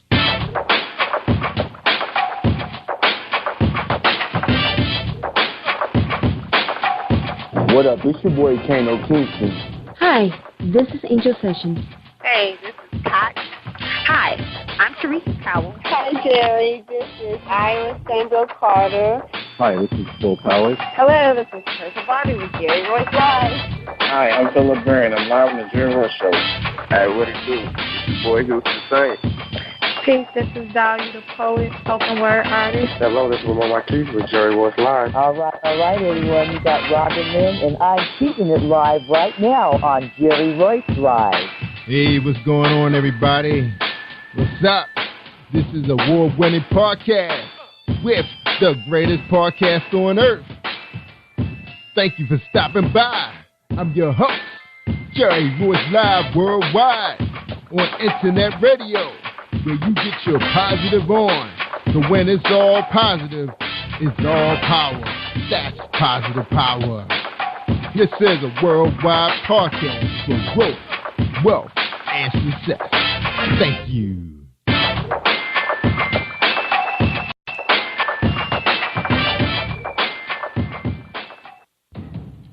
Think you know how drugs get in those little brown bottles? Think again. Set in the green hills of western New Jersey, inside the gilded halls of power of a U.S. pharmaceutical company where decisions are worth billions of dollars and human lives worth less. Nicholas Hardy, a young executive at Marshall Pharmaceutical, finds his career, family, and life in jeopardy. The Farmhouse, a suspense thriller novel by Bill Powers, published by Donna Inc. Publications, available at Amazon.com or DonnaInc.org. Go to Bill's webpage at www.authorBillPowers.com. Are you looking for the next great read? A book filled with love, passion, betrayal, and intrigue. The award-winning novel, Season of Change, by Tamika Patrice Kane, is sure to satisfy your literary sweet tooth. Check out this must-read book reviewers are calling uplifting and emotional, and exceptionally great read, deeply intense and thought-provoking. Order your copy today, available in paperback and ebook on Amazon.com or at www.tamikapatrice.com. Are you an author looking for promotional services or a reader looking for a great read at low prices? In this competitive world of books, Writing Royalty Promotions is dedicated to bringing authors and readers together to build a greater respect for literature through our various promotional services and online bookstore. So head over to WritingRoyaltyPromotions.com and check us out.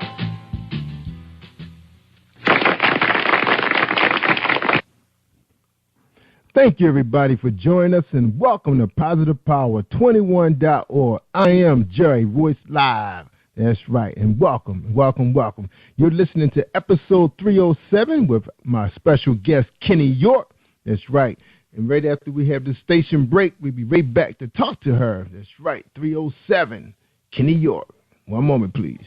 Are you looking for a great book of poetry that is romantic, heartfelt, and full of male emotion? Then get Thoughts, Love, and Reflections by James K. Deshay. That's Deshay. Go to www.jamesdeshay.com. You will enjoy Thoughts, Love, and Reflections.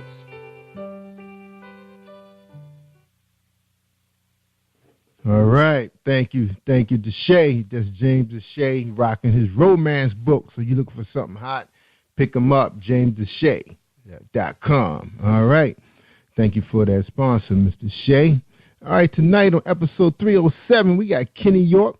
She has a special event, and for some of you, you probably know of her for being an author. That's right. I don't have a book right in front of me, but I think she has a book out there called Twisted Love, but which we'll talk to her about it later on in the show. But right now she's here for a more important topic, and that's sexual assault awareness. That's right. She's going to be sponsoring an event coming up in Atlanta, Georgia. It's called Let Your Voice Be Heard 2015. It's going to be in Atlanta, downtown. And she say every 1.5 minutes in America, someone is sexually assaulted. Let Your Voice Be Heard is dedicated to breaking the silence in our community and raising funds to help provide resources to abused individuals. Join Author Kenny York and WOW Ministries as we educate our community via the arts in an effort to increase awareness about this growing epidemic. Every year she chooses a different beneficiary, and this year is Voice Today. All proceeds will benefit Voice Today. Voice Today is a nonprofit organization founded by Angela Wham. She is dedicated to providing awareness, prevention, healing programs, and resources. The Voice movement was designed to promote social change in order to protect the innocence of the next generation of children. That's right. And I want you guys to give her a warm welcome. I don't have no claps for you, Kenny, but welcome to the show. How you doing tonight? I'm great. How are you? I'm good. I am good. We busy over here trying to brace for another winter storm. We just getting hit every day. Man, ice, sleet. Woo, man, stuff that's not, you can have all the four-wheel drives you want, but that ice, man, something about that ice. When that ice get under that snow, you're not going nowhere. So that's why I want right. You better cuddle up in front of the fireplace. Yeah, that's right. And hopefully the power's still on so we can have our fireplace. Because out this way, people don't have too many wood-burning fireplaces unless you live out in the woods. All right. Man, well welcome to the show. How you doing? Thank you. I am great, and I'm very honored to be with you tonight. We're so happy to have you. This is a very special, event for you. I know it's close to your heart. We've been getting a lot of that on the show. Authors come on talking about their books, and next thing you know, bam, I'm Dr. Phil. It's like, whoa, I didn't know that was coming. So the first question for you is who is Kenny York? Kenny York is a woman, an entity with many, many different things up under her hat. But first and foremost, I'm a mother, so that's very important, I think, for people to know my nurturing spirit, which is why I'm so loving. But I'm also an author, and you mentioned earlier one of my titles, Twisted Love, but I actually have about 14 titles to date now. It's so many I forget now. But, yes, I'm an author, but most importantly, I am a national sexual assault awareness advocate. And between the two of those things, the writing and the advocacy, and then, of course, my business, which is Kenny Enterprises, a literary firm, I'm a very busy person. But the one thing that I like to say about myself, I guess it's my motto, is that I'm a person who likes to make a difference and not just dollar.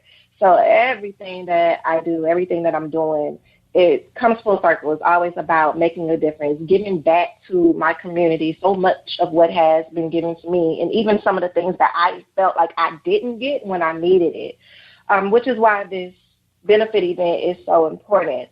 A lot of people ask why I have chosen to delve so deep into a topic that is kind of taboo. People don't really want to talk about sexual abuse, but I talk about it because it's a part of my life.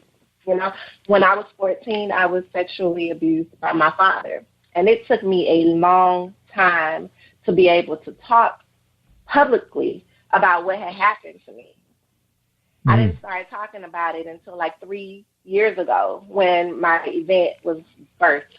So it's something that was really hard for me to deal with, but the more I talk about it, the more therapeutic it is for me, because with me talking about it, it's helping other people to find their voices. And I get a lot of people that hear me speak about it via an interview or see me in a magazine or read something that I wrote, and they'll reach out to me and they'll say, listening to your testimony or hearing your testimony or reading your testimony gave me the courage to let out my own. And that's a very powerful thing. To me, that's more important than any dollar amount that could be sitting in my bank account, because I can't take that with me. But knowing that I left here helping somebody else to be a better person, that's everything.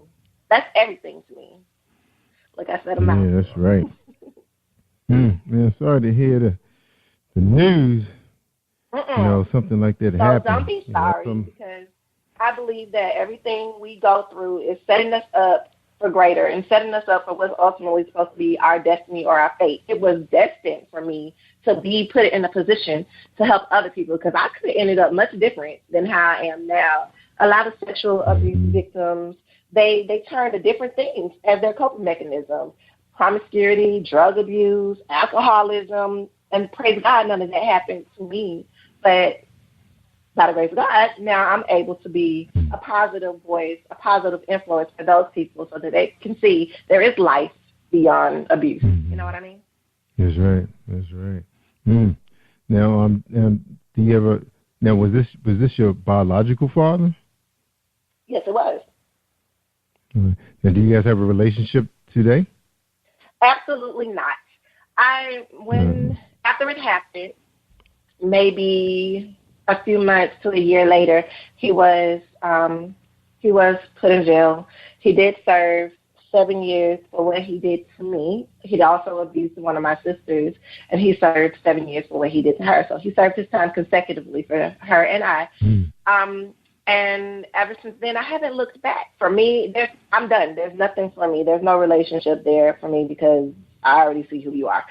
But the one thing that I have always said in every single interview, just in case he's listening, is that if he ever wants to apologize to me, I'm open to listening. I don't have to talk to you, but I'm open to listening because I understand that him apologizing to me has nothing to do with me. It's him. It's for his own salvation. It's for him to get right with himself before he moves on to meet his maker. And I'm not going to rob him of that. But as far as having a relationship, I'm sorry. I haven't grown that much. And I'm going to be honest. I just haven't. So I can't do it. Yeah. So how's your sister doing today?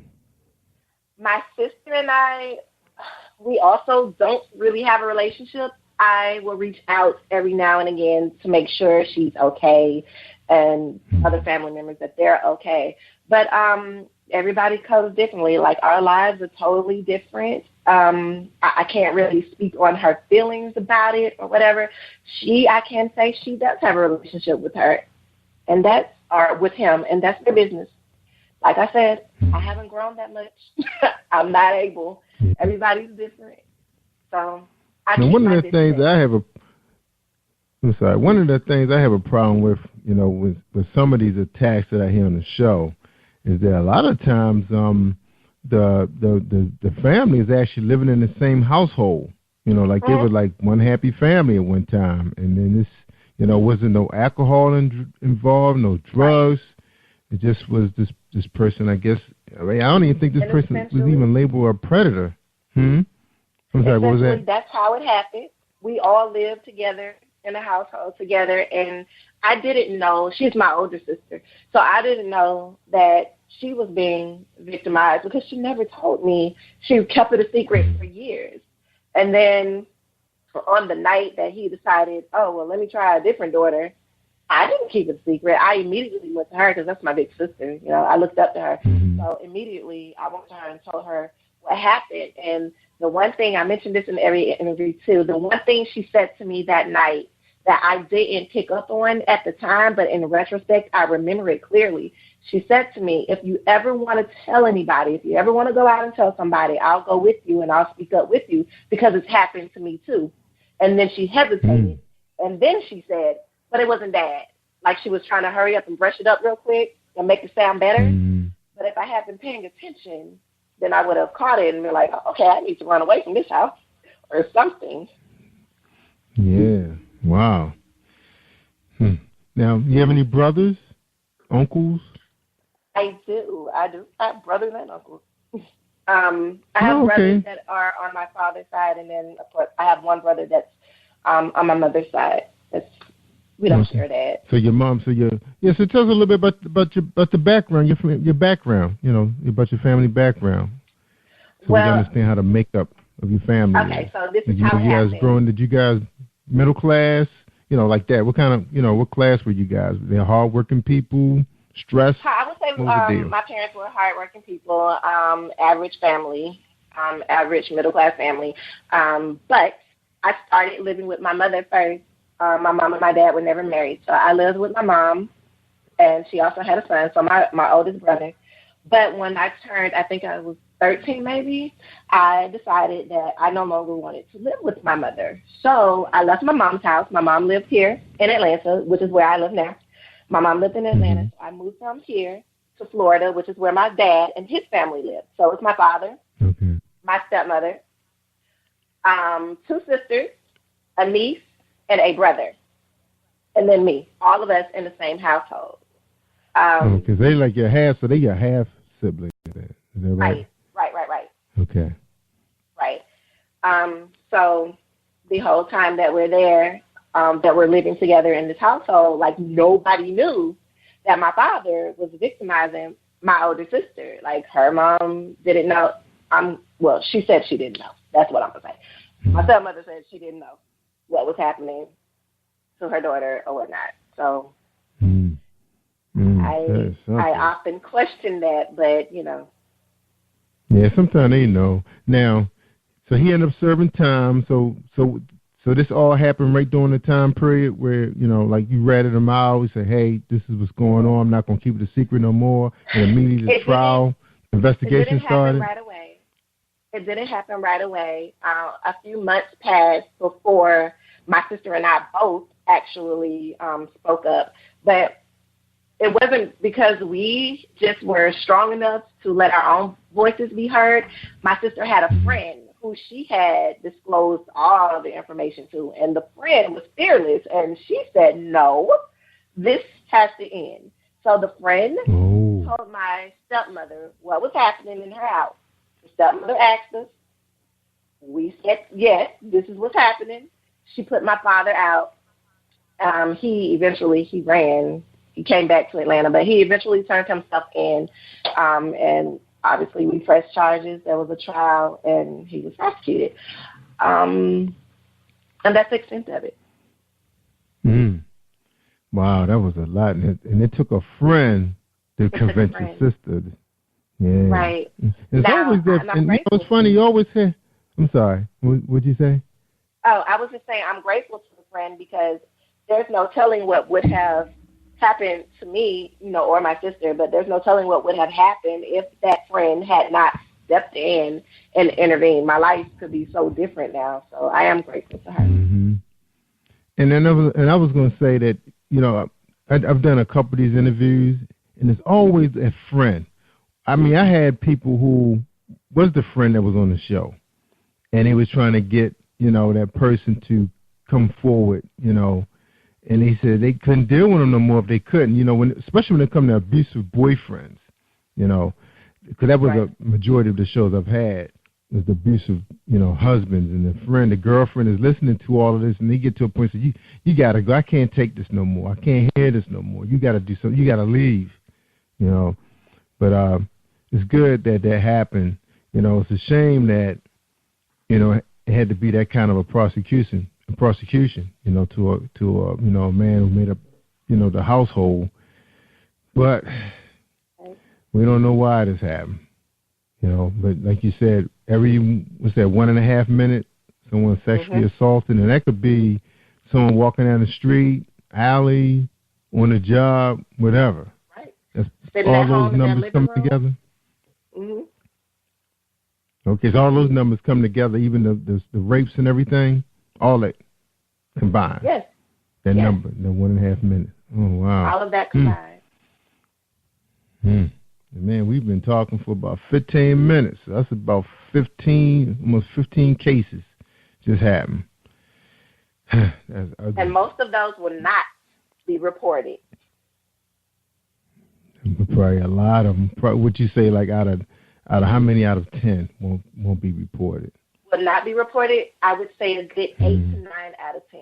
It's one of the most underreported crimes, sexual abuse. Yeah, because for the family, I guess the young girl is thinking, or the young man, is thinking, if I tell him my dad is going to mess up our family, then we might get split up and got to go to foster home because mom not going to be able to support us and she's going to be mad with me. You think of all this stuff. That's one way to look at it. And then the other thought or the other concern is, who is going to believe me? Especially if it's a child. Who is going to believe me over this adult who is ultimately going to say, oh, no, that didn't happen. I didn't do that. Yeah. And another thing that's so ugly, too, about this whole thing, those guys, the guys that are making these attacks, those guys have been attacked before and didn't tell nobody. Right. I've heard that. Yeah, I hear that a lot too. I've listened to some talk shows where this guy came on and said he wanted to apologize to his victims, but that's all he saw growing up was the attacks. So it's like it was in them, to give it back out, destroy somebody else, make him feel like he's feeling.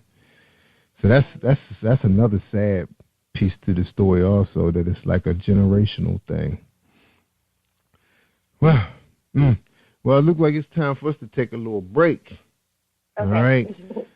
All right. So we're gonna take a quick break, and then we're gonna come right back, and we're gonna finish talking to Kenny York.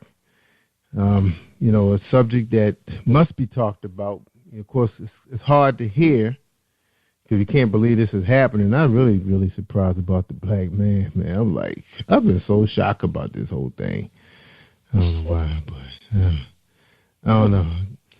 All right. Okay. Let me find a commercial real quick. Here we go. We're going to listen to Mika Kane. So I'm all messed up. All right. Here we go.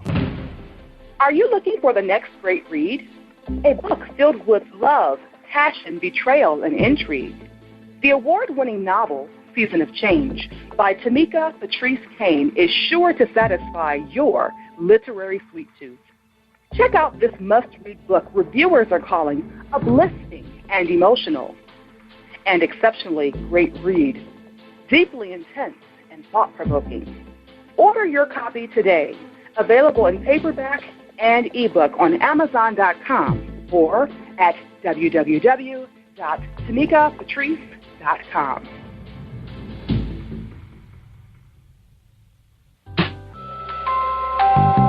How would you like to have a book that reflects your life?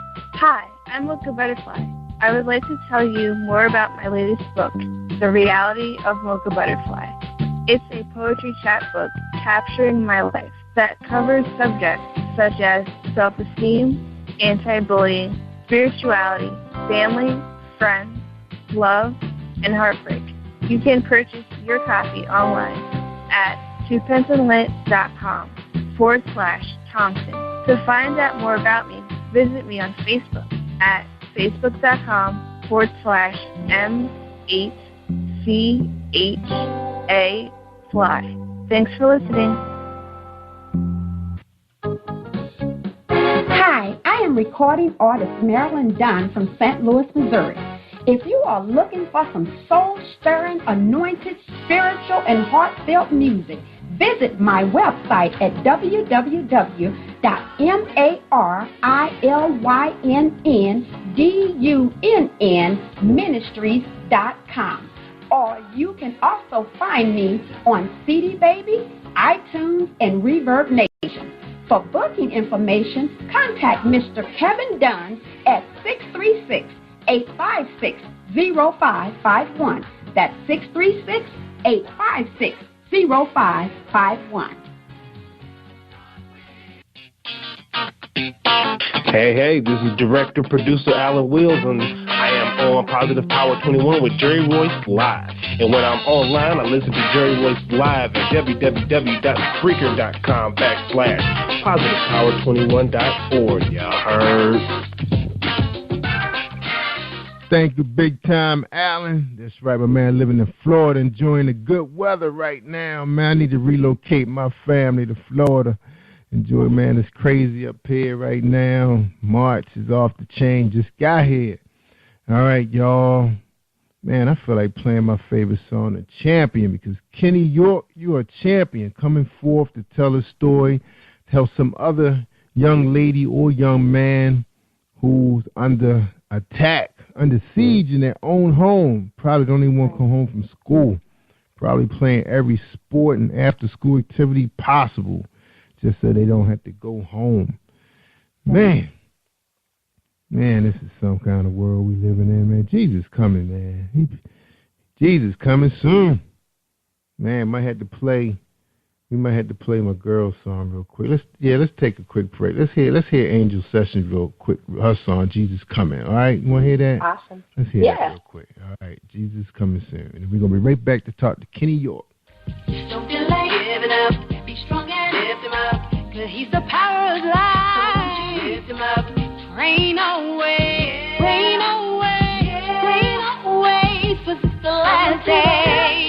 Don't look to the right, don't look aside. Jesus is coming, but I feel it. Jesus is coming, but I feel it. Don't look to the left, don't look to the right, don't look aside. Jesus is coming, but I feel it. Jesus is coming, but I feel it. Don't let nobody turn you around. Don't let and try to make you fall to the ground. Don't let. He got his protection. He got with direction. His love and affection. Don't give it up. Be strong and lift him up. 'Cause he's the power of life. Lift him up. Rain away. Rain away. Rain away. 'Cause it's the last day.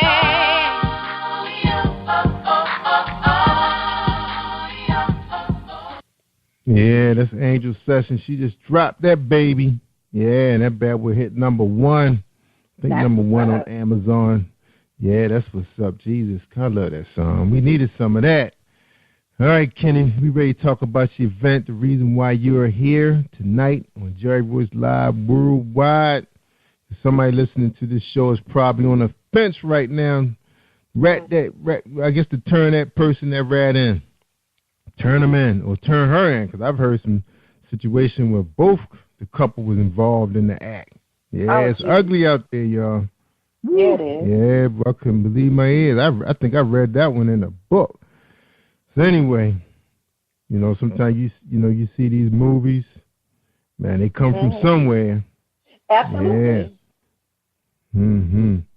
All right, and like Kenny said, these attacks happen every minute and a half, especially when the sun go down, because nothing good happens after dark. I remember my favorite football coach, Coach Harbaugh, the Baltimore Ravens, said nothing good happens after 10 o'clock.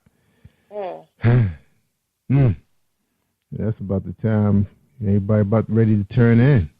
Right. What did he mean? It's dark and people are lurking. Yeah. All right, Kenny, so tell us about this big event coming up. Let your voice be heard. I am very excited about Let Your Voice Be Heard. This is actually our third year, and it seems like every year we get bigger, which is phenomenal. But specifically about this year's event, our beneficiary is Voice Today, and I chose them because Voice Today, they're based here in Atlanta, but they're geared more towards families that have children who have been victimized. And because I was a child victim, that's very close to my heart. So I wanted to be able to help them even in the smallest way possible to continue to do what it is that they do. So everything that we raise, the funds that we raise from this year's event will be donated to Voice Today. The event itself it's meant to be educational yet entertaining. And because I'm an author and I have some ties to some of the entertainment, I guess, people in Atlanta, so I've been soliciting some of my friends, some of my entertainer friends, and even some people that I don't know, opening up the stage for artists who are looking for exposure to come and share their talents on behalf of this this charity event. So we have a lot of different people, a lot of different talents. Spoken word artists, we have some singers, interpretive dance, there'll be someone performing a skit, different things, monologues. I myself will be performing my monologue, which details my story of sexual abuse.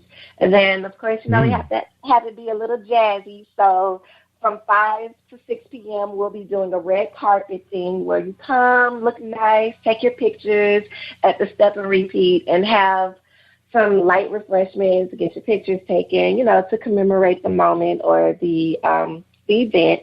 And then, of course, we go right into, at 6 p.m., we go right into the actual event itself. So we blend it with a little education, a little entertainment, because it's a very heavy subject matter. And I never want anyone to come in and need a box of tissues and then leave feeling depressed.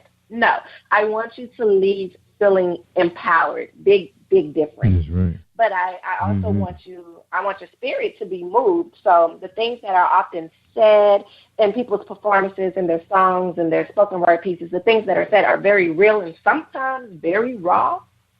But then we'll kick something a little light for you, so, rejuvenate your spirit a little bit. But, yeah, educational and entertaining, excuse me. It's a good blend.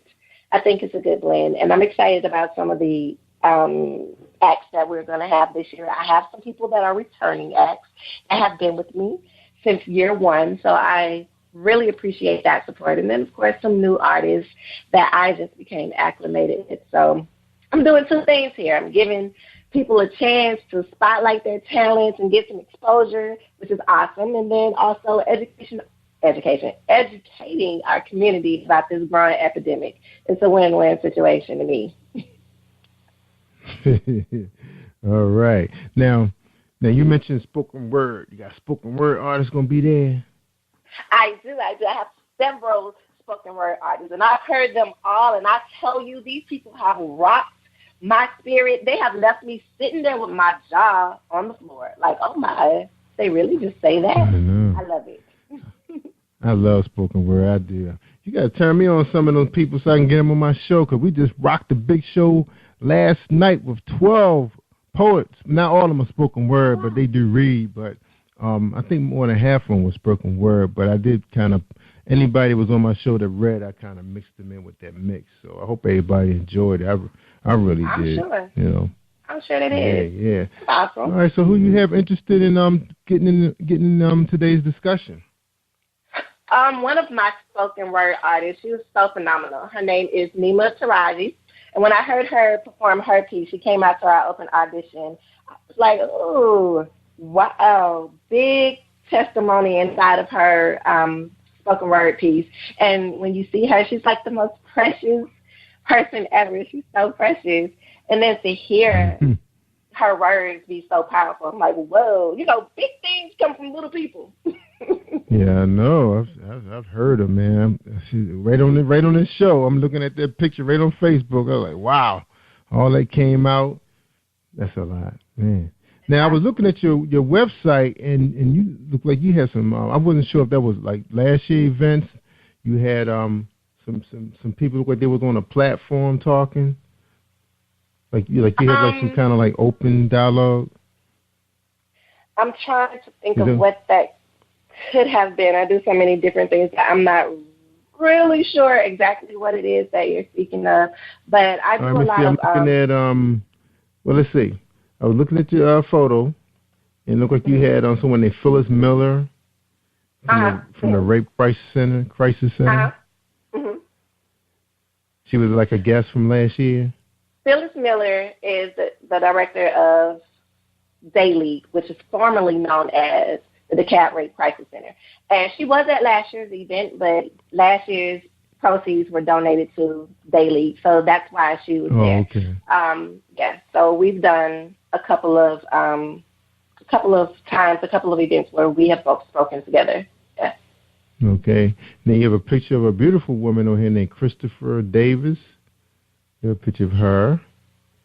So she must have been So what you have, like some kind of like a platform when people get a chance to have discussions, something like that? Not necessarily discussions, but at the event itself, I give people the opportunity to share their testimony or to okay. speak, you know. Mhm. All right. And then I'm looking at look like a folk center. Kenny Husky, she's up here with a guitar. So I guess she's part of the entertainment. That was from last year. Because you have a bunch of stuff up on your website. So I guess it must have been last year's event. Or something you was giving. You must be doing a whole bunch of stuff, don't remember it, huh? I am. I'm like, which time was that? Yeah, you got to look at your website. Now, you have a T-shirt on, say, sexually abused. So you guys actually wear shirts at the event? There's this thing. It's called the Clothesline Project. And there is actually a clothesline project that's displayed at Daily, which is formerly the Cat Rape Crisis Center. And the way that works is that they counsel people that have been abused. And at the end of your session, I think it's a 6-week session, at the end of your session, they allow you to design your own T-shirt. And the T-shirt reflects wherever you are at that point in your healing. So what I do every year is I create my own T-shirt. So it's not that we all were wearing T-shirts. It's just that I create my own T-shirt because I'm building my own clothesline project. So the shirt that I believe you're looking at says sexually abused and slowly healing, a black shirt. Okay. All right. Cool. All right. This is what we're going to do. We're going to figure out if we got the right call on the line, but first, before we bring her on, because if she's a spoken word artist, she's going to have to do something for me. All right. So let's just take a quick break. We're talking to Kenny York. She got an event coming up called Let Your Voice Be Heard 2015. It's downtown Atlanta, Georgia. It's about sexual assault awareness. She says every 1.5 minute in America, someone is sexually assaulted. Let Your Voice Be Heard is dedicated to breaking the silence in our community and raising funds to help provide resources to abused individuals. All right, let's listen to this quick message from Marilyn Dunn. Okay, hold tight, everybody. This is the episode of Music Buzz. Hi, I am recording artist Marilyn Dunn from St. Louis, Missouri. If you are looking for some soul-stirring, anointed, spiritual, and heartfelt music, visit my website at www.marilynnDunnMinistries.com.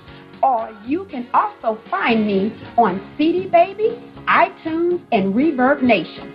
For booking information, contact Mr. Kevin Dunn at 636-856-0551. That's 636-856-0551. All right. Marilyn Dunn and Kevin Dunn. Very nice people. Man, they got a nice story they told, too, about what Miss Marilyn Dunn has gone through. And Kenny, her knight in shining, well, I guess her white and shining armor knight came and rescued her, you know. Mm-hmm. All right. Let's see if we got the right person on the line here to talk to Kenny York, one of her participants of her big event coming up in Atlanta, Georgia. All right, caller 678. You on Joy Voice Live Worldwide. How you doing? Hey, how are you?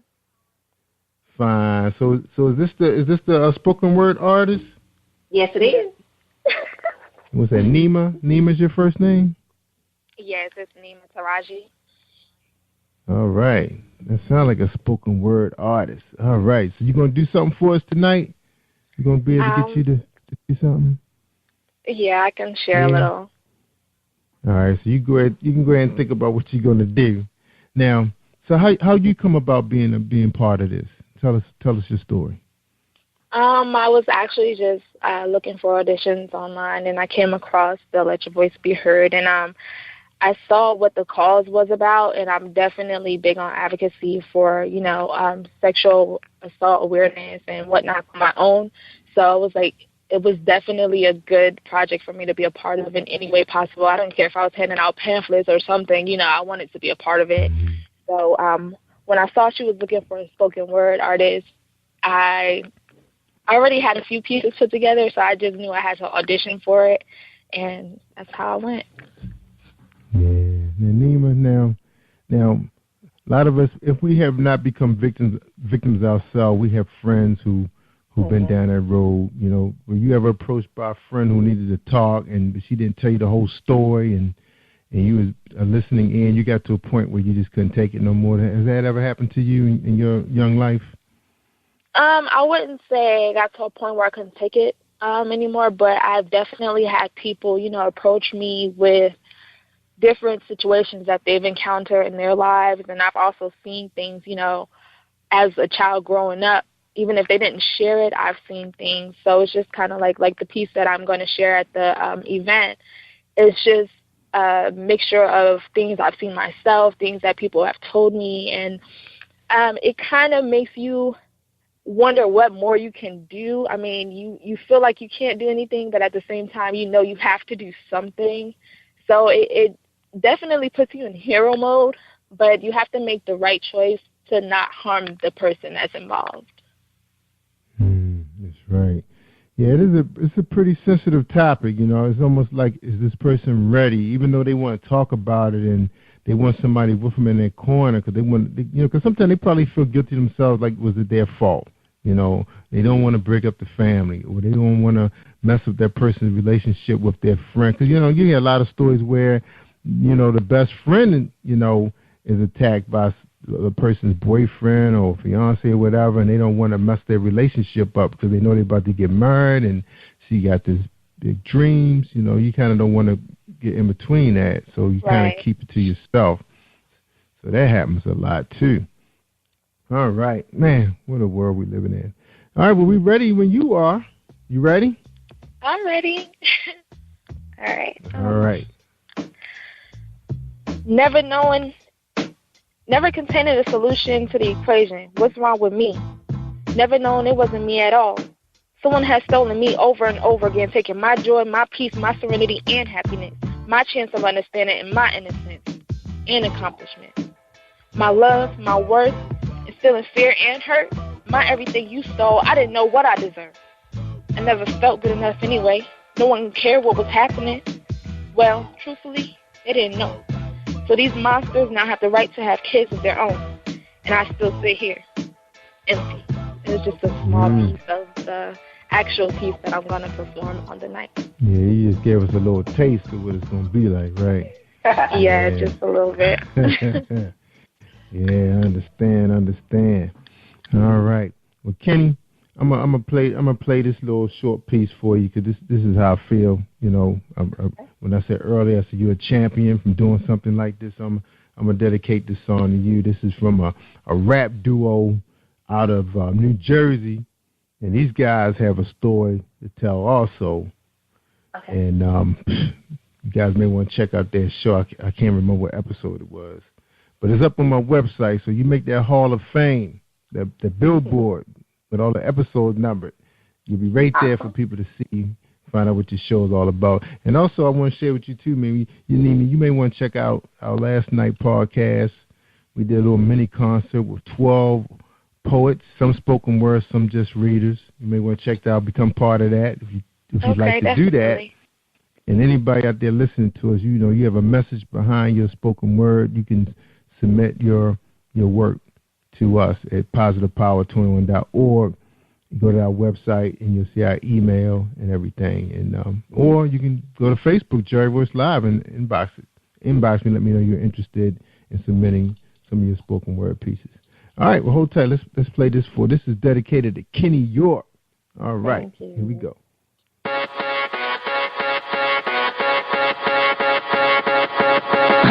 The definition of a champion is the one that finds a way to do what can't be done. One that holds their hand and help you fight through the pain, that will walk through the fire just to bring you the rain.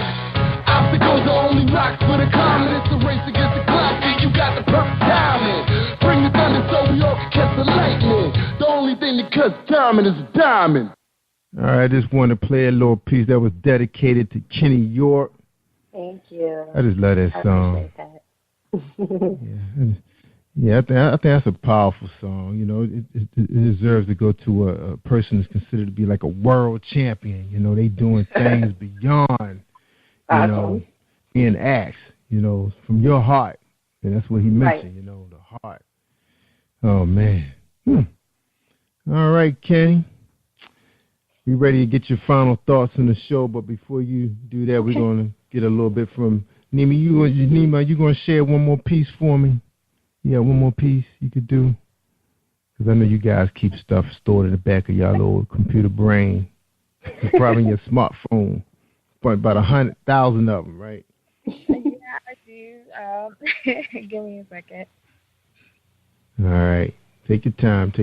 Well, meanwhile, while she's doing that, we're gonna take another break with my man James Deshay.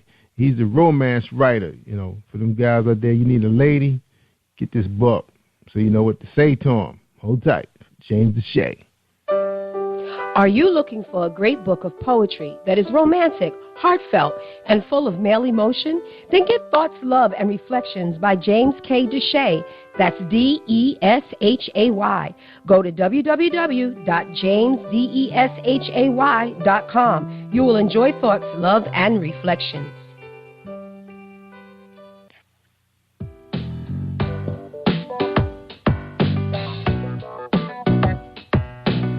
Hey everyone, this is Tanika Gonzalez, spoken word poet. Whenever I'm online, I'm always listening to Jerry Royce Live. You can find Jerry on www.spreaker.com. Positive Power 21.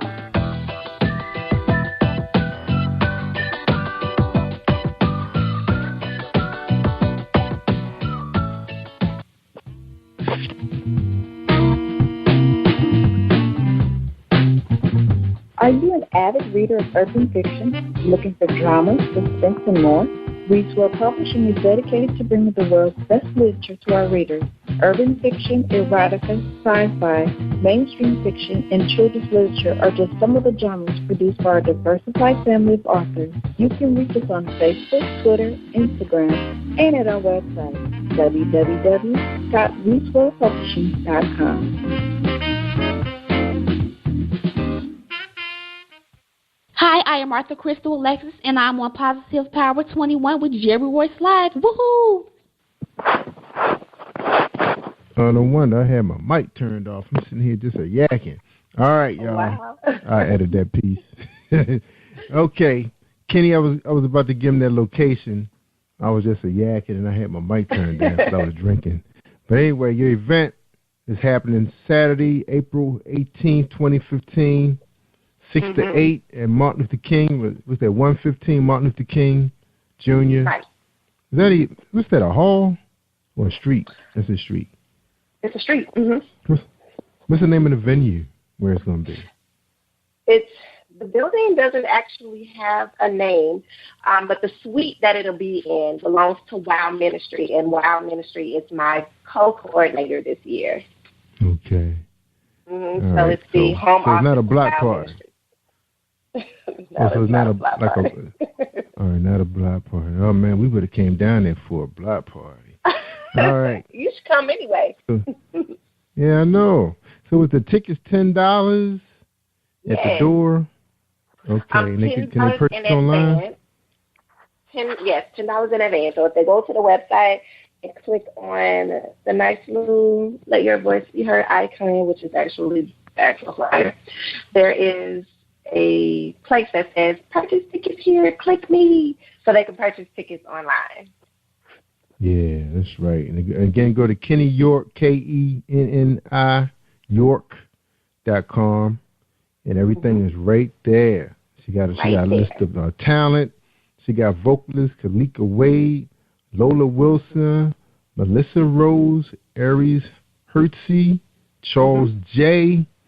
Spoken word, she got Kamia Montgomery, Cynthia Haynes, Marcus Taylor, Nima Taji. Interpretive dance for Rhonda Ford, monologue Kenny York, and Alina Mills. Oh, man, you got to invite them people to come out to my show, man, since I'm not going to be able to make it. Wow. I will spread the word, definitely. Yeah, we love to have them, especially if they have CDs out and that good thing. Oh, yeah. We help them sell it. Yeah. Yeah, absolutely. All right, Nima, you ready for us, Nima? You ready? Ready. All right, she ready. Okay. She always feels more beautiful before anything happens at all. But afterward, when she looks in the mirror, all she sees is love, desire. Always looking for something to take her higher, getting lifted. The moments like that make her feel alive, also causing drawback in her emotions, make her feel like she never existed.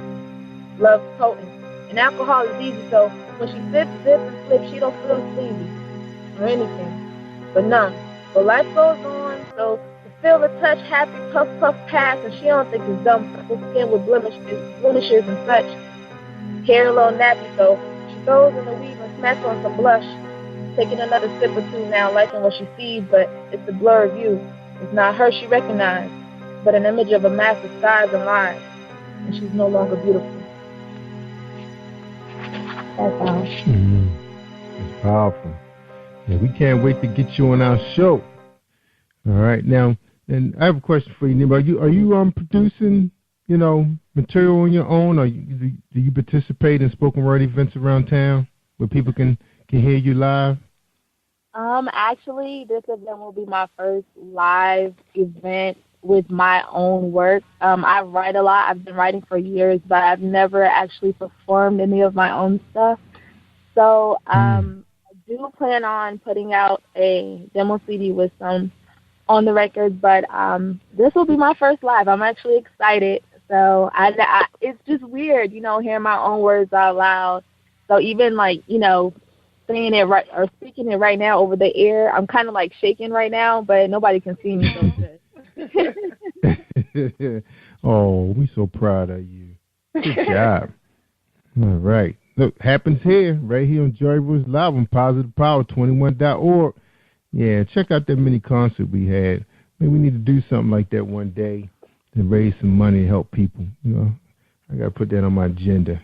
Too much on my plate right now, but, got to get a little bigger.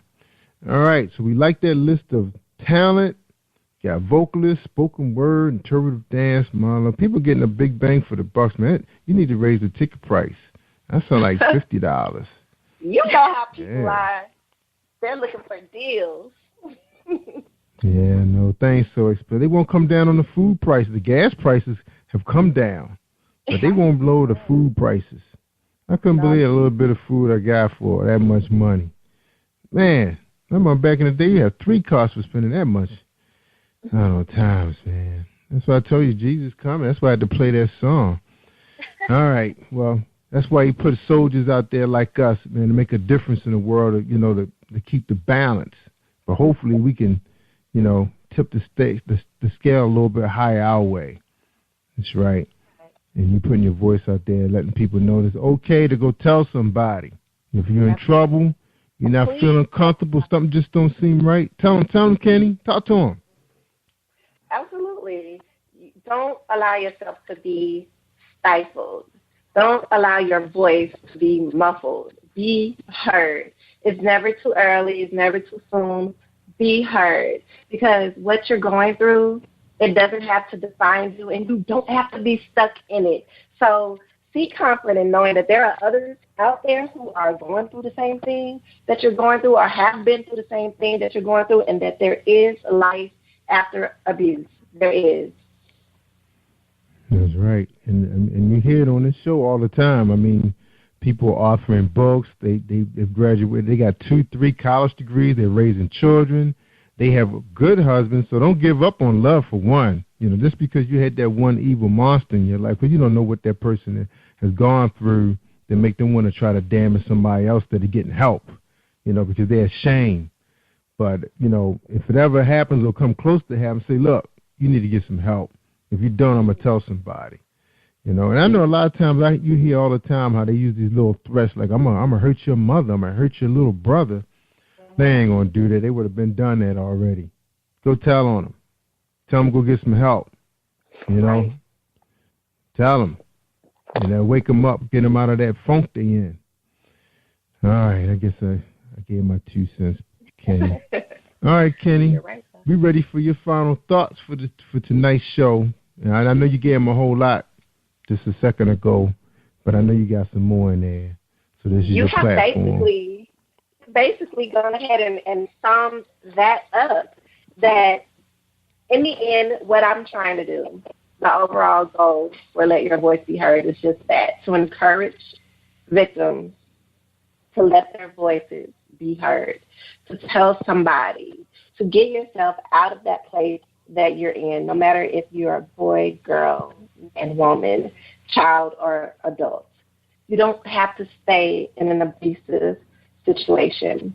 Let Your Voice Be Heard is intended to be educational yet entertaining. So for those of you who live in the Atlanta area, come out, learn about the epidemic that's going on around you. Because like you said earlier, if you haven't been someone that was victimized, chances are you know someone who has been. 1 in 4, I'm going to say it again, 1 in 4 women, females, have been victimized. 1 in 4. Mm-hmm. You know, too, the saddest thing. That's right. You know what the saddest thing too? I have a friend who actually was attacked and raped by her husband. Mm-hmm. Yeah. You know, to him it wasn't like that because he feel like, you know, you're supposed to submit yourself to him, your husband. Exactly. But nah, if a woman say no, it's no. Exactly. And sometimes guys could be kind of caught up. And just think, Kenny, sometimes guys could be in a situation where it is a strong romance going on, you know, and they feel like the woman is leading them down that, you know, leading them for the home run. And then, they, you know, he round third base. You think you're about to take her home, and then she said no because she got second thoughts. And sometimes it's hard as a man to even, you know, say, oh, is this a play no or real no? You kind of don't know, you know, especially the situation you in. You're thinking it just could be a, you know, play no, you know, no. Sometimes hey, you know just take the right approach, you know. What's that? You know what I suggest for that moment when you're not sure if this is a no or a play no? I want you to think about sitting in that jail cell because that ain't a play. So you better think, okay, well, there's a chance that this is for real, and just go ahead and pull that. Yeah, ask her. Say, babe, is this really no, or are you just saying no? And she will tell you, yes, it's really no. So you might just have to stop the moment, you know, and just ask. If you are as a lady, you know, afterwards, don't feel guilty like, you know, well, I told him yes and I took it away. That's my fault for playing with him. No, because at the end of the day, you still said no, and that was your last answer. So it should have been respected. So never feel guilty on yourself for, you know, whatever situation happened after you said no. You still have the right to say something and tell somebody because you were violated. So don't feel guilty in yourself. Like a lot of women take on that guilt, like, I wasn't comfortable, but it happened, but, you know, I led him on. Yeah, things happen. We're human. We change our mind. You know, you might have thought you wanted something, but like he said, after you thought about it, you didn't want to do that. So that's all that matters. So you were still violated. You still should tell somebody. Yeah. And the guy going to be mad. I mean, it's many husbands is mad at the end of the night and the wife said no. But, you know, you get over it, get them moving, right. You know. Right. Yeah. So, yeah, it's a very strong topic, you know, very strong topic. You know, the sad thing about it is, you know, thinking about some of these young girls who's growing up, you know, they're starting to develop, you know, at age 12, 14, 16. It's not like the counselor going to sit down with these girls one day in school and say, look, young girls, you know, you guys are going through changes. Boys going to be looking at you differently. And even your uncle's going to be looking at you different. And your father's like, it's taboo to even say that, but somebody in that room is probably being victimized, and the counselor doesn't even know. But because of legal reasons, she can't even bring that up, and she being sued. She'd be out of a job. But we can say it though, because this is my show. Young girl, anybody listen to the show? If you feel uncomfortable around your uncle, I know you love your uncle. That's your father's brother, your mother's brother. If he kind of crossing the line, you tell him, or you tell somebody. All right. Exactly. I know it's going to make it kind of hard, man, around the world, but, man, got to be said. Things out of control. Absolutely. Out of control. You know, the thing, too, I know I got to end this show, but also, Kenny, most of the people coming on my show is talking about this. They not even young pups. most of the females like in their 40s and 50s finally telling the story. You know, they held it in all those years. Yeah. Right. You know, because it's a hard laying thing. on his dying It's a hard bed. thing to talk about. Yeah. But they said it, you know, it was pretty popular back in the day, you know. I was like, what? I'm still blown away by this whole family. I know sometimes you hear about the stepfather used to get the blame all the time. Now it's not even the stepdad no more. Nope. Hey. All right, yo, we got to get out of here. All right. Oh, Nima, so you said your piece, right? So you're my last show. Part of it, yeah. You have some more to say? You want to say some more? No, come to the show. You can see the whole thing. Ooh, good answer. Right. Come to the show. Yeah. Uh-oh. Yeah, you're right about her. All right, y'all. I'm going to tell you, Nima, Kenny, I tell people all the time, if they want to hear the good stuff, I mean the real good stuff, I said you got to tune in to Jerry Royce Live worldwide on Spreaker.com/Positive Power 21. Did you hear me? I said Spreaker.com/Positive Power 21, or my brand new updated revised website, Radiocast, because I'm rocking on the weekends as DJ Rolls Royce, where you can hear poets just like Nima delivering a message that you can give somebody or keep it for yourself. Check me out on positivepower21.org. We go live. We stream it every day, 24/7 on demand on my website. All right? And also, I want everybody to know this, too. I want you to stay awesome all week long. All right? Take care, everybody. And thanks again, Kenny and Nima, for coming on the show. I appreciate you guys. Thank you. Thank you. You're welcome. All right, y'all. I'm Joy Royce Live worldwide. Take care, everybody. Stay awesome all week long. Thank you for tuning in to Jerry Royce Live on PositivePower21.org and Spreaker.com/PositivePower21. This is a Royce Enterprises production. And don't forget about replay on Facebook.com/Jerry Royce Live.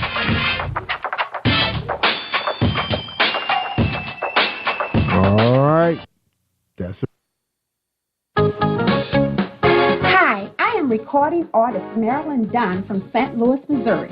If you are looking for some soul-stirring, anointed, spiritual, and heartfelt music, visit my website at www.marilyndunnministries.com. Or you can also find me on CD Baby, iTunes, and Reverb Nation. For booking information, contact Mr. Kevin Dunn at 636-856-0551. That's 636-856-0551.